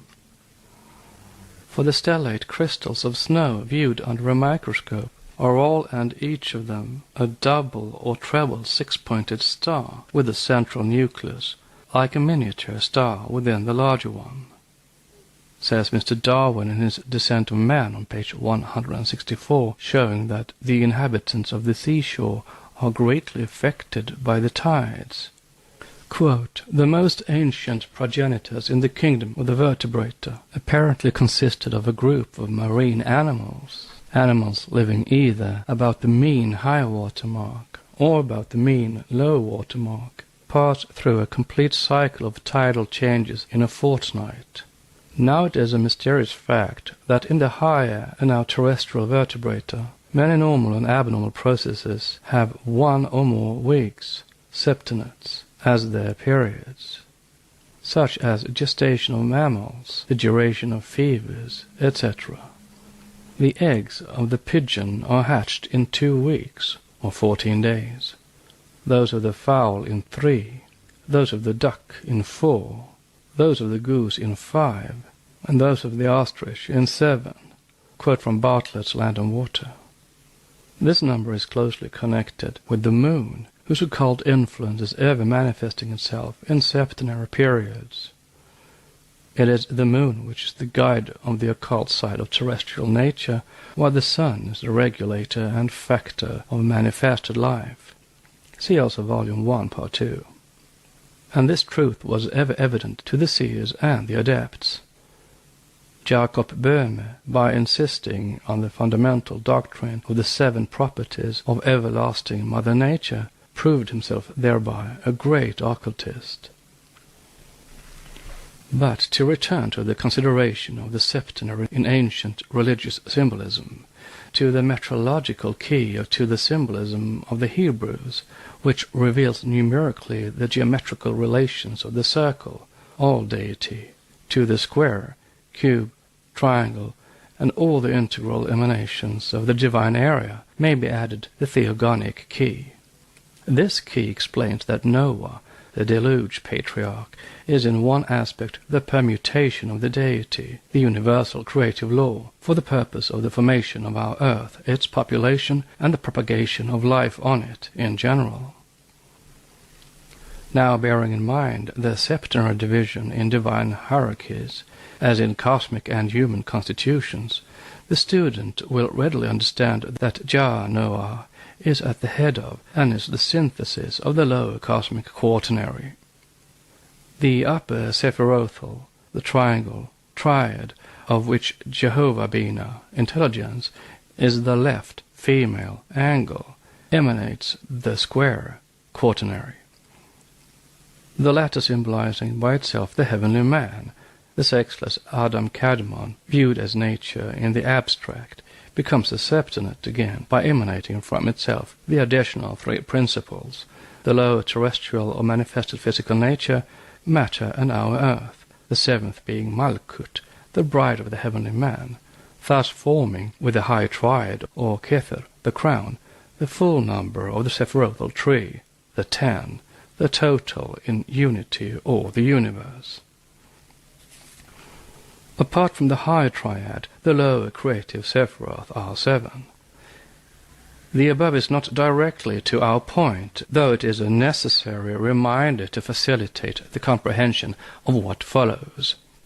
The question at issue is to show that Jah Noah, or the Jehovah of the Hebrew Bible, the alleged creator of our earth, of man and all upon it, is A, the lowest septenary, the creative Elohim in his cosmic aspect; B, the tetragrammaton, or the Adam Kadmon, the heavenly man of the 4 letters in his theogonic and Kabbalistic aspects; C, Noah, identical with the Hindu Sishta, the human seed, left for the peopling of the earth from a previous creation or Manvantara, as expressed in the Puranas, or the pre-Diluvian period, as rendered allegorically in the Bible, in his cosmic character.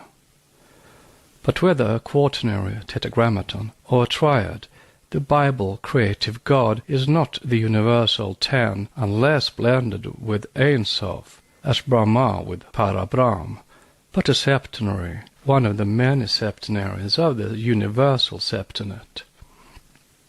In the explanation of the question now in hand, his position and status as Noah may best be shown by placing the 3, triangle, and 4, square, on parallel lines with the cosmic and human principles.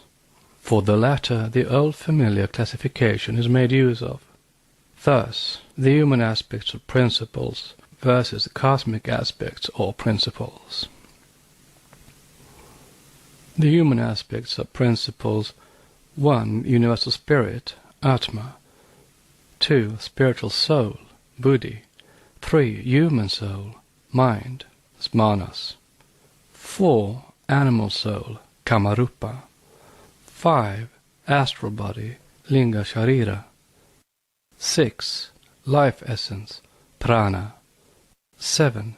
Body, Stula Sharira. The cosmic aspects of principles: 1. The unmanifested Logos; 2. Universal latent ideation; 3. Universal or cosmic active intelligence; 4. Cosmic chaotic energy; 5. Astral ideation reflecting terrestrial things; 6. Life essence or energy; 7. The earth.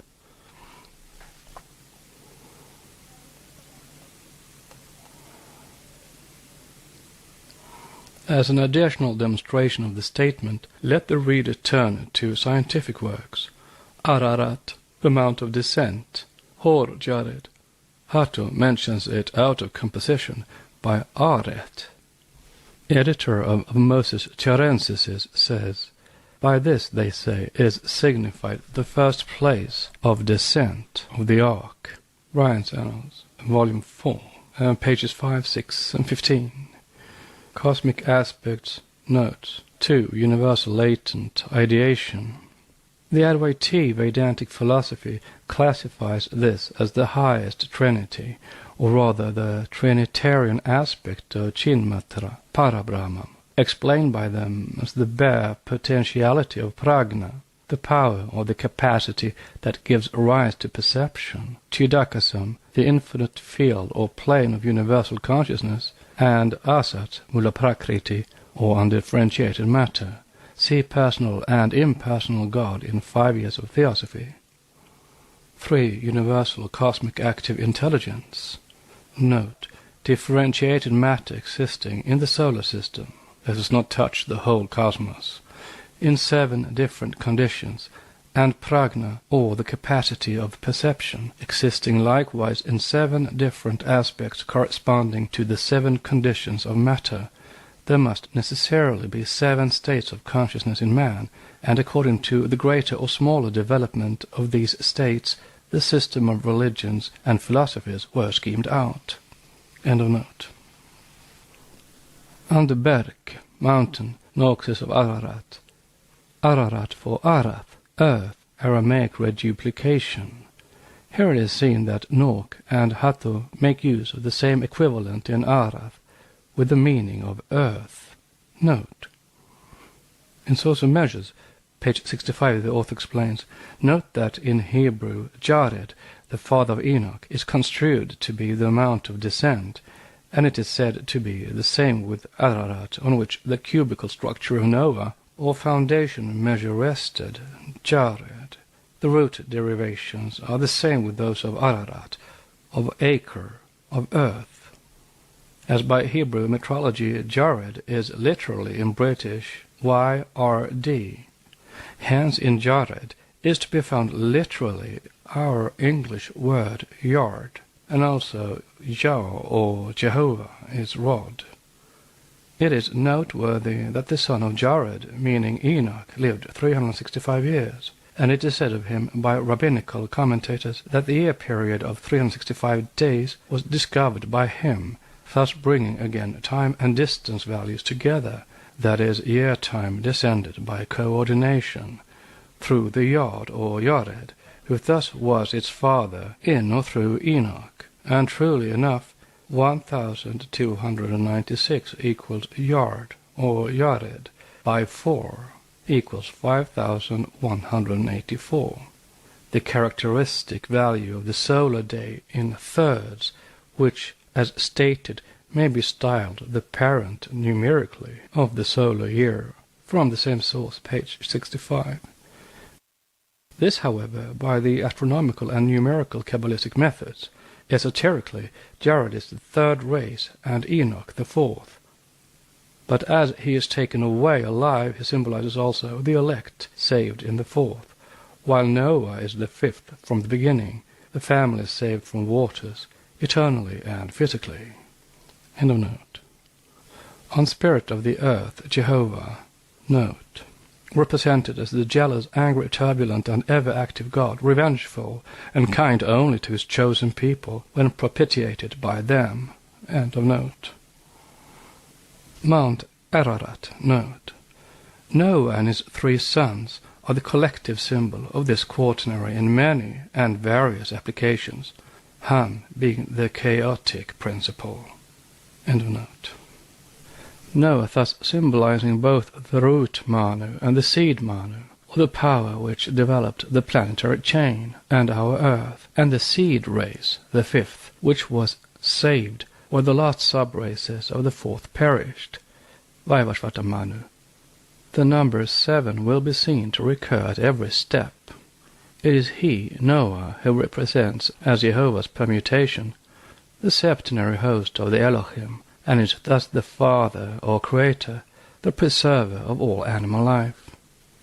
Hence verses 2 and 3 of chapter 7 of Genesis Of every clean beast thou shalt take to thee by sevens, the male 3 and the female 4, of fowls also of the air by sevens, etc., etc., followed by all the sevening of days and the rest. Subsection B. The tetractys in relation to the heptagon. Thus number 7, as a compound of 3 and 4, is the factor element in every ancient religion, because it is the factor element in nature. Its adoption must be justified, and it must be shown to be the number par excellence. For since the appearance of the book Esoteric Buddhism, frequent objections have been made and doubts expressed as to the correctness of these assertions. And here let the student be told at once that in all such numerical divisions the one universal principle, although referred to as the one, because the only one, never enters into the calculations. It stands in its character of the absolute, the infinite, and the universal abstraction entirely by itself and independent of every other power, whether noumenal or phenomenal. It is neither matter nor spirit.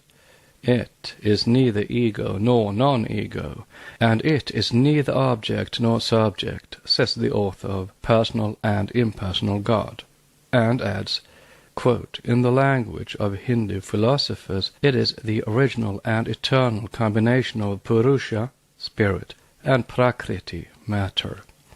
As the Advaitis hold that an external object is merely the product of our mental states, Prakriti is nothing more than an illusion, and Purusha is the only reality. It is the one existence which remains in the universe of ideas. This, then, is the Parabrahm of the Advaitis. Even if there were to be a personal God, with anything like a material upadhi, physical basis of whatever form, from the standpoint of an Advaiti, there will be as much reason to doubt his noumenal existence as there would be in the case of any other object. In their opinion, a conscious God cannot be the origin of the universe, as his ego would be the effect of a previous cause, if the word conscious conveys but its ordinary meaning. They cannot admit that the grand total of all the states of consciousness in the universe is their deity, as these states are constantly changing, and as a cosmic ideation ceases during pralaya. There is only one permanent condition in the universe, which is the state of perfect unconsciousness, bare chirakasam, the field of consciousness, in fact. When my readers once realize the fact that this grand universe is in reality but a huge aggregation of various states of consciousness, they will not be surprised to find that the ultimate state of unconsciousness is considered as Parabrahman by the Advaitis. Note, see 5 Years of Theosophy, article Personal and Impersonal God. End of note. Being itself entirely out of human reckoning or calculation, yet this huge aggregation of various states of consciousness is a septenate, in its totality entirely composed of septenary groups, simply because the capacity of perception exists in 7 different aspects corresponding to the 7 conditions of matter from the same source, or the 7 properties, or states, or conditions of matter.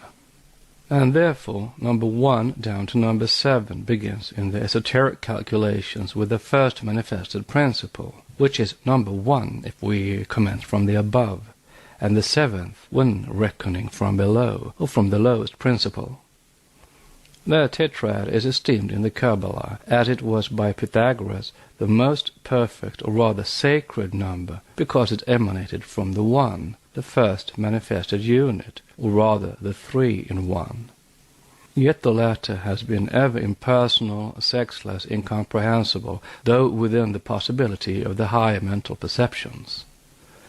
The first manifestation of the eternal monad was never meant to stand as the symbol of another symbol, the unborn for the element-born, or the one logos for the heavenly man. Tetragrammaton, or the tetractys of the Greeks, is the second logos, the demiurgos. The tetrad, as Thomas Taylor thought, vide the Pythagorean triangle, is the animal self of Plato, who, as Syrianus justly observes, was the best of the Pythagoreans. It subsists at the extremity of the intelligible triad, as is most satisfactorily shown by Proclus in the third book of his treatise on the Theogony of Plato. And between these two triads, the double triangle, the one intelligible and the other intellectual, another order of gods exists which partakes of both extremes. The Pythagorean world, Plutarch tells us, consisted of a double quaternary. This statement corroborates what is said about the choice by the exoteric theologies of the lower Tetractys, for the quaternary of the intellectual world, the world of Mahat, is Tagaton, Nous, Psyche, Hele, Hyli, while that of the sensible world of matter, which is properly what Pythagoras meant by the word cosmos, is fire, air, water, and earth. The four elements are called by the name of rhizomata or rhizomata, the roots or principles of all mixed bodies. That is, the lower Tetractys is the root of illusion of the world of matter, and this is the tetragrammaton of the Jews, and the mysterious deity over which the modern Kabbalists make such a fuss. Thus number 4 forms the arithmetical mean between the monad and the heptad, as this contains all powers, both of the productive and produced numbers, for this of all numbers under 10 is made of a certain number. The duad doubled makes a tetrad, and the tetradoubled or unfolded makes the hebdomad, the septenary. 2 multiplied into itself produces 4, and retorted into itself makes the first cube.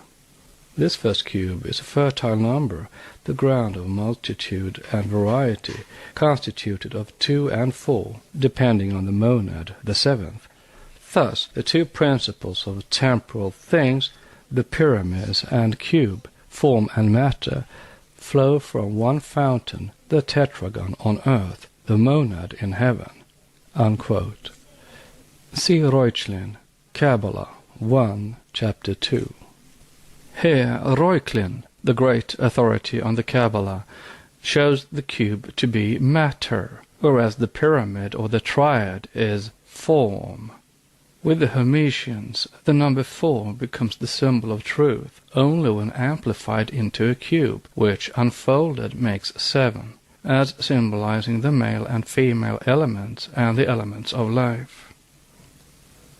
Note: in the Hebrew-Egyptian mystery, The Source of Measures, the author shows on page 50 that the figure of the cube unfolded in connection with the circle becomes a cross proper, or the Tau form, and the attachment of the circle to this last gives the ansated cross of the Egyptians. While there are but 6 faces to a cube, the representation of the cross as the cube unfolded, as to the crossbars, displays one face of the cube as common to 2 bars, counted as belonging to either.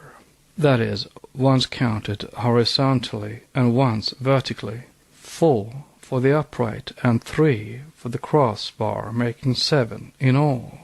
Adding, here we have the famous 4 and 3 and 7. Esoteric philosophy explains that 4 is the symbol of the universe in its potential state, or chaotic matter, and that it requires spirit to permeate it actively. That is, the primordial abstract triangle has to quit its one-dimensional quality and spread across that matter, thus forming a manifested basis on the 3-dimensional space, in order that the universe should manifest intelligibly. This is achieved by the cube unfolded, hence the ansated cross as the symbol of man, generation, and life. In Egypt, Ankh signified soul, life, and blood. It is the ensouled living man, the septenary. End of note. Some students have been puzzled to account for the vertical line, which is male becoming in the cross a 4-partition line, 4 being a female number, while the horizontal, the line of matter, becomes 3-divisioned. But this is easy of explanation, since the middle face of the cube unfolded is common to both the vertical and the horizontal bar or double line. It becomes neutral ground, so to say, and belongs to neither. The spirit line remains triadic, and the matter line twofold, 2 being an even and therefore a female number also.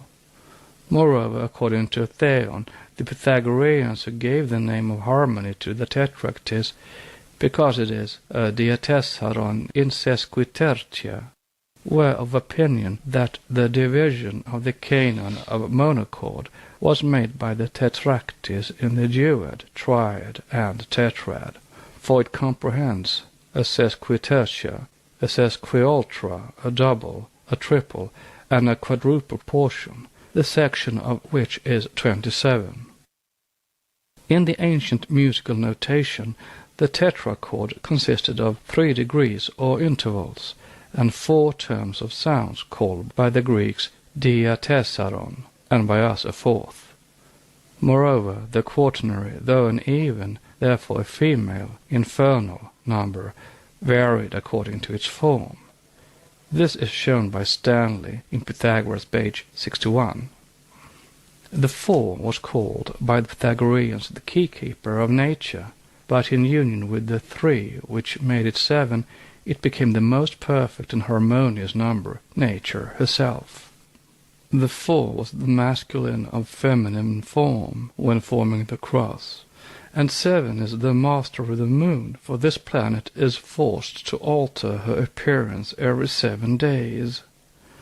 It is on number 7 that Pythagoras composed his doctrine on the harmony and music of the spheres, calling a tone the distance of the moon from the earth, from the moon to Mercury half a tone, from thence to Venus the same, from Venus to the Sun 1½ tones, from the Sun to Mars a tone, from thence to Jupiter half a tone, from Jupiter to Saturn half a tone, and thence to the zodiac a tone, thus making 7 tones, the diapason, harmony. All the melody of nature is in those 7 tones, and therefore is called the voice of nature. Plutarch explains that the Achaean Greeks regarded the tetrad as the root and principle of all things, since it was the number of the elements which gave birth to all visible and invisible created things. With the brothers of the Rosy Cross, the figure of the cross or cube unfolded formed the subject of a disquisition in one of the theosophic degrees of Purée, and was treated according to the fundamental principles of light and darkness, or good and evil. Writes Reuchlin, quote, "The intelligible world proceeds out of the divine mind, or unit, after this manner. The tetractys reflecting upon its own essence, the first unit, productrix of all things, and on its own beginning, saith thus, once 1, twice 2, immediately ariseth a tetrad, having on its top the highest unit, and becomes a pyramis, whose base is a plain tetrad answerable to a superficies, upon which the radiant light of the divine unity produceth the form of incorporeal fire, by reason of the descent of Juno, matter, to inferior things. Hence ariseth essential light, not burning but illuminating. This is the creation of the middle world, which the Hebrews call the supreme, the world of their deity. It is termed Olympus, entirely light, and replete with separate forms, where it is the seat of the immortal gods, Deum Domus Alta, whose top is unity, its wall trinity, and its superficies quaternity. Unquote from Reuchlin, Kabbalah, page 689. The superficies has thus to remain a meaningless surface if left by itself, unity only illuminating a quaternity, The famous lower four has to build for itself also a wall from Trinity, if it would be manifested. Moreover, the tetragrammaton, or microprosopus, is Jehovah, arrogating to himself very improperly the was, is, will be, now translated into the I am that I am, and interpreted as referring to the highest abstract deity, while esoterically and in plain truth it means only periodically chaotic, turbulent, and eternal matter with all its potentialities. For the tetragrammaton is one with nature or Isis, and is the exoteric series of androgyne gods such as Osiris Isis, Jove Juno, Brahmavak, or the Kabbalistic Jehovah, all male-females. Every anthropomorphic god in old nations, as Marcellinus Vicinus well observed, has his name written with 4 letters.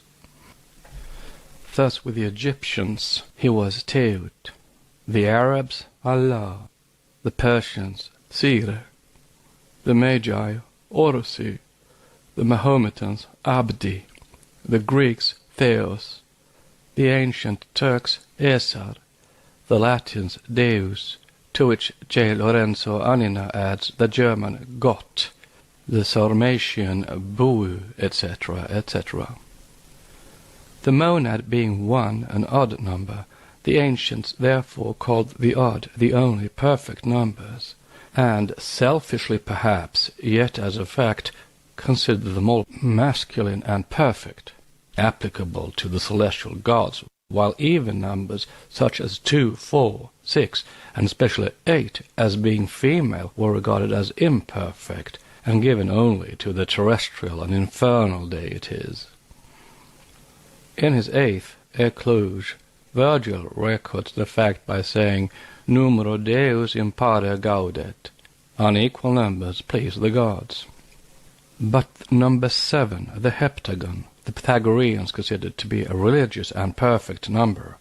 It was called telesphoros, because by it all the universe and mankind is led to its end, that is, its culmination. Being under the rule of 7 sacred planets, the doctrine of the spheres shows, from Lemuria to Pythagoras, the 7 powers of terrestrial and sublunary nature, as well as the 7 great forces of the universe, proceeding and evolving in 7 tones, which are the 7 notes of the musical scale. Note on being under the rule of 7 sacred planets. The 7 planets are not limited to this number because the ancients knew of no others, but simply because they were the primitive or primordial houses of the 7 logoi. There may be 9 or 99 other planets discovered. This does not alter the fact of these 7 alone being sacred. End of note. The heptad, our septenary, was regarded as the number of a virgin, because it is as unborn, like the Logos or the Aja of the Vedantians, without a father or a mother, but proceeding directly from the monad, which is the origin and crown of all things. Pythagorean Triangle, page 174. And if the heptad is made to proceed from the monad directly, then it is, as taught in the secret doctrine of the oldest schools, the perfect and sacred number of this Mahamanvantara of ours. The septenary, or heptad, was sacred indeed to several gods and goddesses. To Mars with his 7 attendants, to Osiris, whose body was divided into 7 and twice 7 parts, to Apollo the sun, between his 7 planets, and playing the hymn to the 7 rayed on his 7-stringed harp, to Minerva, the fatherless and the motherless, and others. Cis-Himalayan occultism with its 7ing, and because of such 7ing must be regarded as the most ancient, the original of all. It is opposed by some fragments left by the Neoplatonists, and the admirers of the latter, who hardly understand what they defend, say to us, See, your forerunners believed only in a triple man composed of a spirit, soul, and body. Behold, the Taraka Raya Yoga of India limits that division to 3, we to 4, and the Vedantians to 5 koshas, they say. To this, we of the archaic school asks, why then does the Greek poet say that it is not 4 but 7 who sing the praise of the spiritual sun? He says, 7 sounding letters sing the praise of me, the immortal God, the almighty deity. Why again is the triune Yao, the mystery of God, called the fourfold, and yet the triad and tetradic symbols come under one unified name with the Christians, the Jehovah of the 7 letters? Why again in the Hebrew Sheba is the oath, the Pythagorean tetractys, identical with number 7, or as Mr. Gerald Massey has it, taking an oath was synonymous with 2-7, and the 10 expressed by the letter Yod, which was the full number of Yahweh-Sabaoth, the 10-lettered God. In Lucian's auction, Pythagoras asks, how do you reckon? The reply is 1, 2, 3, 4. Then do you see, says Pythagoras, in what you conceive 4 there are 10. Then a perfect triangle and our art, tetractys, 4 or 7. Why does Proclus say in Timaeus, the father of the golden verses celebrates the tetractys as the fountain of perennial nature?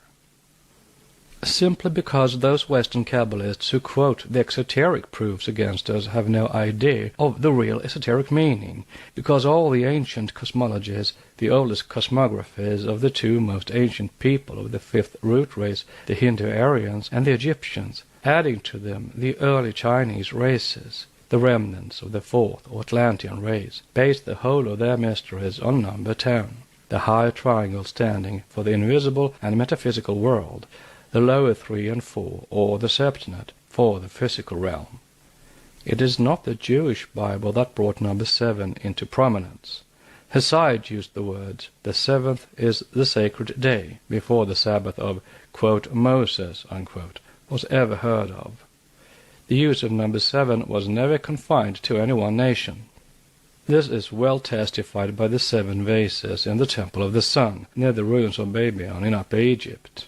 The 7 fires burning continually for ages before the altars of Mithra, the 7 holy fanes of the Arabians, the 7 peninsulas, the 7 islands, 7 seas, mountains, and rivers of India, and of the Zohar.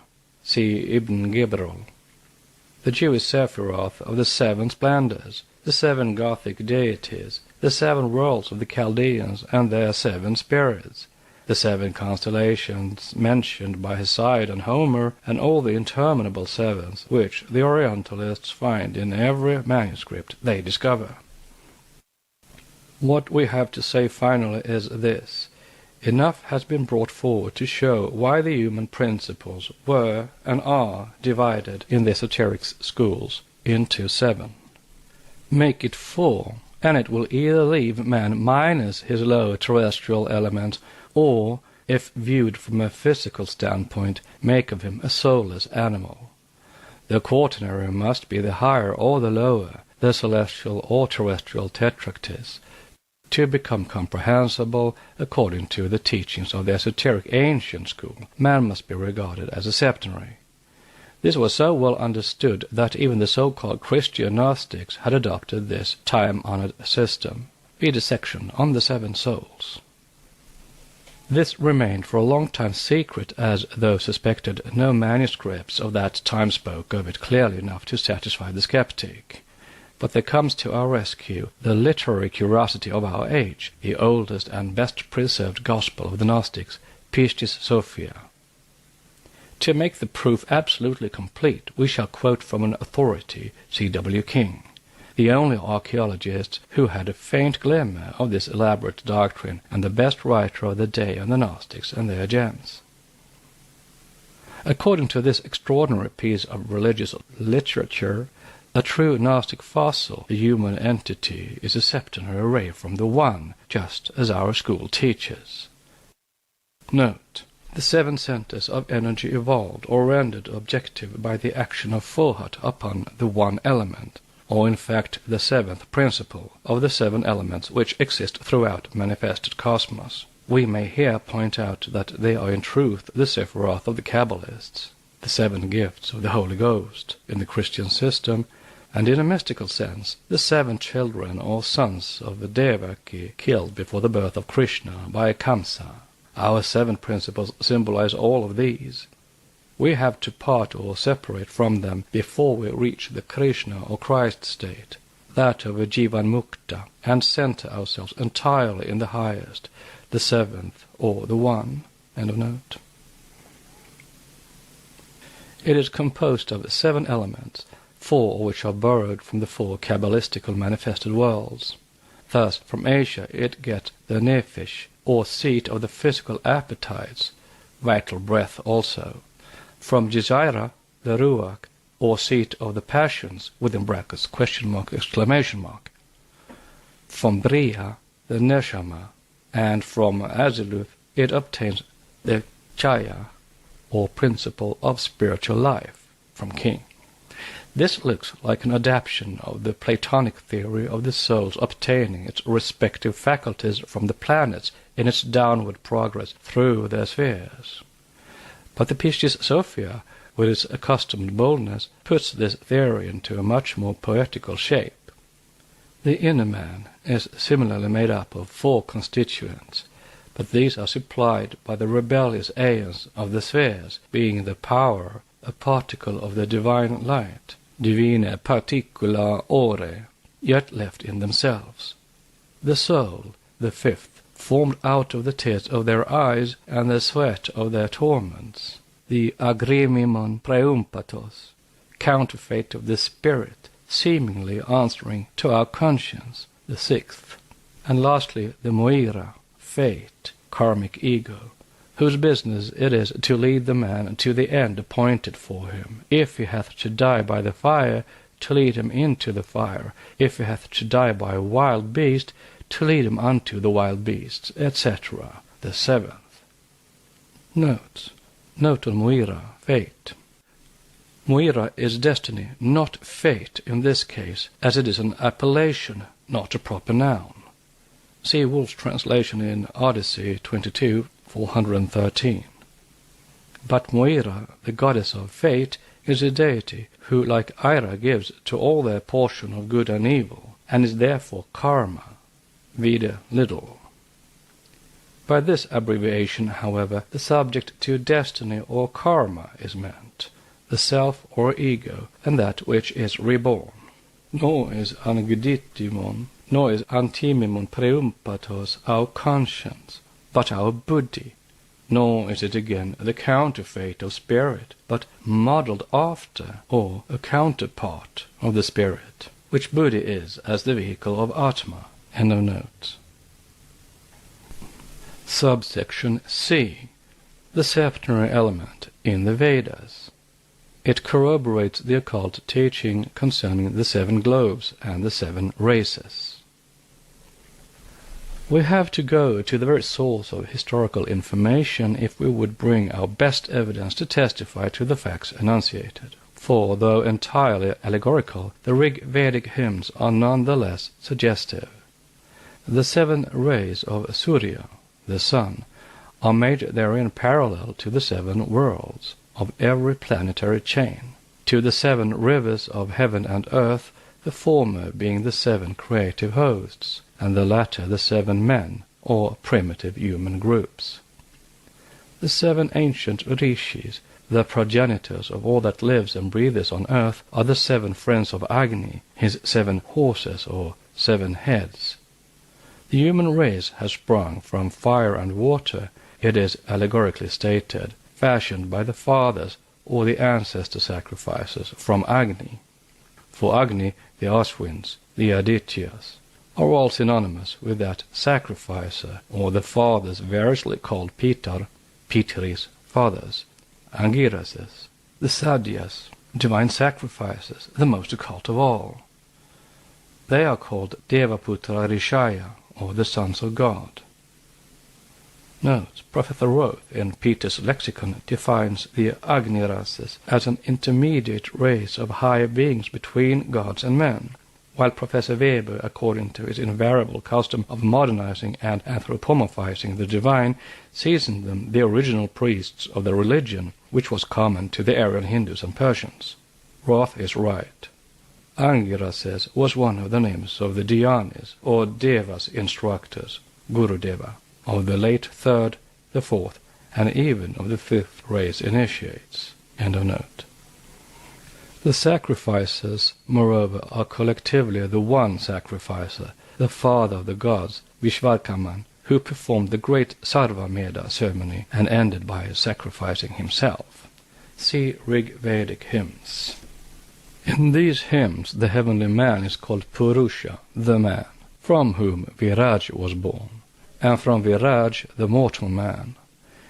It is Varuna, now drawn from his sublime position to be the chief of the Lord's Dhyanis or Devas, who regulates all natural phenomena, who makes a path for the sun for him to follow.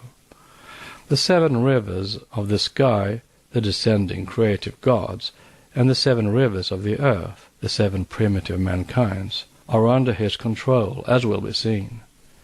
For he who breaks Varuna's laws, Vratani, causes of natural action, active laws, is punished by Indra, the Vedic powerful god, whose Vrata, law or power, is greater than the Vratani of any other god.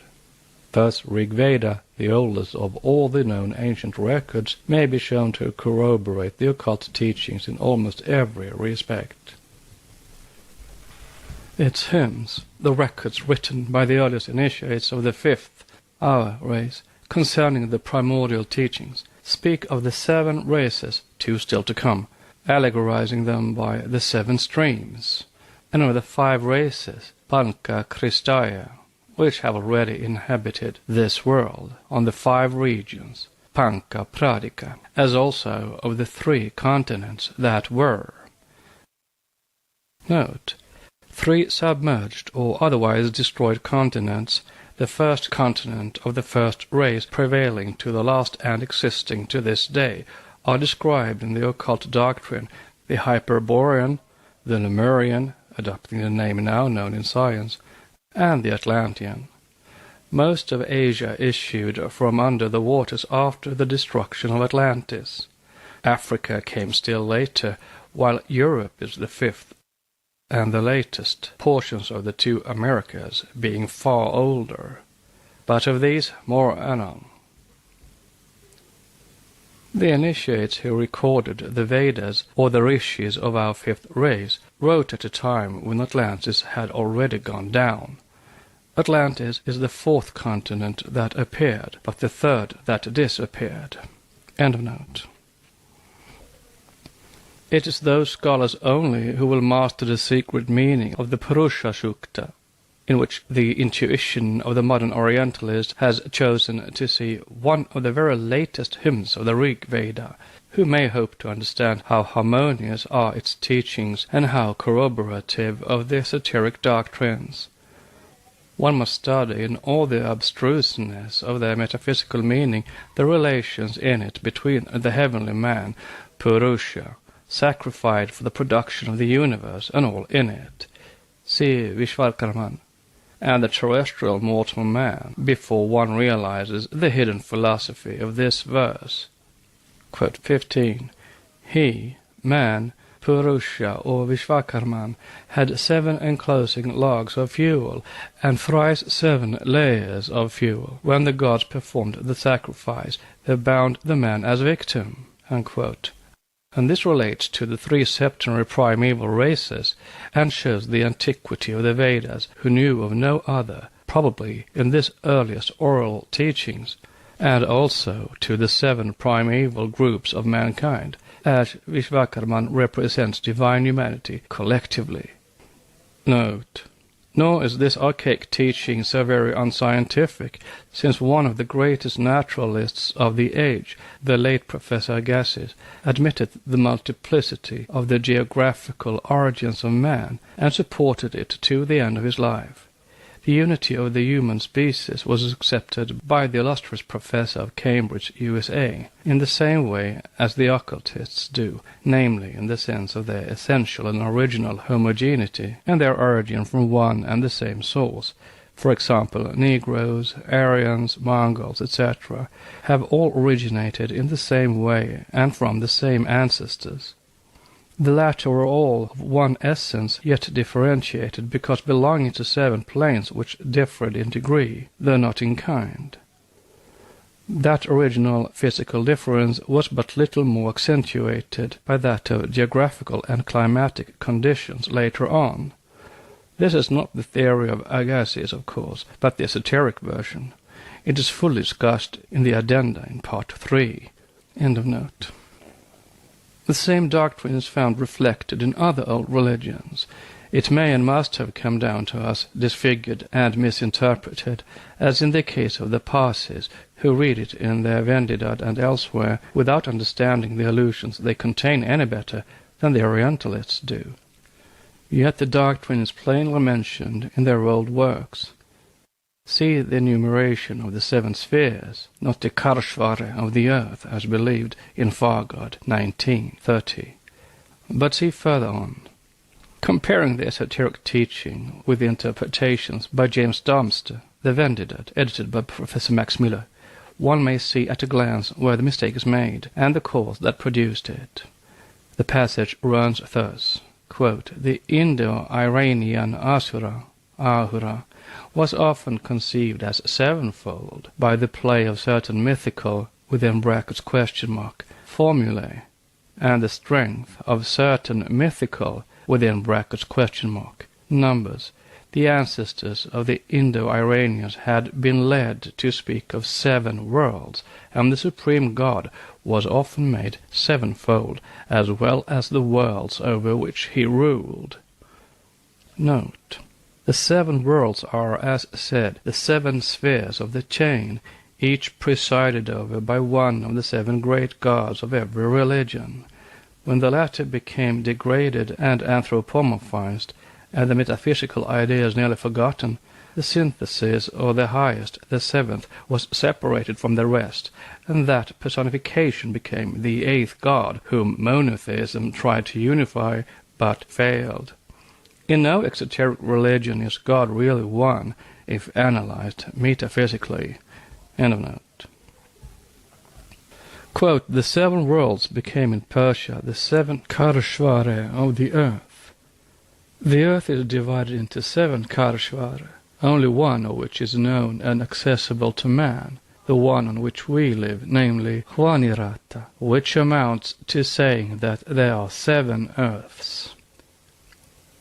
Note: the 6 invisible globes of our chain are both worlds and earths, as is our own, albeit invisible. But where could be the 6 invisible earths on this globe? End of note. Parsi mythology knows also of 7 heavens. Hwanirata itself is divided into 7 climes, and the same division and doctrine is to be found in the oldest and most revered of the Hindu scriptures, the Rig Veda. Mention is made therein of 6 worlds, besides our earth, the 6 Rajamsi above Prithivi, the earth, or this, Hidam, as opposed to that which is yonder, that is, the 6 globes on the 3 other planes or worlds. See Rig Veda. The italics are ours to point out the identity of the tenets with those of the esoteric doctrine and the mistake made. The Magi or Mazdaeans only believed in what other people believed in, namely in 7 worlds or globes of our planetary chain, of which only one is accessible to man at the present time, our Earth, and in the successive appearance and destruction of 7 continents or earths on this our globe, each continent being divided in commemoration of the 7 globes, 1 visible, 6 invisible, into 7 islands or continents, 7 climes, etc., etc. This was a common belief in those days when the now secret doctrine was open to all. It is this multiplicity of localities under septenary division that made the Orientalists, led astray moreover by the oblivion of both the uninitiated Hindus and Parsis of their primitive doctrines, feel so puzzled by this ever-recurring 7-fold number as to regard it as mythical. It is that oblivion of the first principles which has led the Orientalists off the right track and made them commit the greatest blunders. The same failure is found in the definition of the gods. Those who are ignorant of the esoteric doctrine of the earliest Aryans can never assimilate or understand correctly the metaphysical meaning contained in these beings. Ahura Mazda, or Mazd, was the head and synthesis of the 7 Ameshaspentas, or Amshaspens, and therefore an Ameshaspenta himself. Just as Jehovah Bina Arelim was the head and synthesis of the Elohim and no more, so Agni Vishnu Surya was the synthesis and head, or the focus whence emanated in physics and in metaphysics from the spiritual as from the physical sun, the 7 rays, the 7 fiery tongues, the 7 planets or gods. All these became supreme gods and the one God, but only after the loss of the primeval secrets, the sinking of Atlantis, or the quote, flood, unquote, and the occupation of India by the Brahmans, who sought safety on the summits of the Himalayas, when even the high tablelands of what is now Tibet became submerged for a time. Ahura Mazda is addressed only as the most blissful spirit, creator of the corporeal world in the Vendidad. Ahura Mazda in its literal translation means the wise lord, Ahura lord and Mazda wise. Moreover, this name of Ahura, in Sanskrit Asura, connects him with the Manasa Putras, the sons of wisdom who informed the mindless man and endowed him with his mind, Manas. Ahura, Asura, may be derived from the root A, to be, but in its primal signification it is what the secret teaching shows it to be. When geology shall have found out how many thousands of years ago the disturbed waters of the Indian Ocean reached the highest plateau of Central Asia, when the Caspian Sea and the Persian Gulf made one with it, then only will they know the age of the Aryan Brahmanical nation, and the time of its descent into the plains of Hindustan, which it did millenniums later. Yima, the so-called first man in the Vendidad, as much as his twin brother Yama, the son of Vaivashvata Manu, belongs to 2 epochs of universal history. He is the progenitor of the second human race, hence the personification of the shadows of the Pitris, and the father of the post-diluvian humanity. The Magi said Yima as we say man when speaking of mankind. The fair Yima, the first mortal who converses with Ahura Mazda, is the first man who dies or disappears, not the first who is born.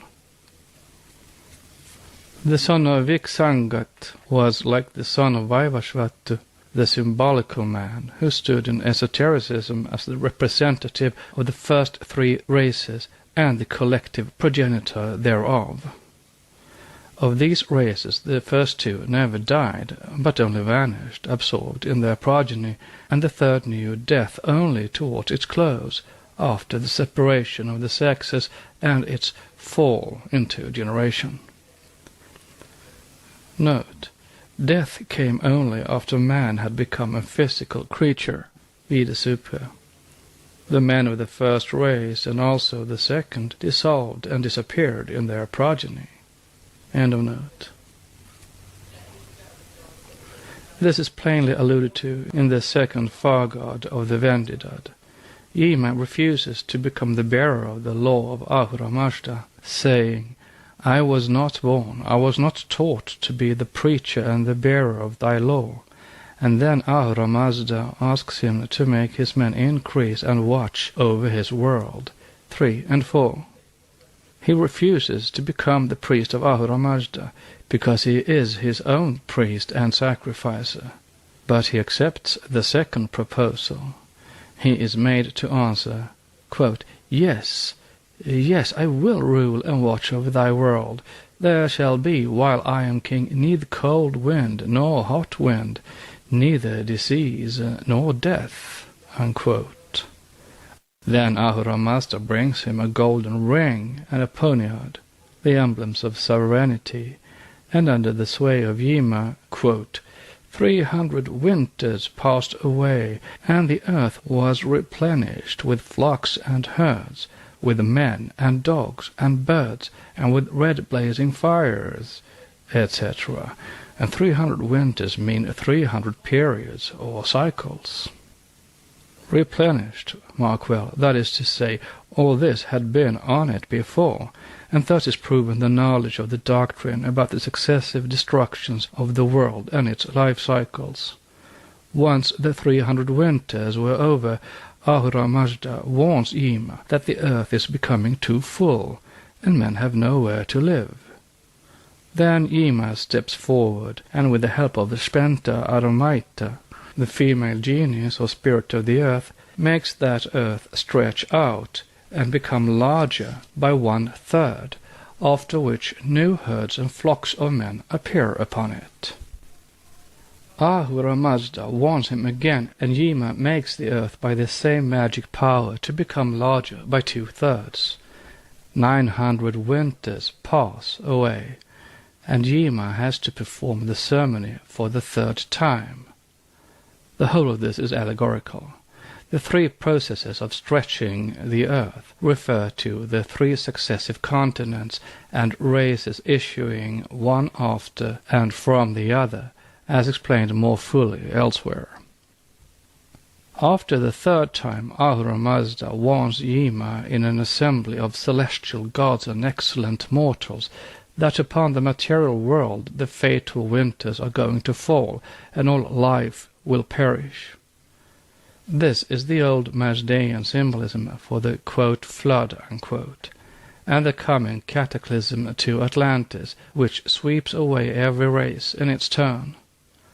Like Vaivashvata Manu and Noah, Yima makes a vara, an enclosure, an ark, under the god's direction, and brings thither the seed of every living creature, animals, and fires.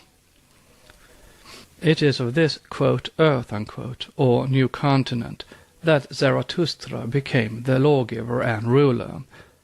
This was the 4th race in its beginning, after the men of the 3rd began to die out. Till then, as said, there had been no regular death, but only a transformation, for men had no personality as yet. They had monads, breaths of the one breath, and as impersonal as the source from which they proceeded. They had bodies, or rather shadows of bodies, which were sinless, hence karmaless.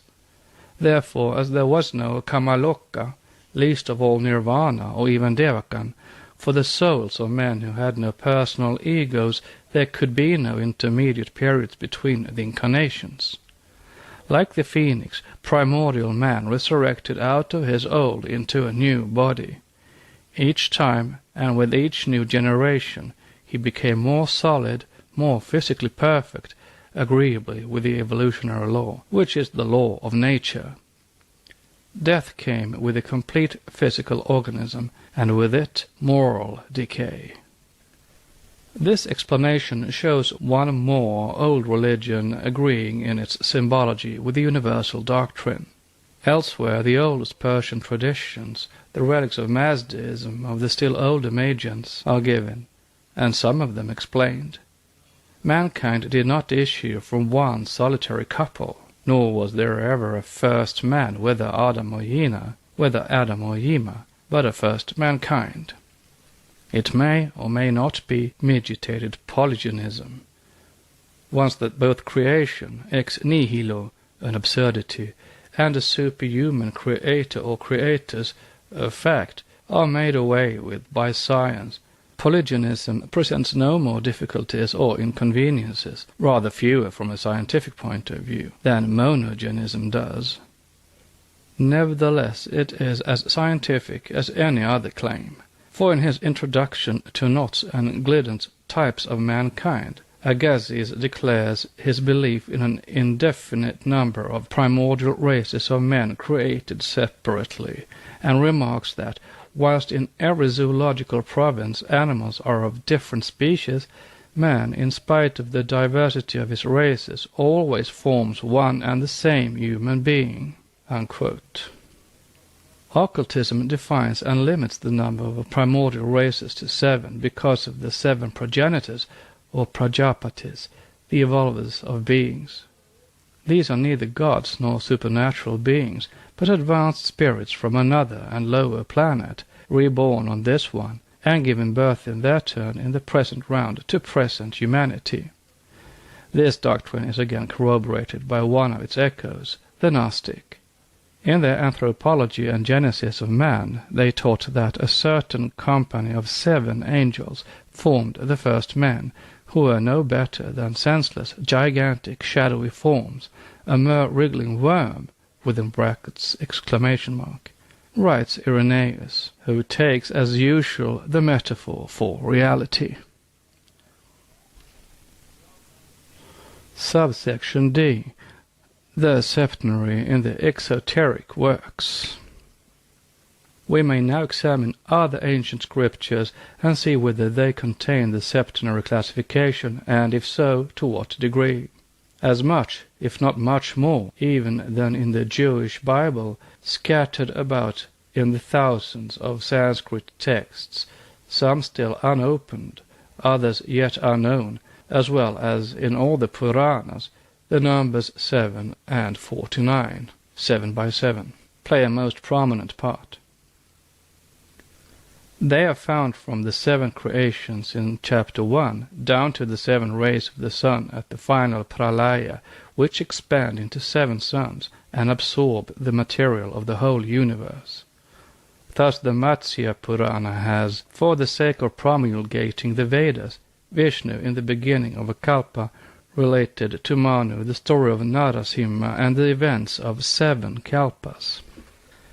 Then again the same Purana shows that in all the Manvantaras classes of rishis appear by 7 and 7, and having established a code of law and morality depart to felicity. The rishis representing many other things besides living sages. Note: these are the 7 persons by whom in the several Manvantaras, says Parasara, created beings having been protected. Because the whole world has been pervaded by the energy of the deity, he is entitled Vishnu, from the root vis, to enter, or pervade, for all the gods, the Manus, the 7 rishis, the sons of the Manu, the Indras, all are but the impersonated potencies, Vibhutaya, of Vishnu, from Vishnu Purana. Vishnu is the universe, and the universe itself is divided in the Rig Veda into 7 regions, which ought to be a sufficient authority for the Brahmins at all events. End of note.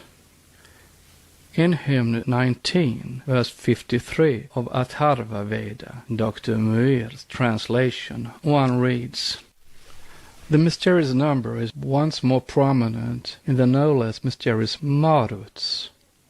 The Vayu Purana shows, and Harivansa corroborates, that the Martus, the oldest as the most incomprehensible of all the secondary or lower gods in the Rig Veda, are born in every Manvantara round 7 times 7, or 49, that in each Manvantara 4 times 7, or 28, they obtain emancipation, but their places are filled up by persons reborn in that character.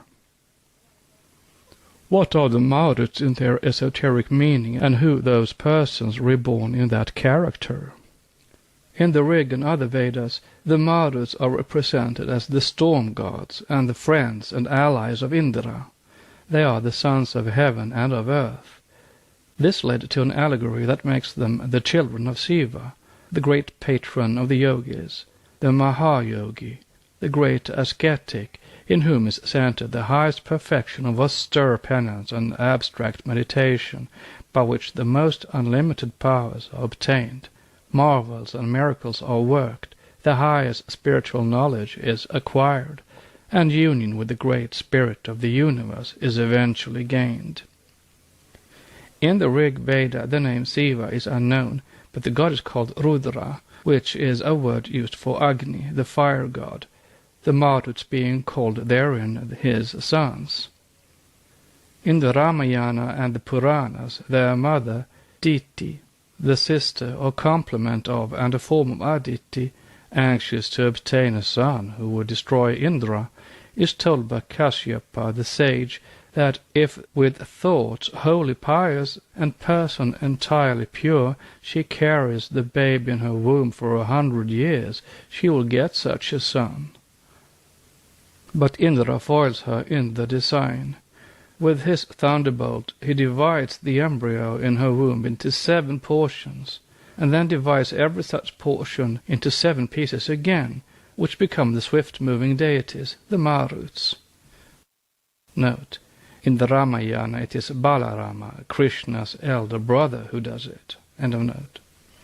These deities are only another aspect or a development of the Kumaras, who are the Rudras in their patronymic, like many others.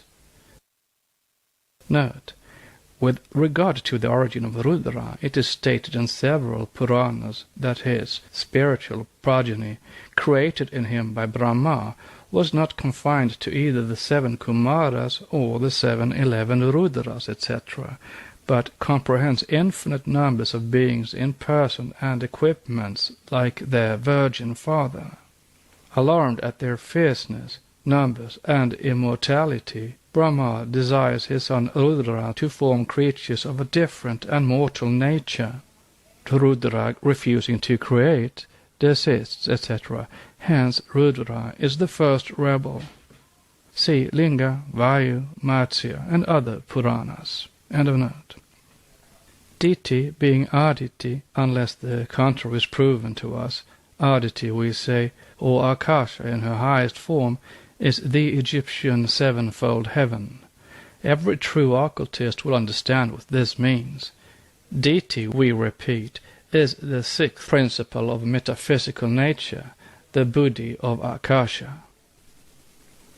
Diti, the mother of the Maruts, is one of her terrestrial forms, made to represent, at one and the same time, the divine soul in the ascetic and the divine aspirations of mystic humanity toward deliverance from the webs of Maya and final bliss in consequence. Indra, now degraded because of the Kali Yuga, when such aspirations are no more general but have become abnormal through a general spread of ahamkara, the feeling of egotism, self or I-amness, and ignorance, was in the beginning one of the greatest gods of the Hindu pantheon, as the Rig Veda shows. Suradipa, the chief of the gods, has fallen down from Jishnu, the leader of the celestial host, the Hindu Saint Michael, to an opponent of asceticism, the enemy of every holy aspiration. He is shown married to Yandri, Yandrani, the personification of Yandriyaka, the evolution of the element of senses, whom he married because of her voluptuous attractions, after which he began sending celestial female demons to excite the passions of holy men, yogis, and to beguile them from the potent penances which he dreaded. Therefore Indra, now characterized as the god of the firmament, the personified atmosphere, is in reality the cosmic principle Mahat, and the 5th human, Manas in its dual aspect, as connected with Buddhi, and as allowing himself to be dragged down by his Kama principle, the body of passions and desires. This is demonstrated by Brahma telling the conquered god that his frequent defeats were due to karma, and were a punishment for his licentiousness and the seduction of various nymphs. It is in this latter character that he seeks to save himself from destruction, to destroy the coming babe destined to conquer him.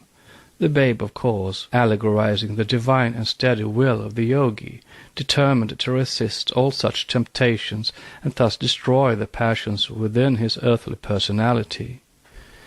Indra succeeds again because flesh conquers spirit. Diti is shown frustrated in the Dvapara Yuga, during that period when the 4th race was flourishing. he divides the embryo of new divine adeptship, begotten once more by the ascetics of the Aryan fifth race, into 7 portions, a reference not alone to the 7 sub-races of the new root race, in each of which there will be a Manu, but also to the 7 degrees of adeptship, and then each portion into 7 pieces, alluding to the Manu rishis of each root race, and even sub-race. Note: notwithstanding the terrible and evidently purposed confusion of Manus, Rishis, and their progeny in the Puranas, one thing is made clear: there have been, and there will be 7 Rishis in every root race, called also Manvantara in the sacred books, as there are 14 Manus in every round, the presiding gods, the Rishis and sons of the Manus, being identical. See Book 3, Chapter 1 of Vishnu Purana. 6 Manvantaras are given, the 7th being our own in the Vishnu Purana. The Vayu Purana furnishes the nomenclature of the sons of the 14 Manus in every Manvantara, and the sons of the 7 sages or rishis. The latter are the progeny of the progenitors of mankind. All the Puranas speak of the 7 Prajapatis of this period. Round. End of note. It does not seem difficult to perceive what is meant by the Maruts obtaining 4 times 7 emancipations in every Manvantara, and by those persons who, being reborn in that character of the Maruts in the esoteric meaning, fill up their places. The Maruts represent A. the passions that storm and rage within every candidate's breast when preparing for an ascetic life. This mystically. B. the occult potencies concealed in the manifold aspects of Akasha's lower principles, her body or Stula Sharira, representing the terrestrial lower atmosphere of every inhabited globe, this mystically and siderally. C. actual conscious existences, being of a cosmic and psychic nature. At the same time, Maruts is, in occult parlance, one of the names given to those egos of great adepts who have passed away, and who are known also as Nirmanakayas, of those egos for whom, since they are beyond illusion, there is no Devakan, and who, having either voluntarily renounced it for the good of mankind or not yet reached Nirvana, remain invisible on earth. Therefore are the Maruts shown firstly as the sons of Shiva Rudra, the patron yogi, whose 3rd eye mystically must be acquired by the ascetic before he becomes an adept. Then in their cosmic character as the subordinates of Indra and his opponents, variously. Note on the Maruts. Chaksuba was the Manu of the 6th period, 3rd round and 3rd race, in which Indra was Manojava, Mantradruma in the Bhagavata Purana. As there is a perfect analogy between the great round, Mahakalpa, each of the 7 rounds, and each of the 7 great races in every one of the rounds, therefore Indra of the 6th period, or 3rd round, corresponds to the close of the 3rd race at the time of the fall, or separation of sexes. Rudra, as the father of the Maruts, has many points to contact with Indra, the Marutvan, or Lord of the Maruts. To receive a name, Rudra is said to have wept for it. Brahma called him Rudra, but he wept 7 times more, and so obtained 7 other names, of which he uses 1 during each period. End of note. The 4 times 7 emancipations have a reference to the 4 rounds and the 4 races that preceded ours, in each of which Marut Jivas, monads, have been reborn and have obtained final liberation, if they have only availed themselves of it. Instead of which, preferring the good of mankind, which would struggle still more hopelessly in the meshes of ignorance and misery, were it not for this extraneous help, they are reborn over and over again in that character, and thus fill up their own places. Who they are on earth every student of occult science knows, and he also knows that the Madus are Rudras, among whom also the family of Tvashtri, a synonym of Vishvakarman, the great patron of the initiates, is included. This gives us an ample knowledge of their true nature.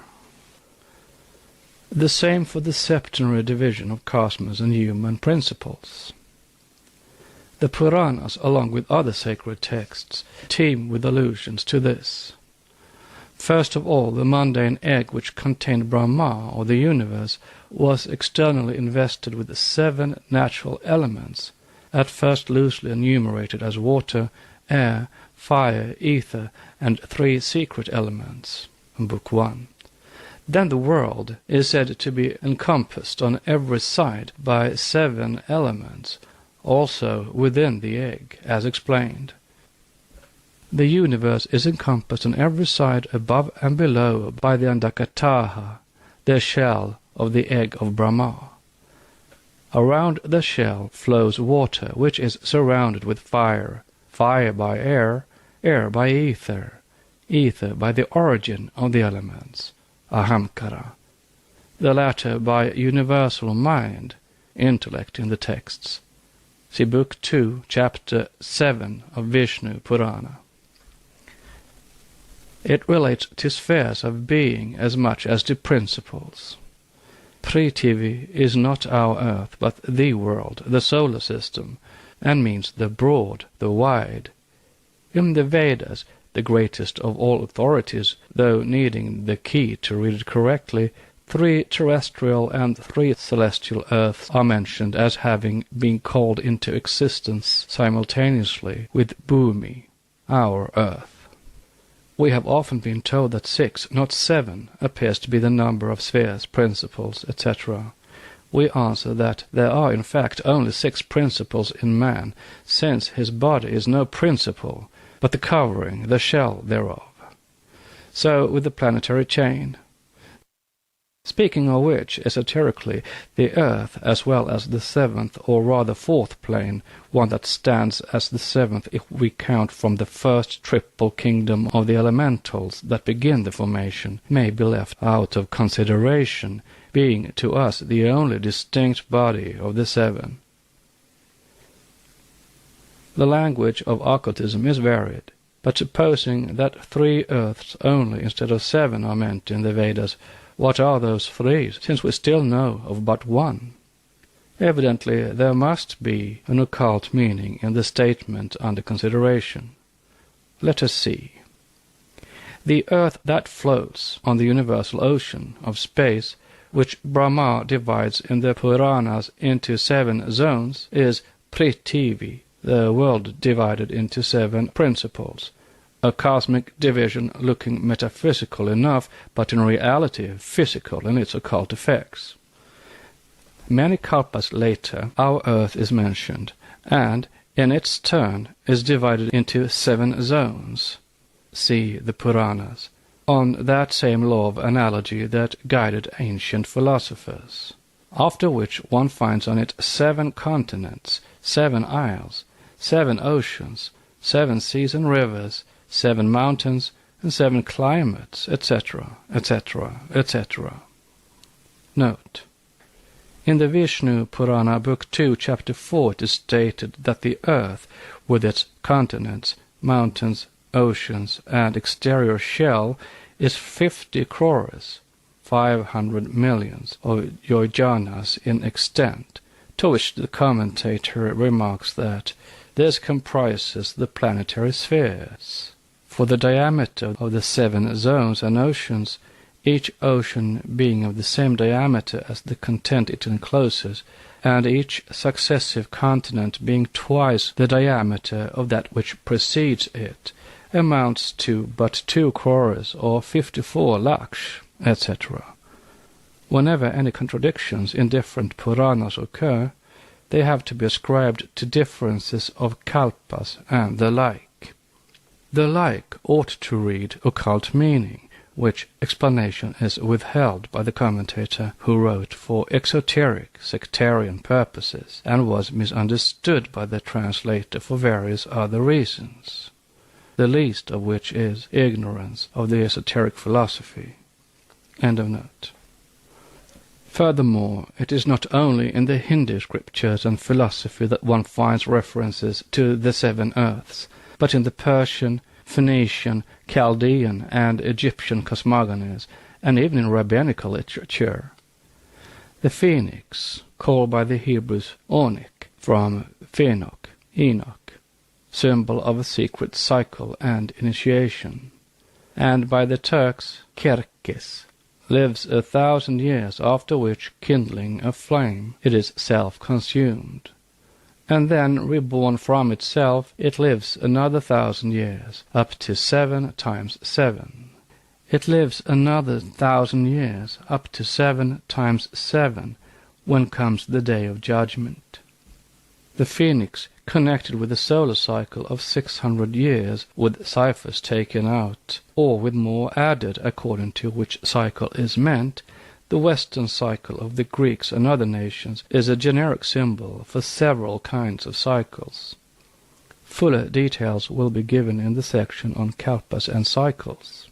See Book of Ali, Russian translation. The 7 times 7, 49, are transparent allegory and an allusion to the 49 manas, the 7 rounds, and the 7 times 7 human cycles in each round on each globe. The Kerkes and the Onik stand for a race cycle, and the mystical tree Ababel, the father tree in the Quran, shoots out new branches and vegetation at every resurrection of the Kerkes or phoenix, the day of judgment, meaning a minor pralaya. See Esoteric Buddhism. The author of the Book of God and the Apocalypse believes that the phoenix is very plainly the same as the simorg, the Persian ruk, and the account which is given us of this last bird yet more decisively establishes the opinion that the death and revival of the phoenix exhibit the successive destruction and reproduction of the world, which may be believed to be effected by the agency of a fiery deluge and a watery one in turn. When the Simurg was asked her age, she informed Kaherman that this world is very ancient, for it has been already 7 times replenished with beings different from men, and 7 times depopulated. Note: the tense is the past, because the book is allegorical and has to veil the truths contained. End of note. That the age of the human race in which we now are is to endure 7,000 numbers, and that she herself has seen 12 of these revolutions, and knew not how many more she had to see. Unquote from Oriental Collections, Volume 2, page 119. The above, however, is no new statement. From Bailly in the last century down to Dr. Kinnelly in this one, these facts have been noticed by several writers, but now a connection can be established between the Persian oracle and the Nazarene prophet. Says the author of the Book of God, quote, the Simurg is in reality the same as the winged sink of the Hindus and the Sphinx of the Egyptians. It is said that the former will appear at the end of the world as a monstrous lion bird. From these the rabbins have borrowed their mythos of an enormous bird, sometimes standing on the earth, sometimes walking in the ocean, while its head props the sky.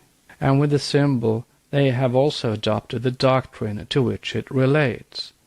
They teach that there are to be 7 successive renewals of the globe, that each reproduced system will last 7,000 years, within brackets question mark, and that the total duration of the universe will be 49,000 years. This opinion, which involves the doctrine of the pre-existence of each renewed creature, they may either have learned during the Babylonian captivity, or it may have been part of the primeval religion which their priests had preserved from remote times. Taken from page 176. It shows rather that the initiated Jews borrowed, and their non-initiated successors, the Talmudists, lost the sense and applied the 7 rounds and the 49 races, etc., to the wrong end. Not only their priests, but those of every other country. The Gnostics, whose various teachings are the many echoes of the one primitive and universal doctrine, put the same numbers under another form, in the mouth of Jesus, in the very occult Pistis Sophia. We say more, even the Christian editor or author of Revelation has preserved this tradition and speaks of the 7 races, 4 of which, with part of the 5th, are gone, and 2 have to come. It is stated as plainly as could be stated in chapter 17, verses 9 and 10. Thus saith the angel, And here is the mind which hath wisdom. The 7 heads are 7 mountains, on which the woman sitteth. And there are 7 kings, 5 are fallen, and 1 is, and the other is not yet come.